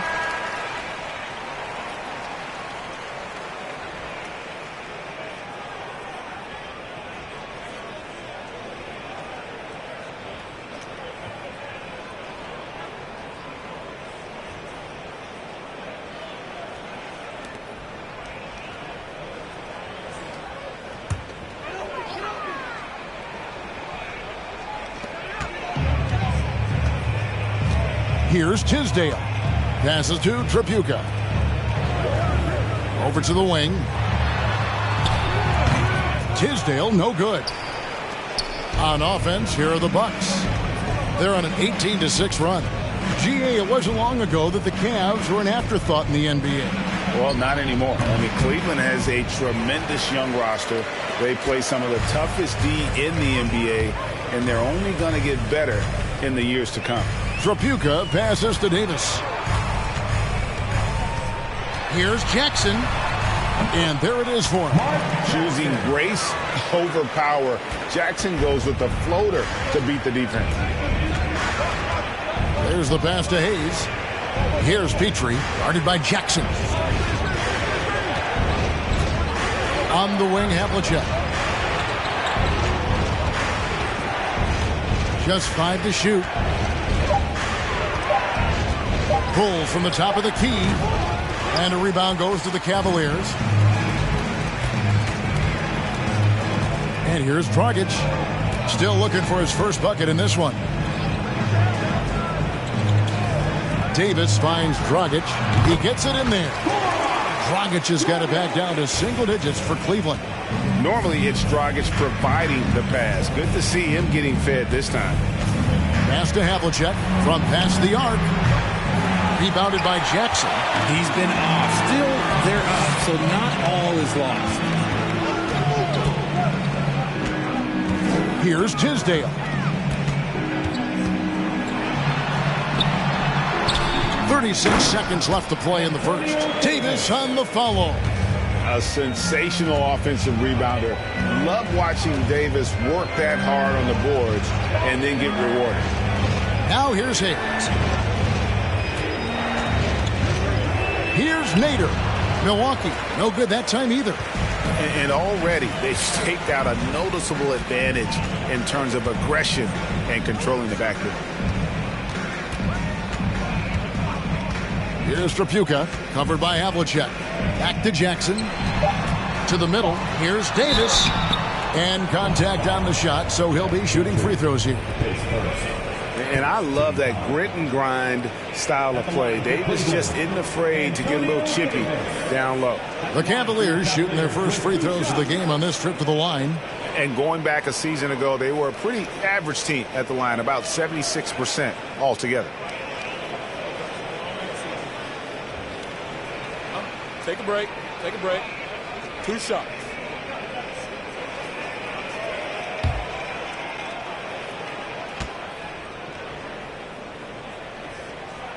And that one falls for Davis.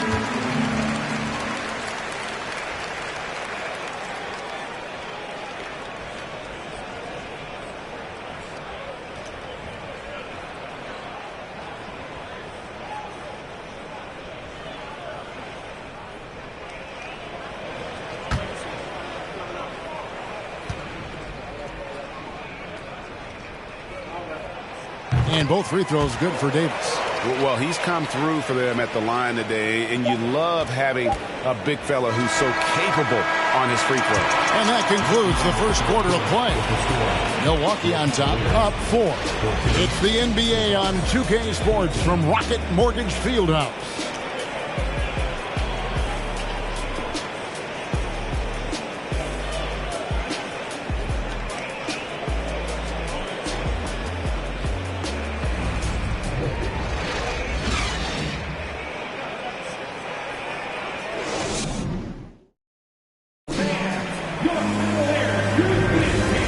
Enjoyed the broadcast so far, halfway through the first half in this one. And look what we've seen from Milwaukee. What do you think, guys? Coming in hot. They were sharp from the perimeter right out of the gate. And as long as the threes are dropping, you've got to keep launching them. And, Richard, for players that are off to a slow start to their season, what do they have to do to get rolling? Yeah, your confidence can really take a hit with a bad set of games early on, but it's important. It's just a start of your season. It is a long season, so if you have a bad stretch, you just got to keep grinding, keep working, doing all the things that you know are right. And not lose sight of your objective and staying in your lane, right? Yeah, it's such a long season. If you have a bad 10, 15 games, that is nothing over the course of a season. On the court for Milwaukee here in the second. Pressey is out there with Ben Simmons. Then there's Rudy Gay. Then it's Lucas. And it's Hibbert in at the pivot spot, manning the middle. Gay outside.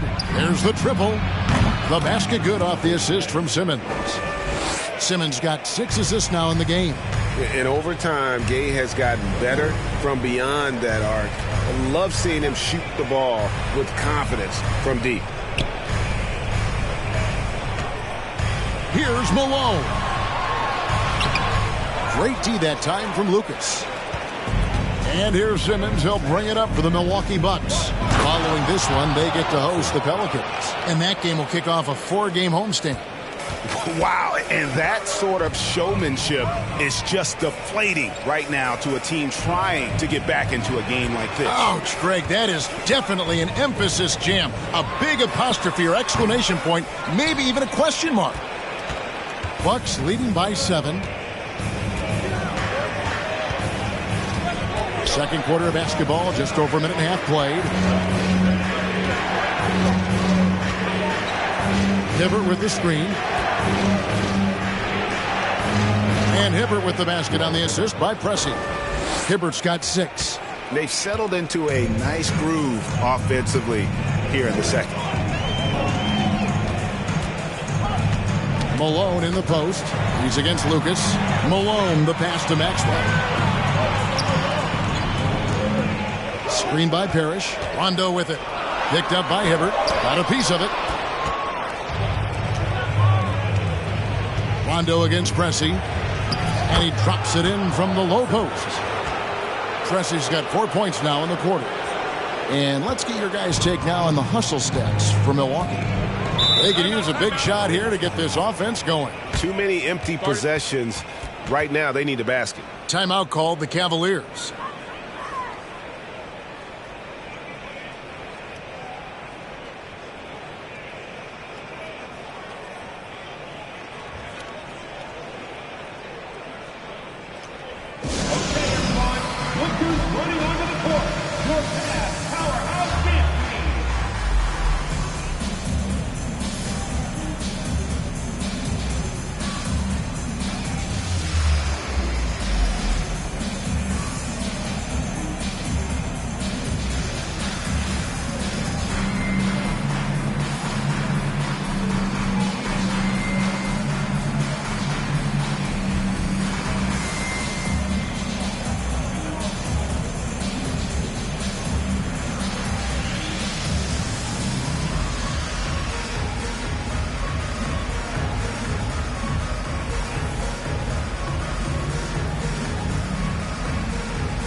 Dragic is checked in for the Cavaliers.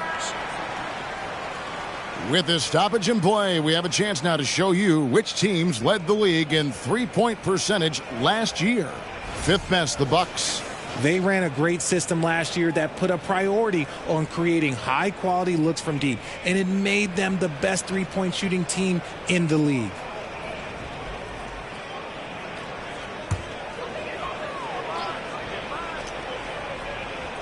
Quarter 2 and just under 2.5 minutes gone by. Johnson outside. Pass to Dragic. They need this.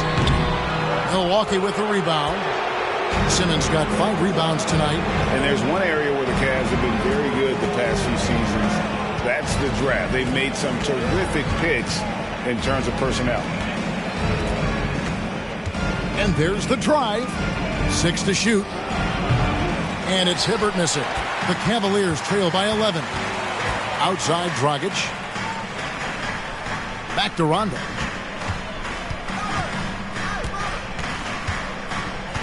Passes it to Dragic. And Hibbert with the block. Here in the second quarter, just under 3.5 minutes played. Simmons against Rondo. Havlicek outside. Offline with his three. You're right, GA, they have, and the draft's been essential to the rebuild effort in Cleveland. And they've been so smart about it. You look at the guys they brought in, Mobley, Garland, Sexton. They nailed just about every one of their selections.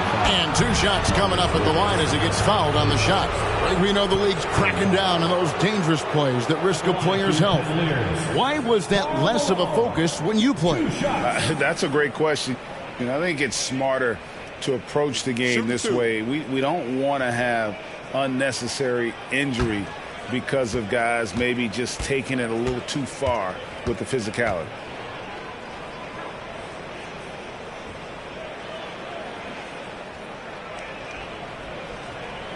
Free throw drops for Malone. And Malone, a remarkable power forward. His footwork, incredible. And that jump shot is wet.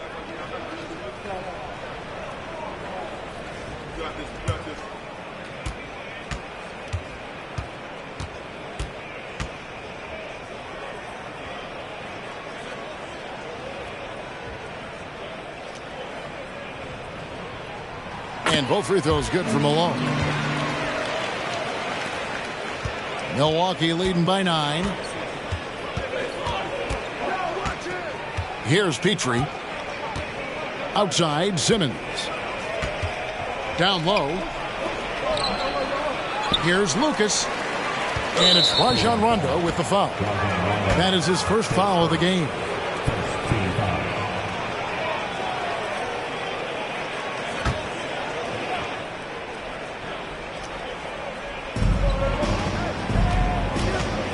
Rondo against Simmons. He sinks the 11-footer. And the Bucks lead by 11. And every jumper Simmons makes gives the defense more to think about. That's a nice shot. Malone against Lucas. Shooting foul as the whistle blows. He'll shoot 2 free throws. A moment now to see how the schedule is looking for the Bucks. On Sunday, they'll go back home and will be hosting the New Orleans Pelicans. And then on Tuesday, they'll host the Charlotte Hornets. Take a break. Take a break. 2 shots.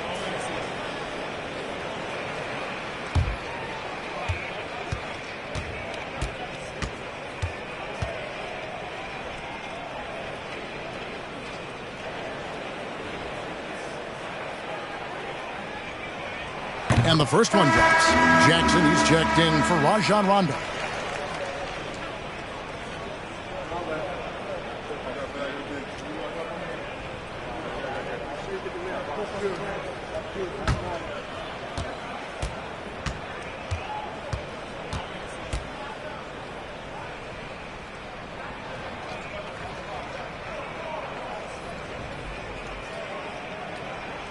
And both free throws good for Malone.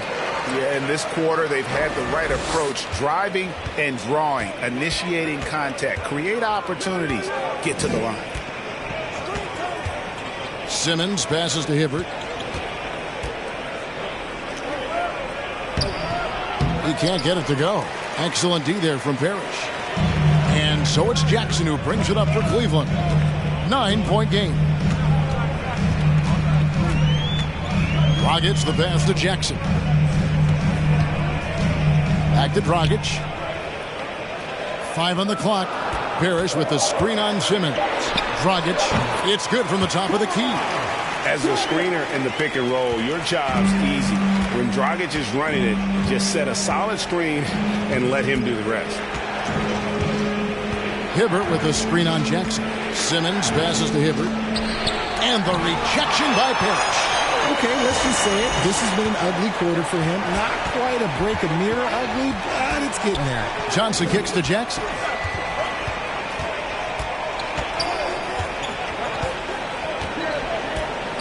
And the pass to Dragic. A three-pointer off the mark. Hibbert with it. Picked up by Malone. Pass to Petrie.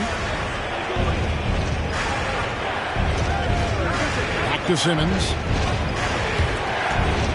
Hibbert dishes to Simmons. Hibbert with the screen on Parrish. Simmons passes to Hibbert and stolen by Malone. 2 minutes.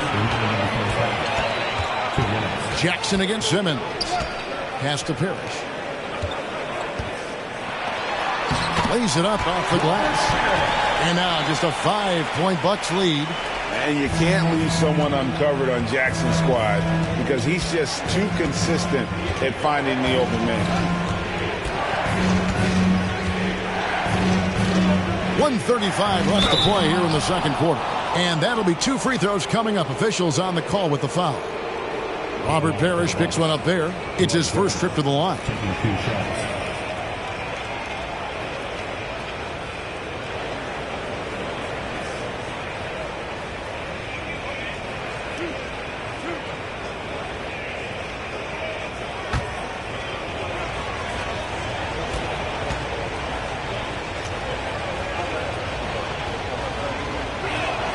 First free throw is good. And from college to the pros, Richard, you played for some legendary coaches. And speaking of coaching, is that something you've ever entertained doing? I never have, and I never will. Coaching, the amount of hours that you have to spend sounds exhausting. I love my job right now, and you know why I love my job? Because I get to work with you. Oh, listen, the feeling's mutual. So we get them both. 1:33 left now here in the second. Jackson with it. With the floater. And when it comes to running an offense, it doesn't get much better than Jackson, one of the smartest distributors in the game.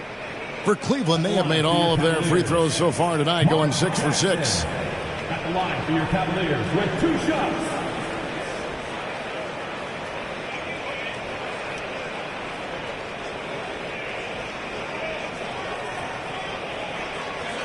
Take a break. Take a break. 2 shots.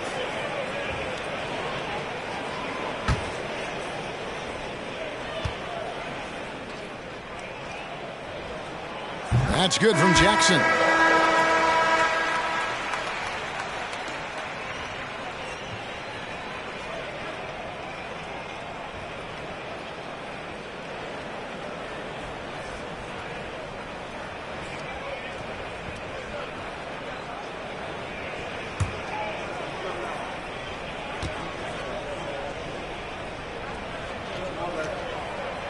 Jackson hits both of them.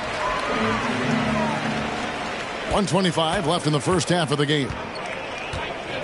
Kicks it to Hayes. Havlicek outside.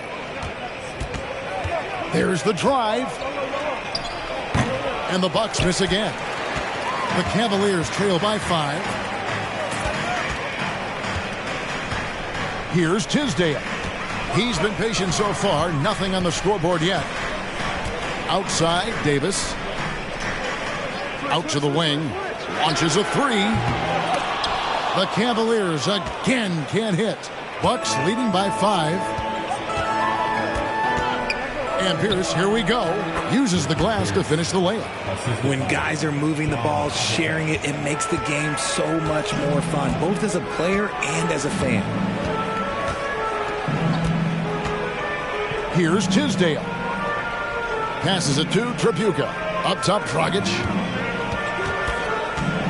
The pass to Tisdale. Almost, but it rolls out. Milwaukee's gone 5 of 10 from downtown tonight. 50% exactly. Here's Pierce going inside, and Davis sends it back. Jackson down low. Banked in off the glass. Jackson's got 6 points. And, guys, they continue to put a lot of pressure on the interior defenders with their work down low. And that'll do it for the first half. A competitive game so far. Bucks lead by 5. It's time now to go courtside as we send you over to David Aldridge from the sideline. David, take it away. Thanks, guys. Here with Coach Budenholzer. Mike, your evaluation of the first half. Well, I think both teams' defense is pretty good. Hopefully somebody can catch a rhythm here and score some points. Hopefully we can be better there. And that'll be key as the game goes on, Coach. Thanks. Back to you. All right, Dave, thank you. And time now for the halftime break with the third quarter soon to follow. Right here on 2K Sports.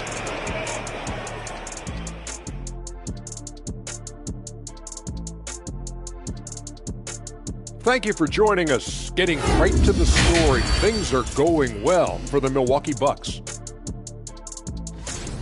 How about these guys dropping daggers from distance? It's become contagious. The defense has to stay connected to these guys, Ernie. And the way they've stretched the floor could open up other things for them offensively. Changing things up now, let's take a glance at the upcoming schedule. And as we look ahead on our schedule, is there anything fun you guys are really looking forward to? Yeah, I'm looking forward to Shaq making some more bad predictions. That's always fun for me. Don't lie to the people at home, Kenneth Cornelius Bailey. Shaq Stradamus is never wrong about anything. Well, I mean, I checked my notes, but we'd be here a long time. Whatever. That'll do it for our show tonight. Thanks for joining us, and we'll send you back to Kevin Harlan for more Hoops action.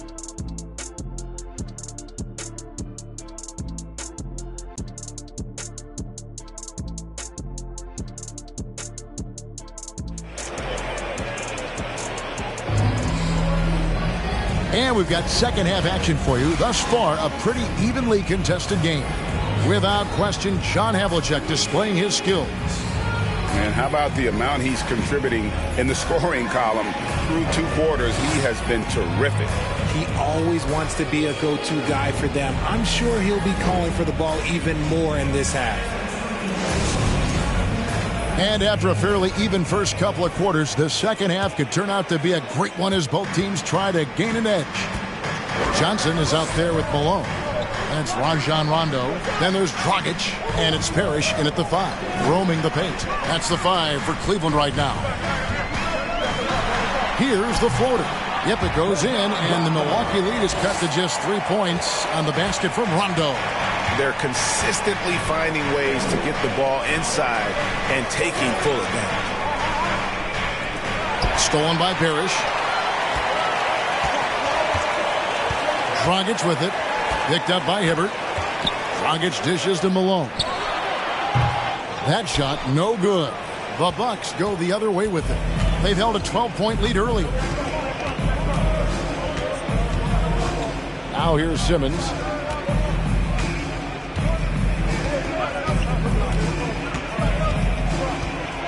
With some arc. Good on the bucket. Simmons got 6 points. And Simmons is so deft with the floater, freezing the D completely. Pass to Dragic. Jacks up a 3. And out of bounds as the Bucks gain possession. With this break in the action, we can show you the teams that had the most rebounds last season. The Bucks second. You can see the emphasis they put on rebounding. Such a huge part of their game, and one that they didn't ignore. Petrie the pass to Simmons. And we're just about a minute and a half into the third quarter of basketball. No good from Lucas. Now, I understand that shot didn't go down, but they will take that look every trip down the floor. Rondo against Simmons. Pass to Parrish. Clock at 6. Over Hibbert. And he overshot that one, missing. Rough start to the second half for them. Only getting 1 of the past 4 shots to fall. Havlicek kicks to Simmons. Hibbert with a screen on Malone. Floats one up. On the wing, Johnson to the paint. And then Malone with the dunk. I love watching Malone just use that strength. He's so good at just kind of burrowing his way inside and then finishing above the rim.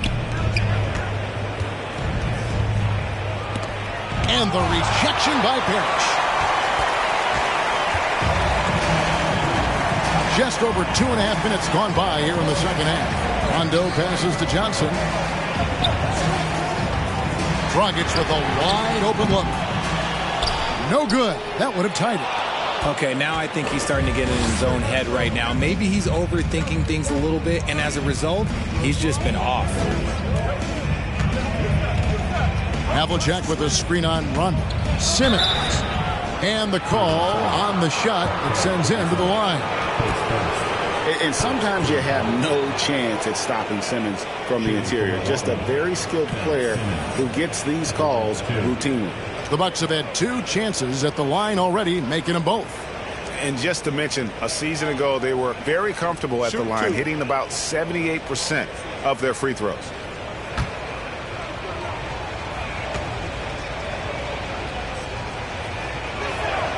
The first one falls. A walking triple-double threat. Simmons needs to keep working on developing that jump shot to be truly unguardable. And Cleveland making a change here. Maxwell's checked in.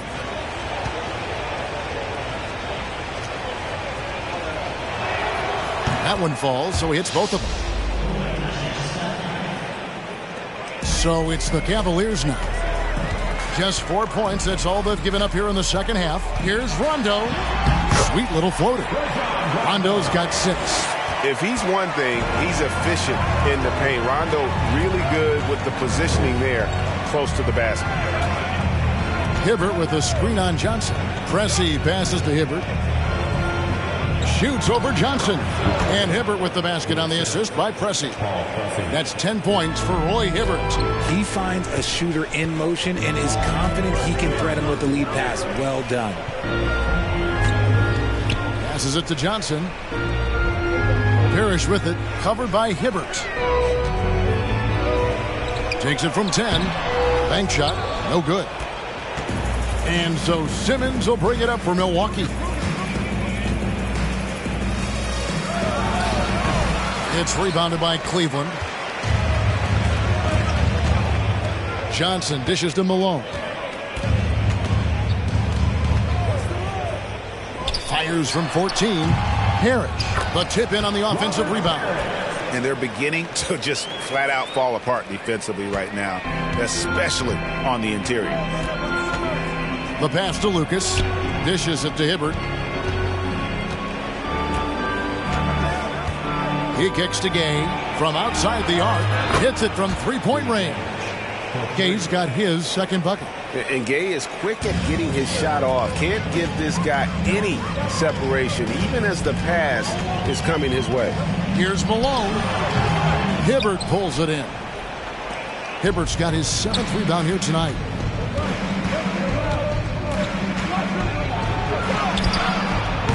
That shot off the mark. Johnson with some nice D. Kicks to Rondo.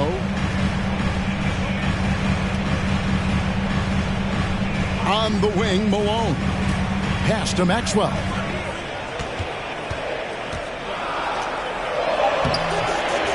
The second chance effort. Yes! And the foul. It's going to be on Rudy Gay. And defensively, they're on their heels every time the ball comes inside. And a moment now to quickly take a look at the offensive approach for the Bucks.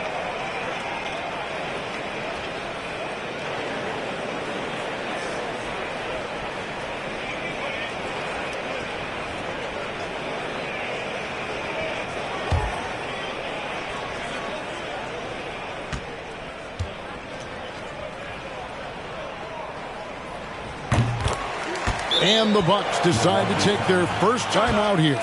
Every time out, a chance to review the lineups, matchups, or call a play. I'm sure all of the above is in order, and you can never be too content.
And the Bucks with possession here.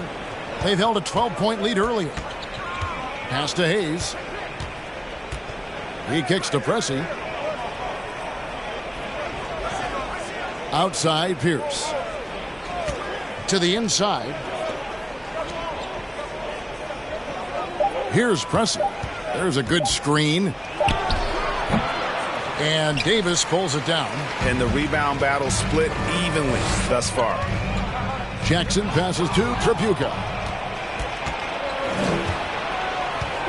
Here's Pressey. Pass to Hayes. 2 minutes remaining. The dish now to Pressey. 2 minutes. Gay outside. The pass to Pierce. From deep. It's rebounded by Maxwell. The Cavaliers trail by 3. Pass to Jackson. And you can tolerate gaffes like that sometimes, but in a close game, man, I tell you what, that really hurts. You gotta love strong defense, especially when it comes in the form of harsh rejections. Wow. And in a close game, blocks like that are so clutch, and that could be a real difference maker here tonight. Pressey kicks to Pierce. Gay outside, takes a 3, drops in the tray. Gay's got 2 now from beyond the arc in the third for Milwaukee. And Gay has a reliable jumper, outstanding at getting into a rhythm from here. Pass to Tripucka. And they come right back with their own 3-pointer. The real come at us, and we're coming right back at you. Yeah, I love the competitive fire right there. You drain a triple on us, and I'm coming for my revenge. Got him with the pump fake, but couldn't finish.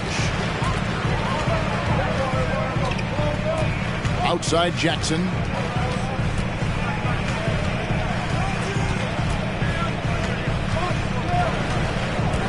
Passes to Tripucka.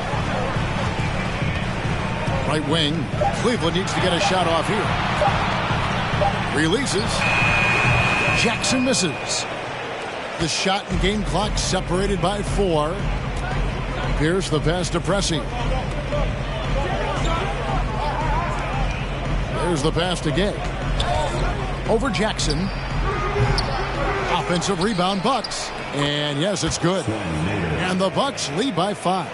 Hard work pays off with a rebound and a bucket. That's just great fundamentals. Here's Tripucka. And the wingspan of Gay helped alter shots. Terrific at just pestering scores. And we've watched 3 so far in this one. The Bucks on top, up by 5. It's the NBA on 2K Sports from Rocket Mortgage Fieldhouse.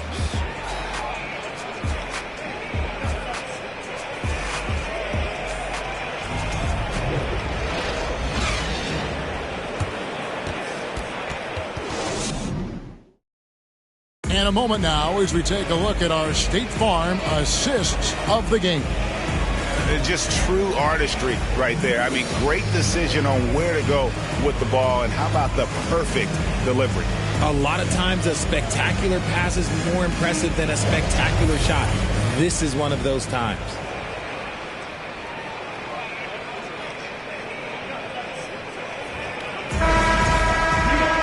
And I know I speak for all of us when I say I can't wait to see what kind of finish awaits us here in the 4th quarter. So with Gay on the bench, this is Mike Budenholzer's lineup. Lucas is out there with Havlicek. Then it's Roy Hibbert. Then there's Ben Simmons. And it's Petrie in at the shooting guard. The floater is so tough to defend against. Nothing defenders can really do but shake their heads. Malone passes to Johnson. Cleveland moving the ball around. It's deflected. Now Simmons.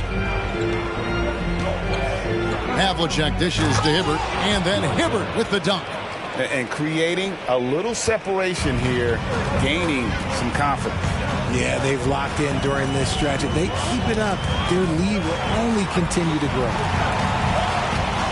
Outside Dragic. Johnson sends the screen for Dragic. Hands it from downtown. By no means a volume shooter. Dragic picks his spots and is very solid from deep. Simmons against Rondo. Hibbert with the screen. Here's Havlicek. And foul on the shot. He'll shoot 2 at the free throw line. Robert Parrish picks one up there. And I like the fact that the defense is looking to protect the rim at all costs.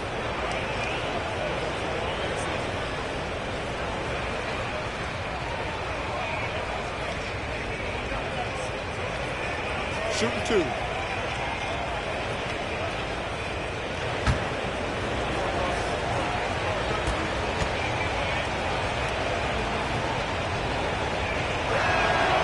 Throw good, Roy Hibbert.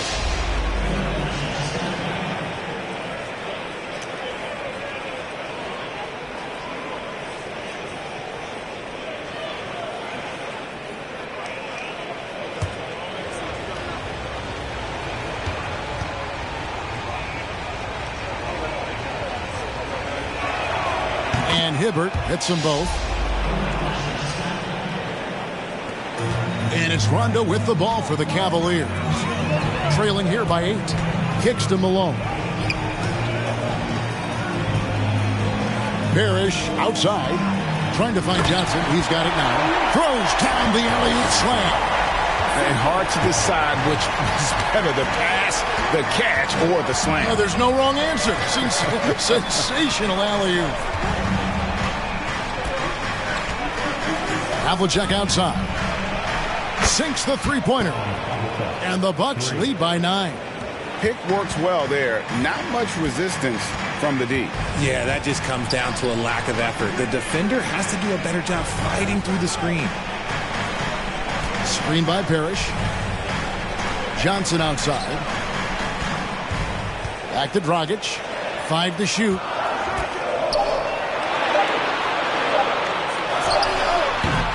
The rebound by the Bucks.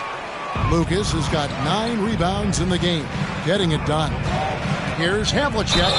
And he gets the basket. Officials blowing the whistle, so a chance at the line for one more. Unwilling to let up even for a moment. That's his killer instinct, just fanning the flames. Always plays hard until the final whistle, no matter what the situation is.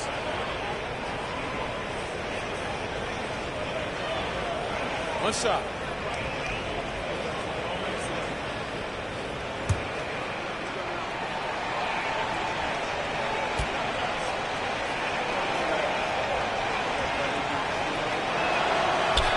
A free throw off from Havlicek. Yeah, and among the many things to like about Hondo, he is strictly about the team. Willing to take on any role. He just wants to win. Rondo finds Johnson. And no good. Some solid defensive work there from Havlicek.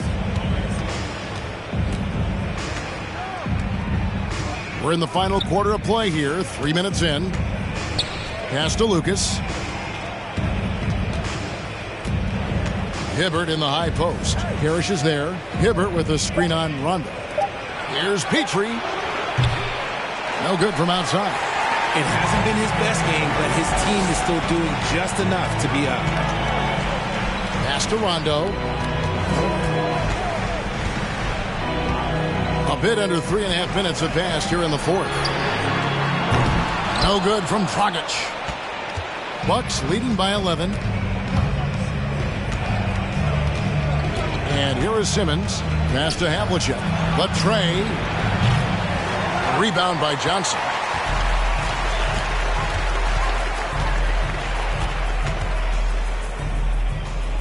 He kicks it to Malone. And there's the pass to Dragic. Good, and the assist goes to Malone. Dragic has got it back down to within single digits for the Cavs. Simmons, the bounce pass. And Lucas slams it in. I love how Simmons sets the floor. So good at spotting his teammates for high percentage shots. And the Cavaliers call time here. And he hasn't gotten anything to go. You can see the frustration mounting as a result. His team, not in great shape either.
And now the latest from our reporter, David Aldridge.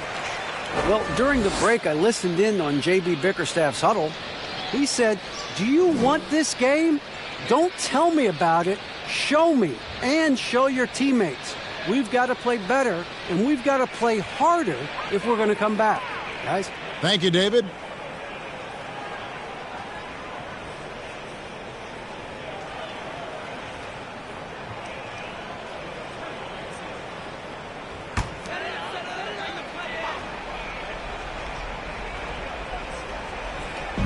And the Cavaliers with possession here. It's a 10-point game. Malone outside. And Dragic has it in the corner. Back to Malone. Great D that time from Lucas. Gotta applaud the defensive effort. It's not easy to stop him getting in the lane like that. Up top, Simmons. He's covered by Rondo. And the basket is good. Got it to go through on the contact, so a free throw coming up. A great opportunity for a three-point play. And Cleveland making a change here. Jackson's checked in. One shot.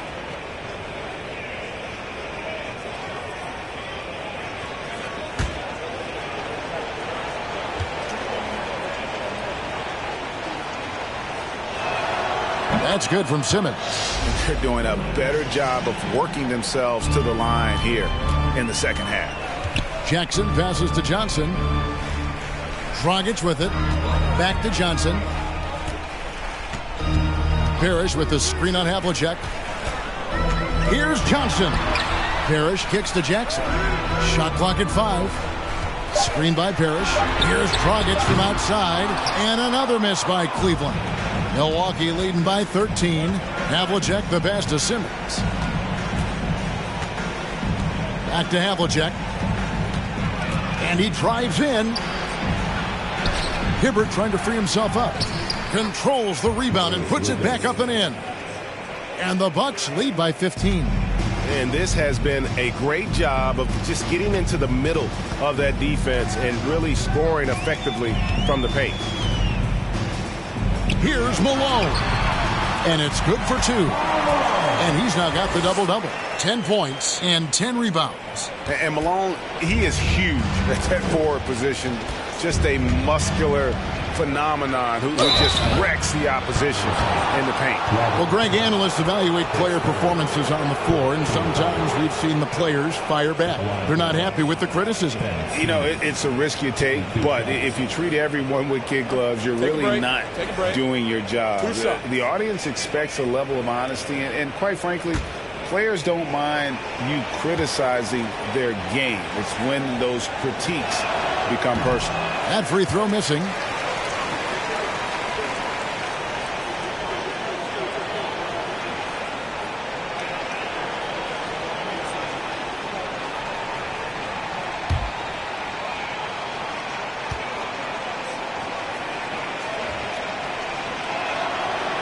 That one misses.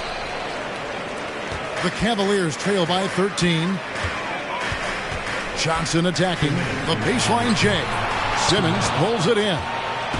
Simmons got his 8th rebound here tonight.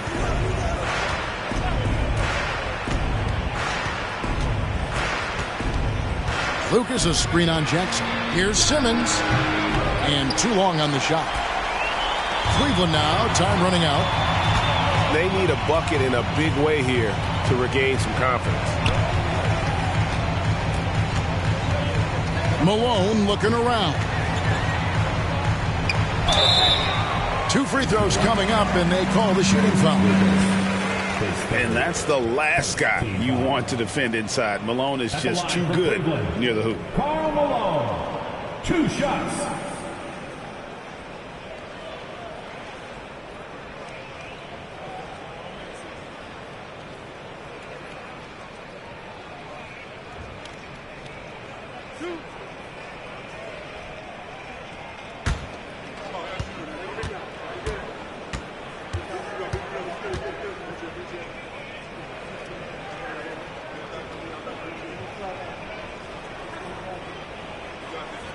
And he knocks down the first one. Rajon Rondo is checked in for the Cavaliers.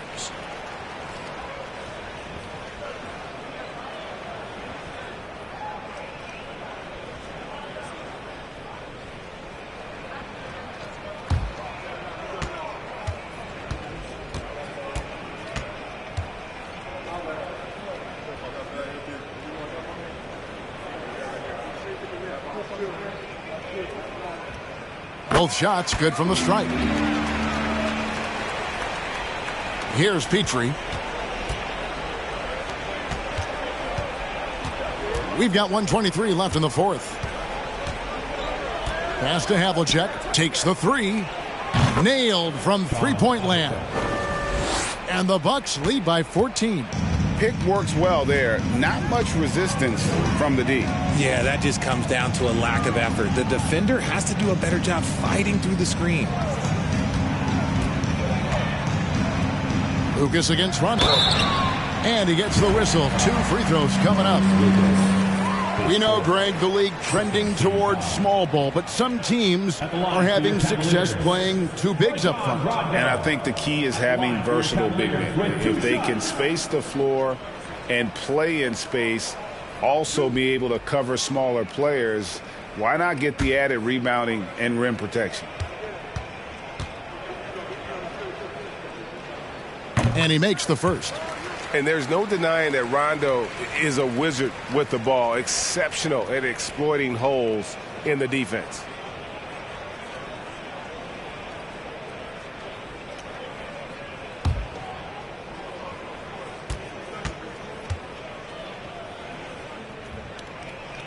So he picks up just 1 from the line that time. A disappointing trip to the line there. Even though it was just 1 miss, now is not the time to be missing those. Simmons with it. Pass to Petrie.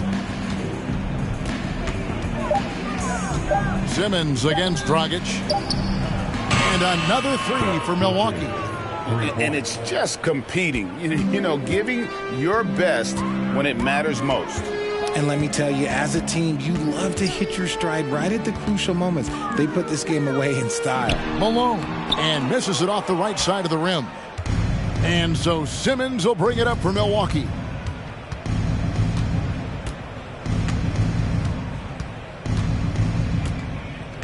Passes it to Havlicek. Hibbert with a screen on Johnson. The 19-foot shot. The shot missing. So no problem for Milwaukee as they get the win. This crowd was stunned by the manner in which their team was dismantled. You know what? Shocking. I don't care what the matchup is. You never expect a road team to come in and just cruise to the kind of win they did tonight. And that'll wrap it up, folks. This is Kevin Harlan saying thanks for tuning in. And now, we present the New Balance Player of the Game, Ben Simmons.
There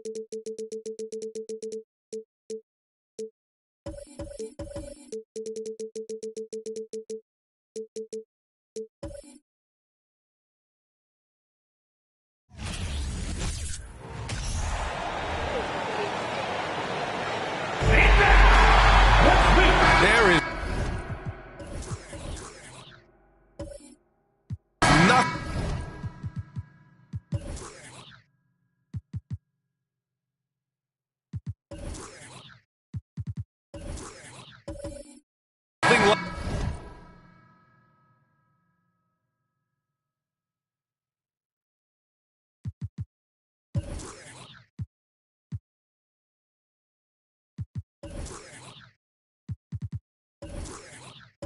like the atmosphere of opening night in the NBA. Grant, do players get just as pumped up as the fans for the first game of the season? I think they do. I mean, everybody, players, coaches, organization, fans, everybody gets excited for opening night. It's impossible not to. All the work these players put in over the offseason, the training camp preparation, it pays off right here and now. So a look at the starters for the Pacers. They've got Derrick Rose. He's out there with Terry Rozier, and it's Robinson in at the center position. Now here's Holiday. Here's Howard. Oh, Robinson with a block. Here's Lucas. Pass to Rozier. Here's Rose. To the middle. Here's Robinson. And a big finish by Robinson. No one's ever questioned his court vision. Rose playing unselfish basketball, being the leader this team needs him to be. Howard with a screen on Rozier. Here's Wall. Pulled the shot a little left. The bounce goes his way, though. Got his man all tangled up. I mean, serious crossover. Pass to Lucas. Inside. Here's Robinson. So it'll be 2 free throws. He was fouled in the act of shooting. And guys, what I like about the Rockets, they have stockpiled talent. I know they're young, but they focused on getting as many pieces as they can. Taking 2 shots.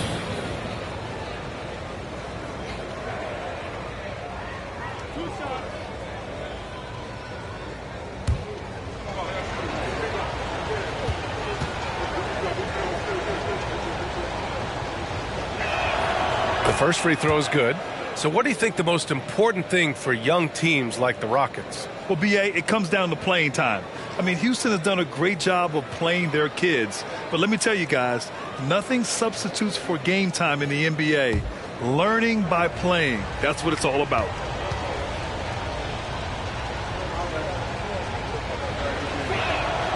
And he makes both free throws.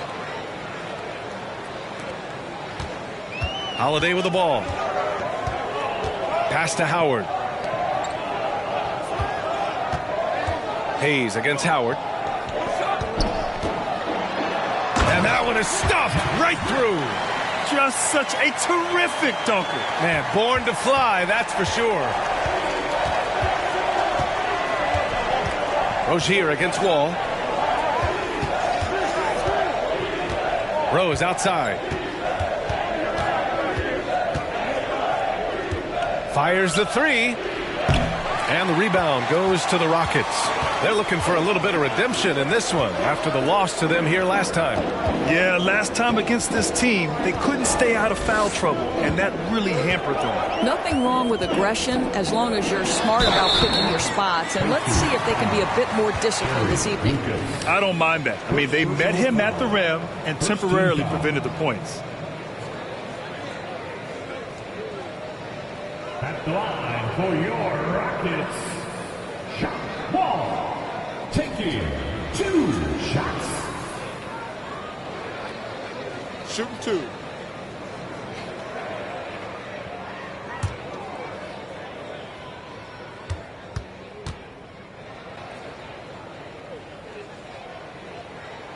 And that one drops, so now they lead by 1.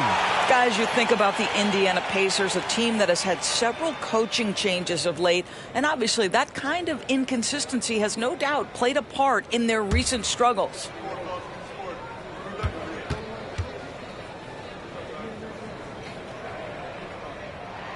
And that one goes in. 2 from the line that time. Well, the Pacers hired Rick Carlisle as their coach for the second time, by the way, in the summer of 2021. That's exactly right, B.A. Remember, Coach Carlisle was quite successful here between 2003 and 2007. Then he moved on to be the head coach of the Dallas Mavericks for 13 years. Obviously a championship coach that 1 year with Dirk Nowitzki. I think the Pacers optimistic Coach Carlisle can help speed up this rebuild. At the line for the Pacers, David Robinson. 2 shots.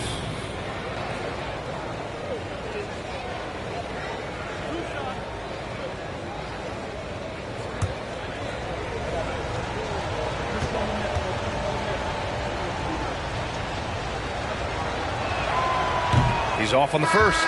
Miles Turner, he's checked in for Howard.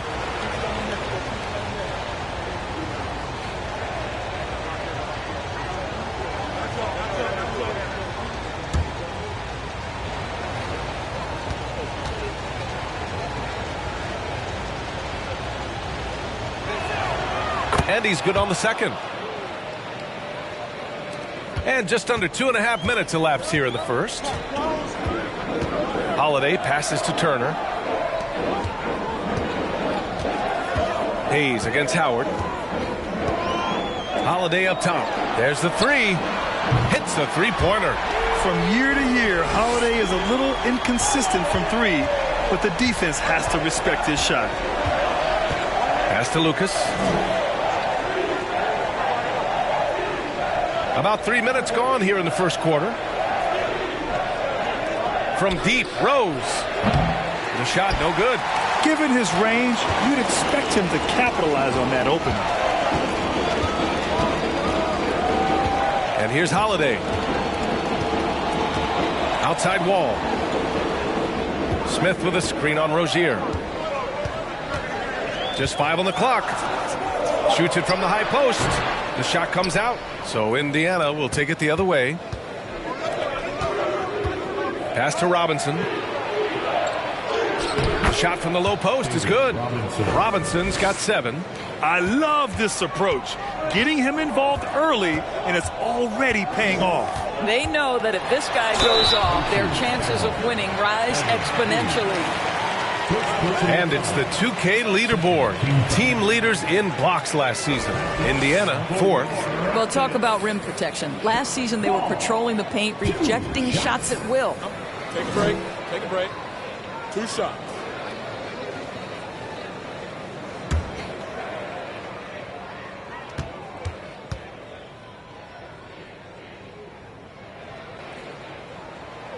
No good on the free throw. John Wall, of course, the #1 pick back in 2010. Game is largely predicated on speed, the ability to get downhill. But, boy, he has added strength to that incredibly long frame. He has been a force to be reckoned with.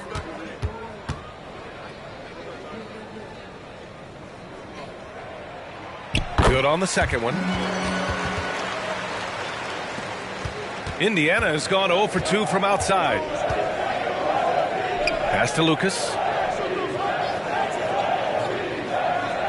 Now here's Hayes. Here's Rozier. Wall covering. Oh, and Turner with a block. Miles Turner with that length sends it back twice on the pipes. Miles. Rose against Holiday. Wall with it. Picked by Smith. Wall on the attack. And he banks in the layup. He's got 7. You know, it just comes off so aggressively. Wall so hard to guard. They need something good to happen here. Yeah, they've gone way too long without a score. Here's Lucas, covered by Smith. From about 19, it's tipped.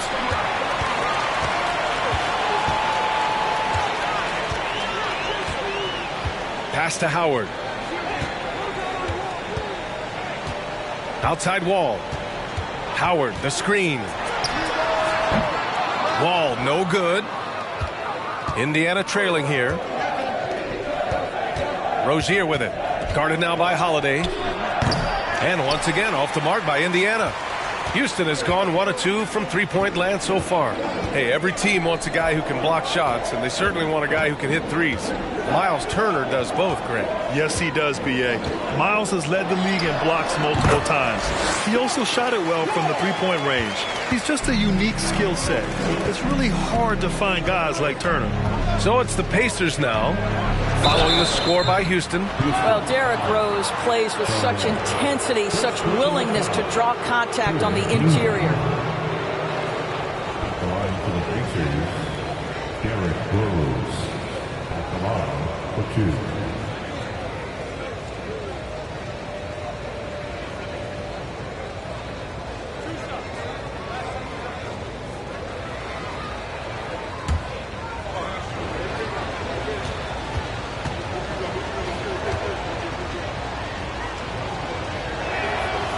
That one falls for Rose. Well, an interesting thing about Derrick Rose, right? Over his career, he's been an up-and-down jump shooter, but he's been remarkably consistent from the free throw line.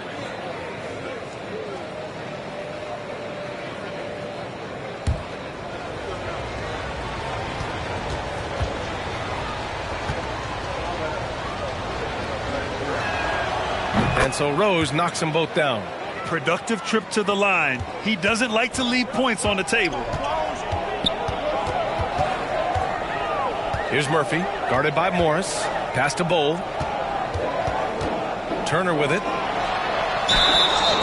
And he got the whistle on the way up. So he'll be headed to the line for a pair. Right, this is the size of Miles Turner because he's so skilled at using it to pick up these fouls. At the line for 2. Shooting 2.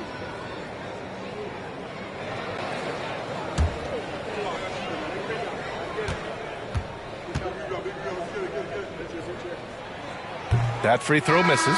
Well, Miles Turner understands how to use his size and length. Doesn't matter if he's blocking shots or going for his high release point jump shot. And the Pacers making a change here. Williams is checked in.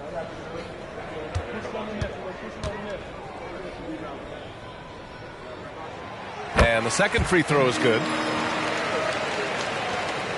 The Pacers have gone only 2 of 6 from the field. Morris outside. Pass to Hield. To the paint. Here's Williams. Count it. 1 for 1 to start the game. Well, this guy has made giant strides in his playmaking. Nice setup by Buddy Hield right there. Turner finds Mobley. Over Hield. Mobley, no good. The Pacers have gone only 3 for 9 from the floor. A minute 37 left in the first quarter. Pass to Thompson. Outside Curry. Hield with the ball. Three-pointer. Vandeweghe with a rebound. Now here's Mobley. Well, he hasn't put up any points yet in this one. And down it goes. 2 points. An outstanding first quarter from the field. Morris passes to Thompson. Back to Morris.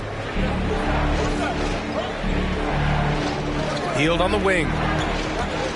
Over Mobley. And it's Hield missing. That's a shot he'd like back. He's usually going to make those. To the inside. Here's Bowl. Second shot opportunity.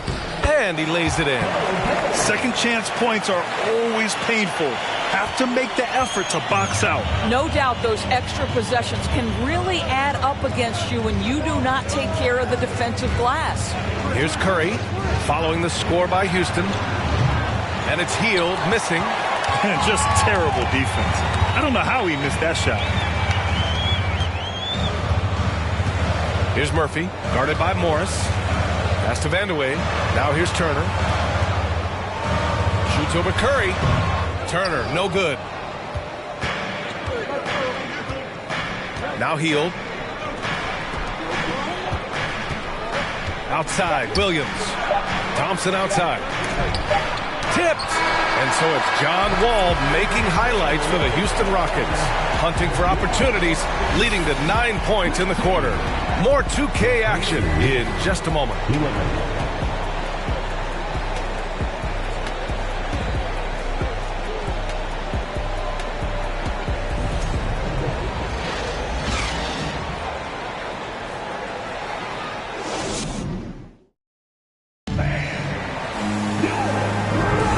For those of you just tuning in, second quarter action is where we are. And a moment now to quickly take a look at the offensive approach for the Rockets. Well, they found their offensive openings in the mid-range, and they continue to find ways to open up those jump shot opportunities.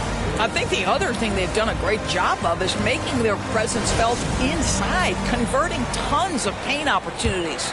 Grant, it's a shooter's league, and we're seeing more and more big men float out to the perimeter and knocking them down. Well, B.A., the game has evolved, and the shooting, particularly from the bigs, is fantastic. But, you know, I wish the bigs had a little bit more diversity. I don't mind shooting from the perimeter, but every once in a while, go mix it up and take advantage of your size mismatch in the paint. We've got Smith, Dwight Howard out there with Drew Holiday, and it's Howard in at the 4 slot. That's the 5 for Houston right now. And they're +5 on the boards after that rebound. Pass to Howard. Howard with the ball. Still getting warmed up offensively. No buckets yet in the game from him. A nice shot by Smith. And force-feeding the ball inside. I mean, no reason to go away from what's working. Boy, they'd love if anyone could get a bucket. Yeah, their offense has been grinding to a halt. And here's Robinson, guarded by Howard. Robinson can't hit. Great contest down low. Allowing no easy hoops is a winning approach. Here's Holiday.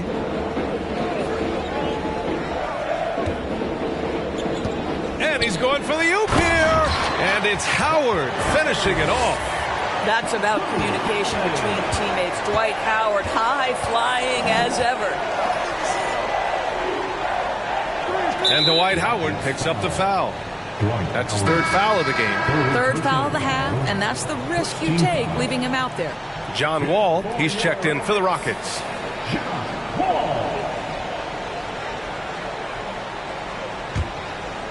Now approaching 2 minutes of action here in the second. Pass to Hayes. To the left side wing. Back to Rozier. 5 on the clock. Let's go with a 3. Excellent D there from Wall. That's his shot, and one I'm sure he wants back. Smith with a screen on Rose. Outside Holiday. Howard, the screen. Holiday drives in. And there's Howard. That one's good on the assist by Holiday. And the Rockets lead by 16. 3-pointer Rozier. Indiana again missing. They really have a commanding lead, not just in points, but in rebounds as well. And Grant, last season, Drew Holiday winning the NBA Teammate of the Year award for the 2nd time. Yeah, and in 2021, BA, he got the NBA Sportsmanship Award, too. So needless to say, Holiday tremendously respected by his peers and known for his dedication to others. And this is something he does all too well. Great position for the putback there. And I like how he doesn't think twice about passing it out. Just going right for the slam. No reason to do so there. He was going to lead, no doubt. Time called here. Indiana decides to talk it over.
And let's use this time to have a look at last year's steals leaders. Number 5 is Drew Holiday. Last year, he was really opportunistic defensively, creating havoc.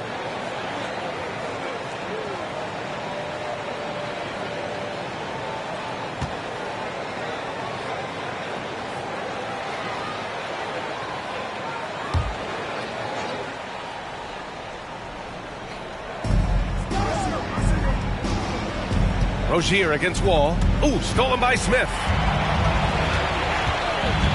And he's going for the lob. Hammers the lob through.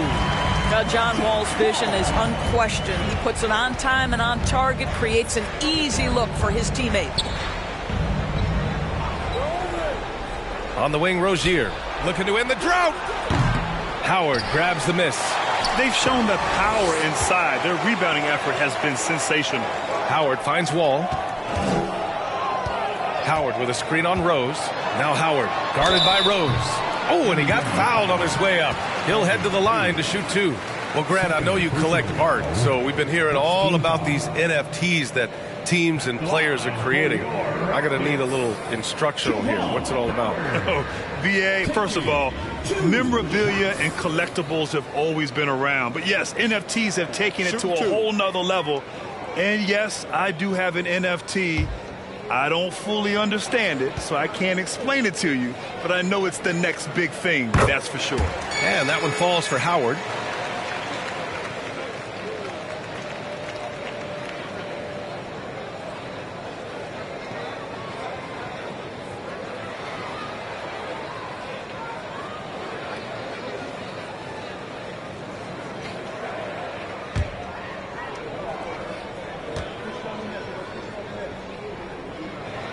Second free throw, no good. They had a number of cracks at it. Just came away empty-handed. Indiana's gone 0 for 3 from deep to begin the second. Rozier outside. Here's Lucas. The Pacers again can't hit. It's obvious they're becoming frustrated. Nothing seems to be going their way. It's just been one of those games, and they need to find a way to turn it around before it gets completely away from them. Pass to Rose.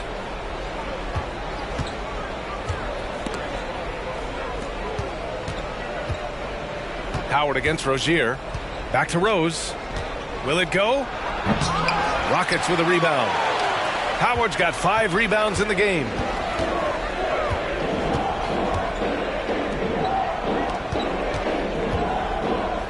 Outside Holiday. Now here's Wall, pounded by Rozier. And good. Got the friendly bounce off the right side of the rim. Wall's got 11. I just love the ball movement. And the Pacers call time here.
The Rockets making a switch here. Mobley's checked in. Curry, he's checked in for Indiana. Morris comes in for Rozier.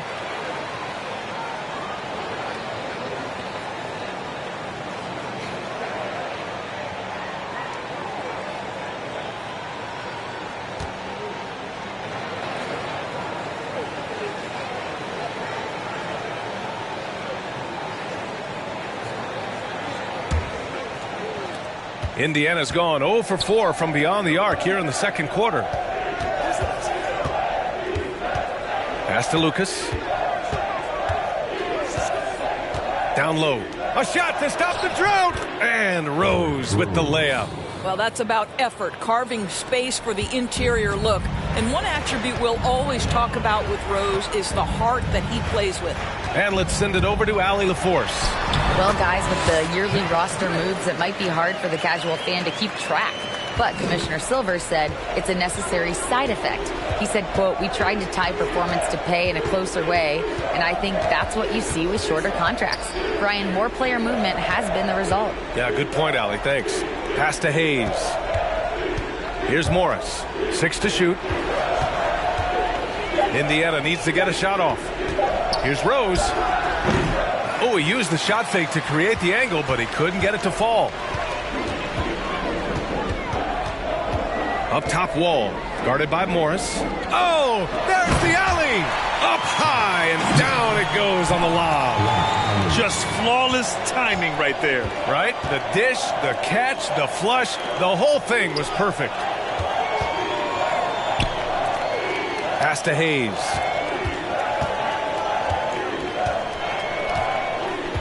Out left to the wing. From deep, Rose. And the three-pointer goes. Rose has got 5 points now in the quarter. I think Derrick Rose is feared as a driver of the basketball, but boy, that three-point shot has come a long way. Now, here's Howard. Now Wall from outside the arc. And count it. Now 5 for 7. He drops yet another dime, just facilitating this offense like a maestro. Pass to Lucas. There's a minute 26 left in the second quarter. Back to Morris. Fires for 3. And again, it's the Pacers from deep. And when you're trailing in a game, it can be tempting to try to go for the big play. And for the Rockets, they're shooting the ball with purpose. They're 68% from the field. Inside. Here's Smith. Tried to bank it in, but it misses. Indiana's gone 2 of 6 from distance here in the second quarter. Here's Lucas. Well, no scoring yet from him, but that's likely to change. Pass to Morris. Here's Lucas. Over to the left wing. From deep, Rose. It's rebounded by Houston. Howard's got rebound number 7 tonight. To the paint. Gets it to drop. Now 2 of 4. They're winning the battle down low by imposing their will. A challenging stretch for Indiana here. Shot clock and game clock separated by less than 6 seconds. To the right side. Here's Lucas. Pure from three-point range. Man, they're having a hard time defending the triple. That's 3 in a row. Ball against Morris. Oh, a clear foul there on the missed shot. So he'll get a pair at the line. Now, sometimes that's the best you can hope for with Wall inside. Send him to the charity stripe. For your Rockets, shot Wall. 2 shots. Shoot 2.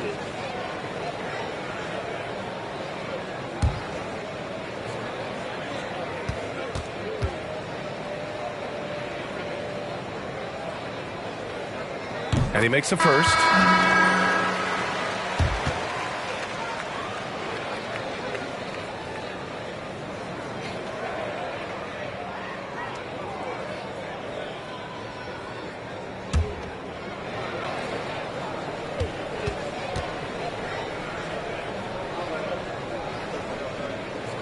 And so Wall nails them both. And so it's Indiana with it. Here's Williams. Oh, got it off in time, but it's no good. And so it's Houston, ending the period up by a staggering 23 points. Defense is setting the tone. Back after this.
There is never a shortage of NBA action, so let's first take a look at some of the scores around the league.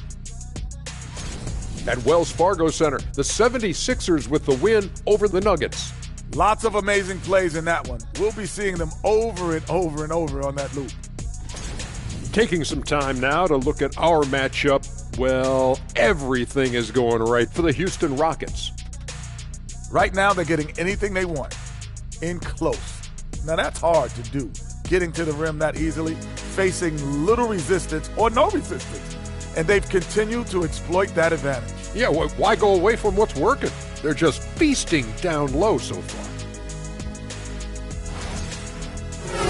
Thanks for joining us. Time to head back over to the third quarter with Brian Anderson.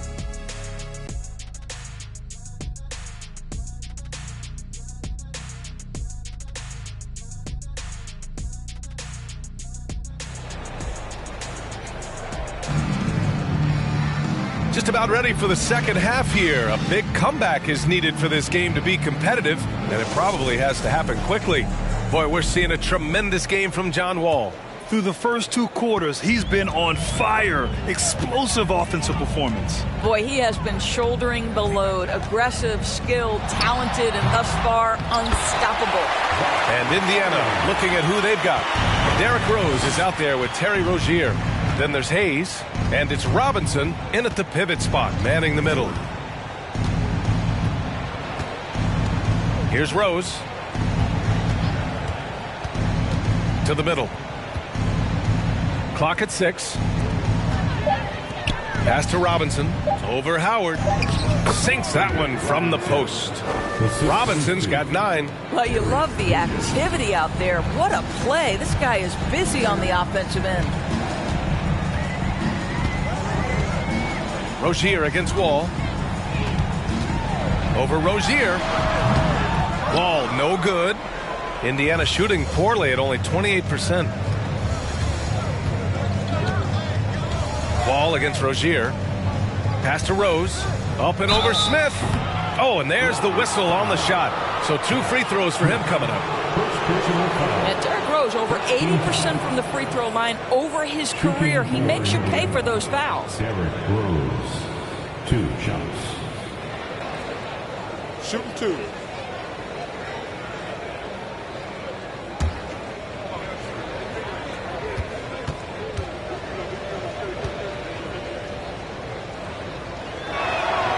And that one falls for Rose.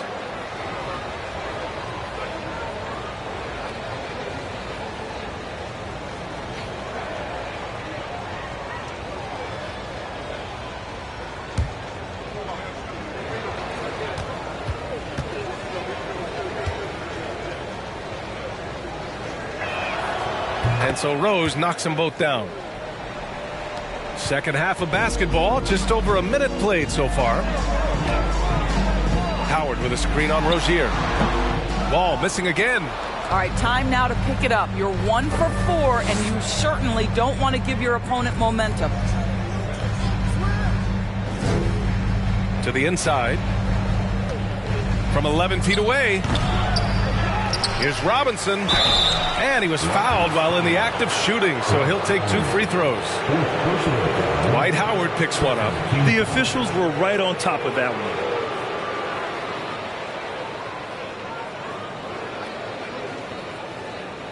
At the line for the Pacers, David Robinson taking 2 shots.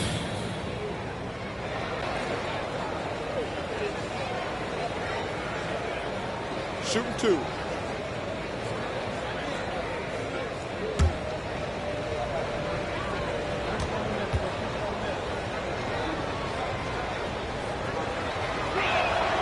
First one falls.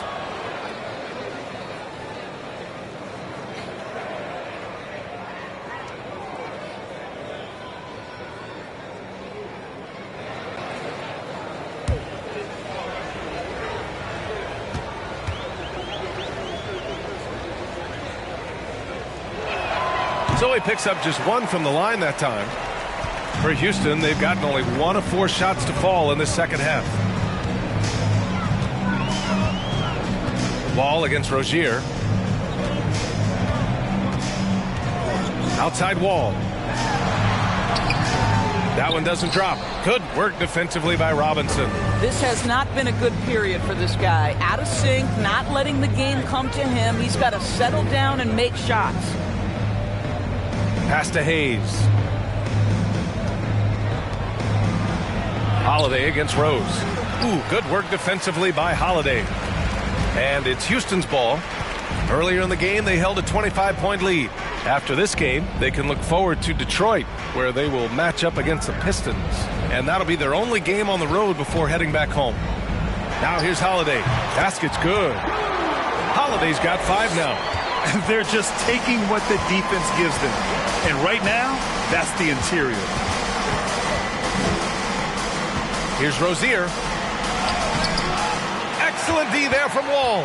Boy, surprised he missed that. The defense just good enough to prevent that bucket.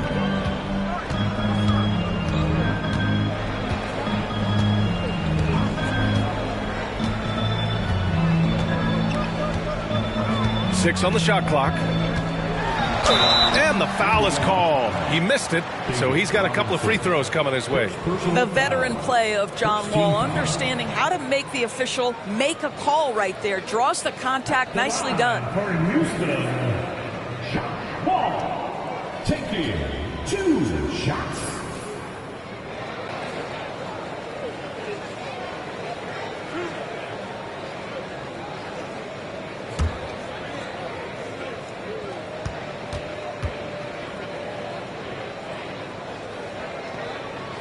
First one falls for him.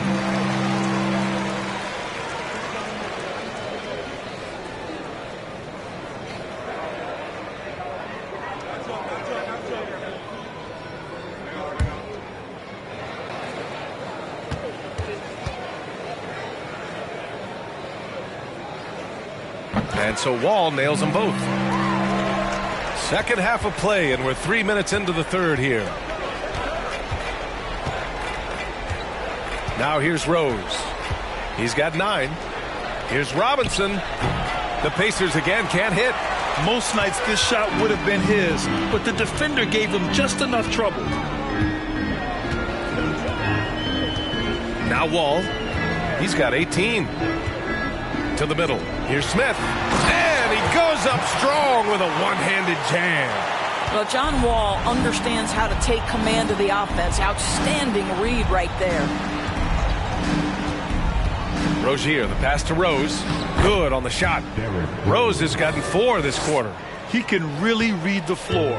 Precision pass in rhythm. Holiday against Rose. Pass to Howard.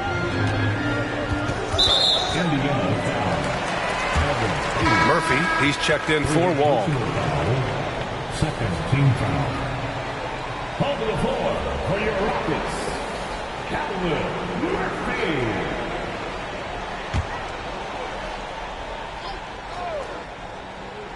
Here's Murphy. Howard with a screen on Rozier. Here he goes. Here's Murphy. Deflected.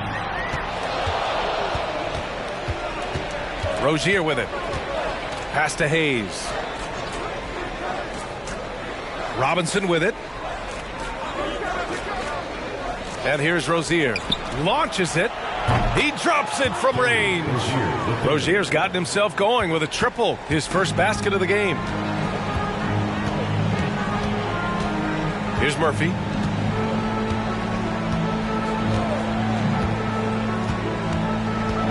And there's the lob. And it's Howard finishing it off. Well, Dwight Howard looking to score, and the coaching staff wants him to get these kinds of shots. Time called here. Indiana decides to talk it over. There's just a lot of wide open lanes to the rim here. That'll drive your coach nuts. Well, poor rotations, poor communication. There's a lot to figure out right now.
So Indiana ends up going with a new group.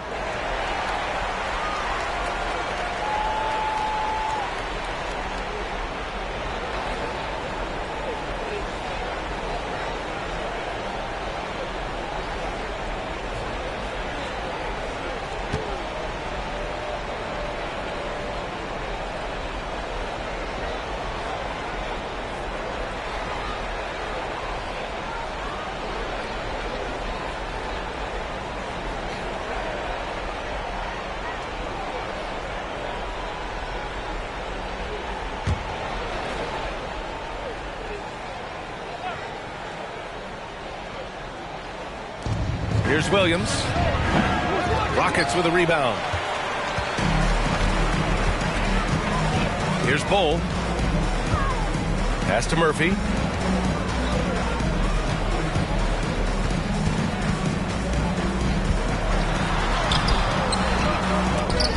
Not going to go that time. Ooh, good work defensively by Morris. The Pacers have gotten just 3 of 8 shots to go in the third quarter.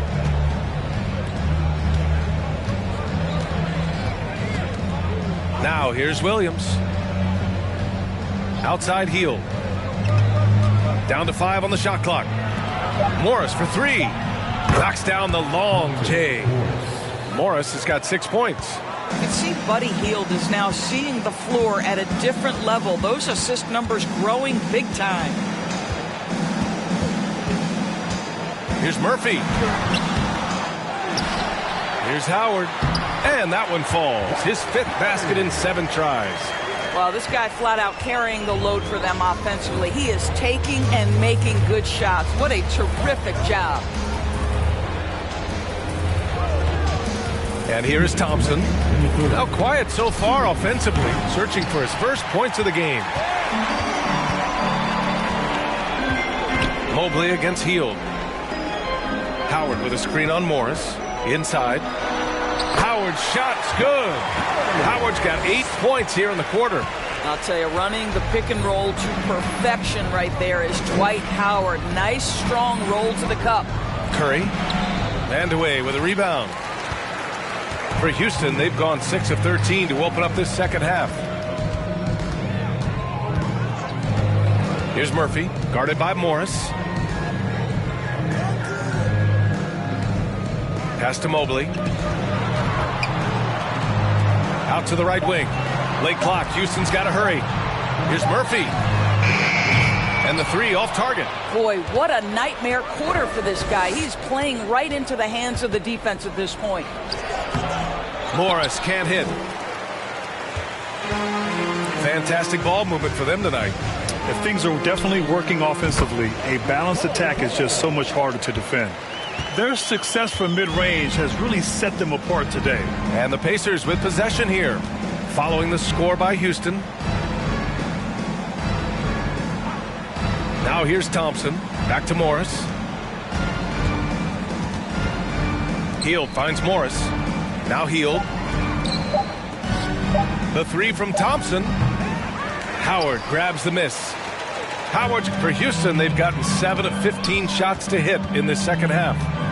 Here's Bull. And the rebound goes to the Pacers. Boy, they need something to go to regain some confidence. No question. Way too many empty possessions for them. Right side, Williams. It's deflected. And so it's Houston, already up 26 points as this quarter ends. Their efficiency has been off the charts. They're running their sets well with patience and purpose. All right, we'll get back to the action after this break.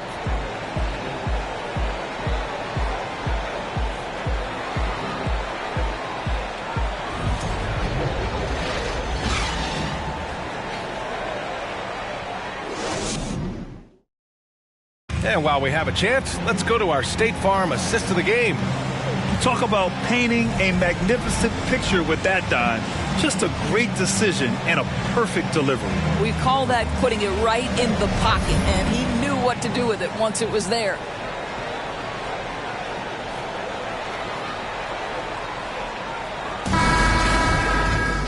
And 1 quarter to go in a game that, to this point, has not been an evenly fought contest. We've got Miles Turner, and it's Mobley in at the 2. So that's who's on the floor for the Rockets. Pass to Williams. Takes one from 10 feet. The rebound by Turner. Turner's got rebound number 5 here tonight. Here's Vandeweghe. Williams defending. Well, in December of the 21-22 season, the NBA set a record for most players used in a season. Doris, what'd you learn from seeing so many new guys? I think the exciting part of that, Brian, is the fact that the G League is now an integral part of each organization. You have the opportunity to bring guys up and down between that lower level and the NBA. It affords guys who maybe are getting spotty time in the NBA level to continue to enhance their skill. And it looks like we've got an injury on the floor. Very unfortunate as always, guys. Don't like to see this.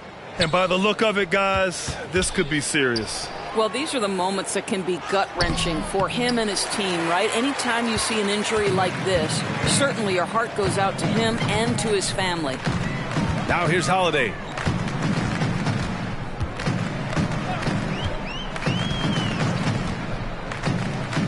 Pass to Bull. Stolen by Thompson. Morris against Holiday. Thompson with it. Outside Curry. Here's Hield. Lets it go from deep. Drills it from deep. Hield's gotten himself on the board with a 3 there. They are unconscious from outside, and so far the defense has had no answer. Well, that's the whole point, isn't it? If you space the floor well enough, it's almost impossible for the defense to account for everyone. Just their second turnover of the game. Impressive how mistake-free they've been. Rozier, he's checked in for Morris. Just over a minute and a half played here in the 4th. Here's Williams. That shot off. And it's Houston the other way. I'll tell you, no matter what he does, he can't find his rhythm, and you get the sense he's starting to press a little bit. Pass to Vandeweghe. Hey, we've heard a lot of coaches say, including Warriors coach Steve Kerr, about load management. If you want to see the Stars play more often, cut the schedule back. Maybe 72 games. Grant, your thoughts?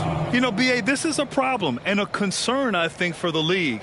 You go back 20, 30 years ago, Stars played every night when available. Now you're not seeing that with the workload and the back-to-back and the concern with players and their safety and the amounts of money they make over their contracts. 72 games is a possibility, but I prefer to keep it at 82. Maybe I'm just a traditionalist. And that one falls for Turner.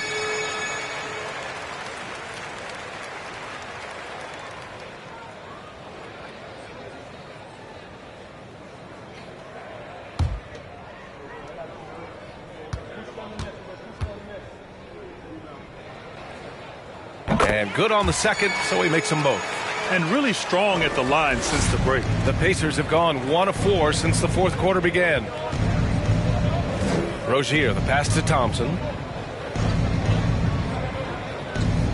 Outside Curry. Pass to Hield. Just 5 to shoot. Good D by Mobley. So it's the Rockets now. They played a great fourth quarter defensively, allowing only 3 points. We've seen fans removed for inappropriate comments to players. Doris, where do you draw the line between heckling and being inappropriate? I think one way I look at this, Brian, is if I were face-to-face with somebody, what would I be comfortable saying? I think we should always err on the side of caution. It's okay to heckle and have some fun and sort of give your team support. But I think if we ultimately keep respect foremost in our minds, we'll be okay. Lets the 3 fly. The Pacers pull it in. Thompson's got 4 rebounds in the game. Holiday against Hield. Rozier outside. Right side, Williams. Pass to Curry. Back to Hield from behind the arc. Sends it home from three-point land. Well, these are the types of opportunities his team tries to generate for Buddy Hield. He is just so efficient as a jump shooter. Houston calls timeout.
We present our New Balance Player of the Game, Dwight Howard.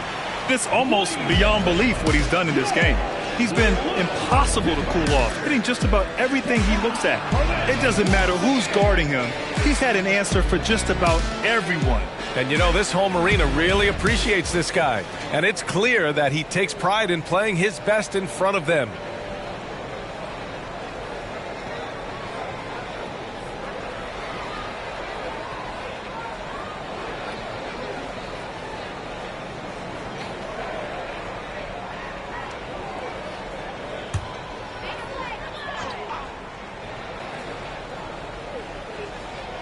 A little over 3.5 minutes in the books now in this fourth quarter. Turner finds Wall. And a foul called on the way up. So he'll take 2 from the free throw line. And Grant, as NBA players start to have more of a platform, we still hear those who say shut up and dribble. What are your thoughts about this? I think it's silly and it's unfortunate. And if you don't like it, then change the channel. But players today, matter of fact, everybody today has a voice through their social media channels. And it just so happens that NBA players have large platforms that reach people all over the world. Yeah, don't expect the players to be anything other than themselves.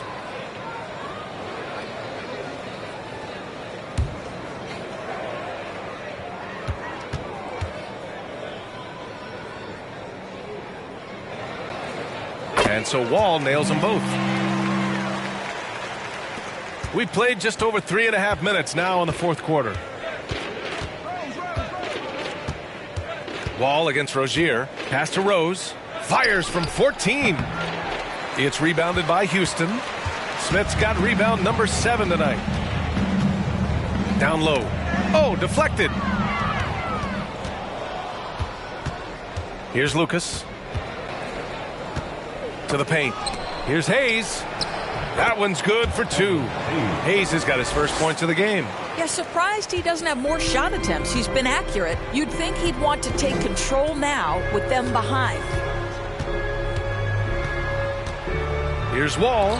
Oh, Robinson with a block. And they'll get another chance. Picked by Smith. Outside Wall. From the arc. Sinks it from distance. Wall's got 23. Well, after netting one in the first half, that's the second deep ball to go down for this guy.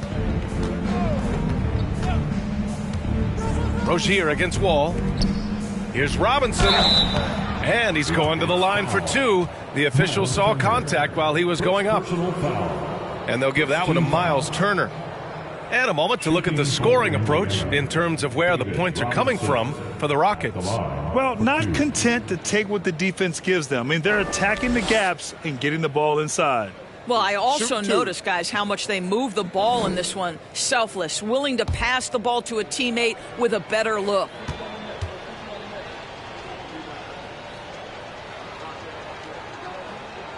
Free throw good, Robinson.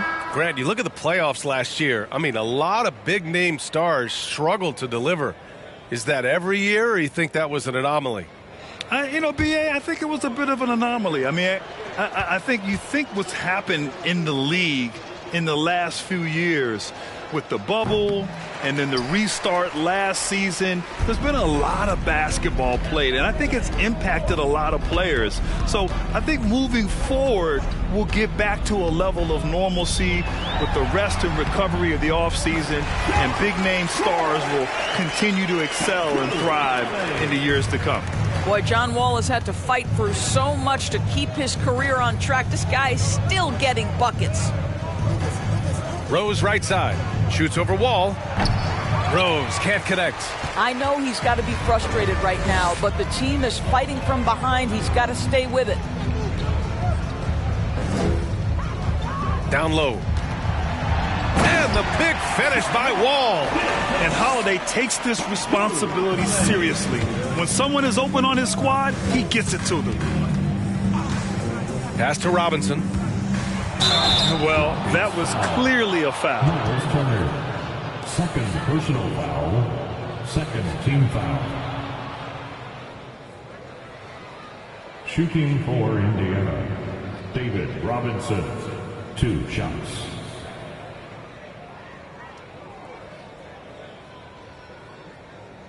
Take a break. Take a break. 2 shots.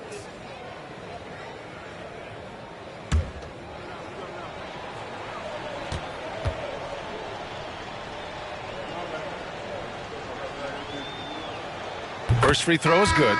And the impact of international players in the NBA, it's climbing dramatically.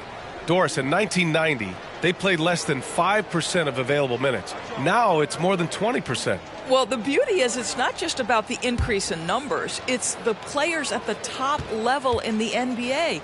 Look at the MVP race last season. The top 3 were all international. I love it. It's a good sign for the game. We want the best players regardless of where they're from. Up top Wall. Guarded by Morris. Pass to Bowl. And here's Mobley. Shot clock at 6. Outside Wall. Floats one. And he lays it up and in. Wall's got 13 points here in the second half alone. That teardrop, right? Such a valuable tool for point guards. Able to get it off in the lane was John Wall. All right, time for an injury report. Thanks. I caught up with the head athletic trainer for the Rockets. Apparently that knee was twisted pretty severely. No torn ligaments, but still significant pain and swelling.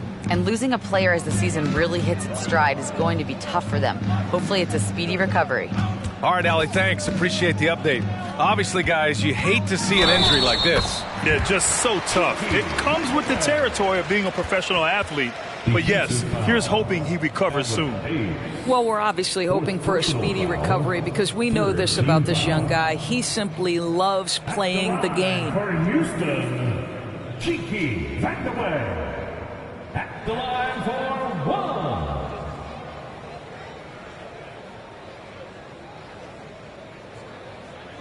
One shot.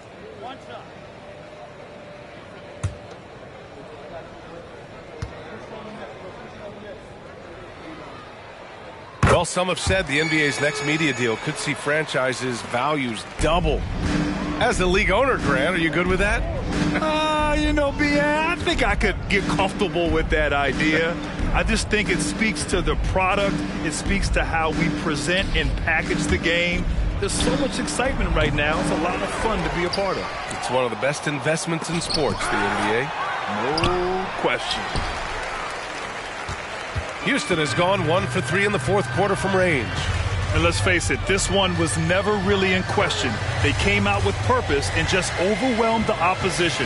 A great win for the Rockets. Pretty clear who the better team was today. They dominated in just about every phase of this game, Grant. B.A., it's almost hard to think what didn't go well for them. Their plan, their execution, everything was absolutely on point. And so this win marks their first victory of the new year. And that's an important win. You never like to lose 2 in a row to a team, especially if you only see them 3 times. And as it was happening, as it was building, you knew this was a monster game for John Wall. They simply can't stop him right now. This guy playing with passion and focus. Here's Bull. From deep, Mobley. It's rebounded by Morris.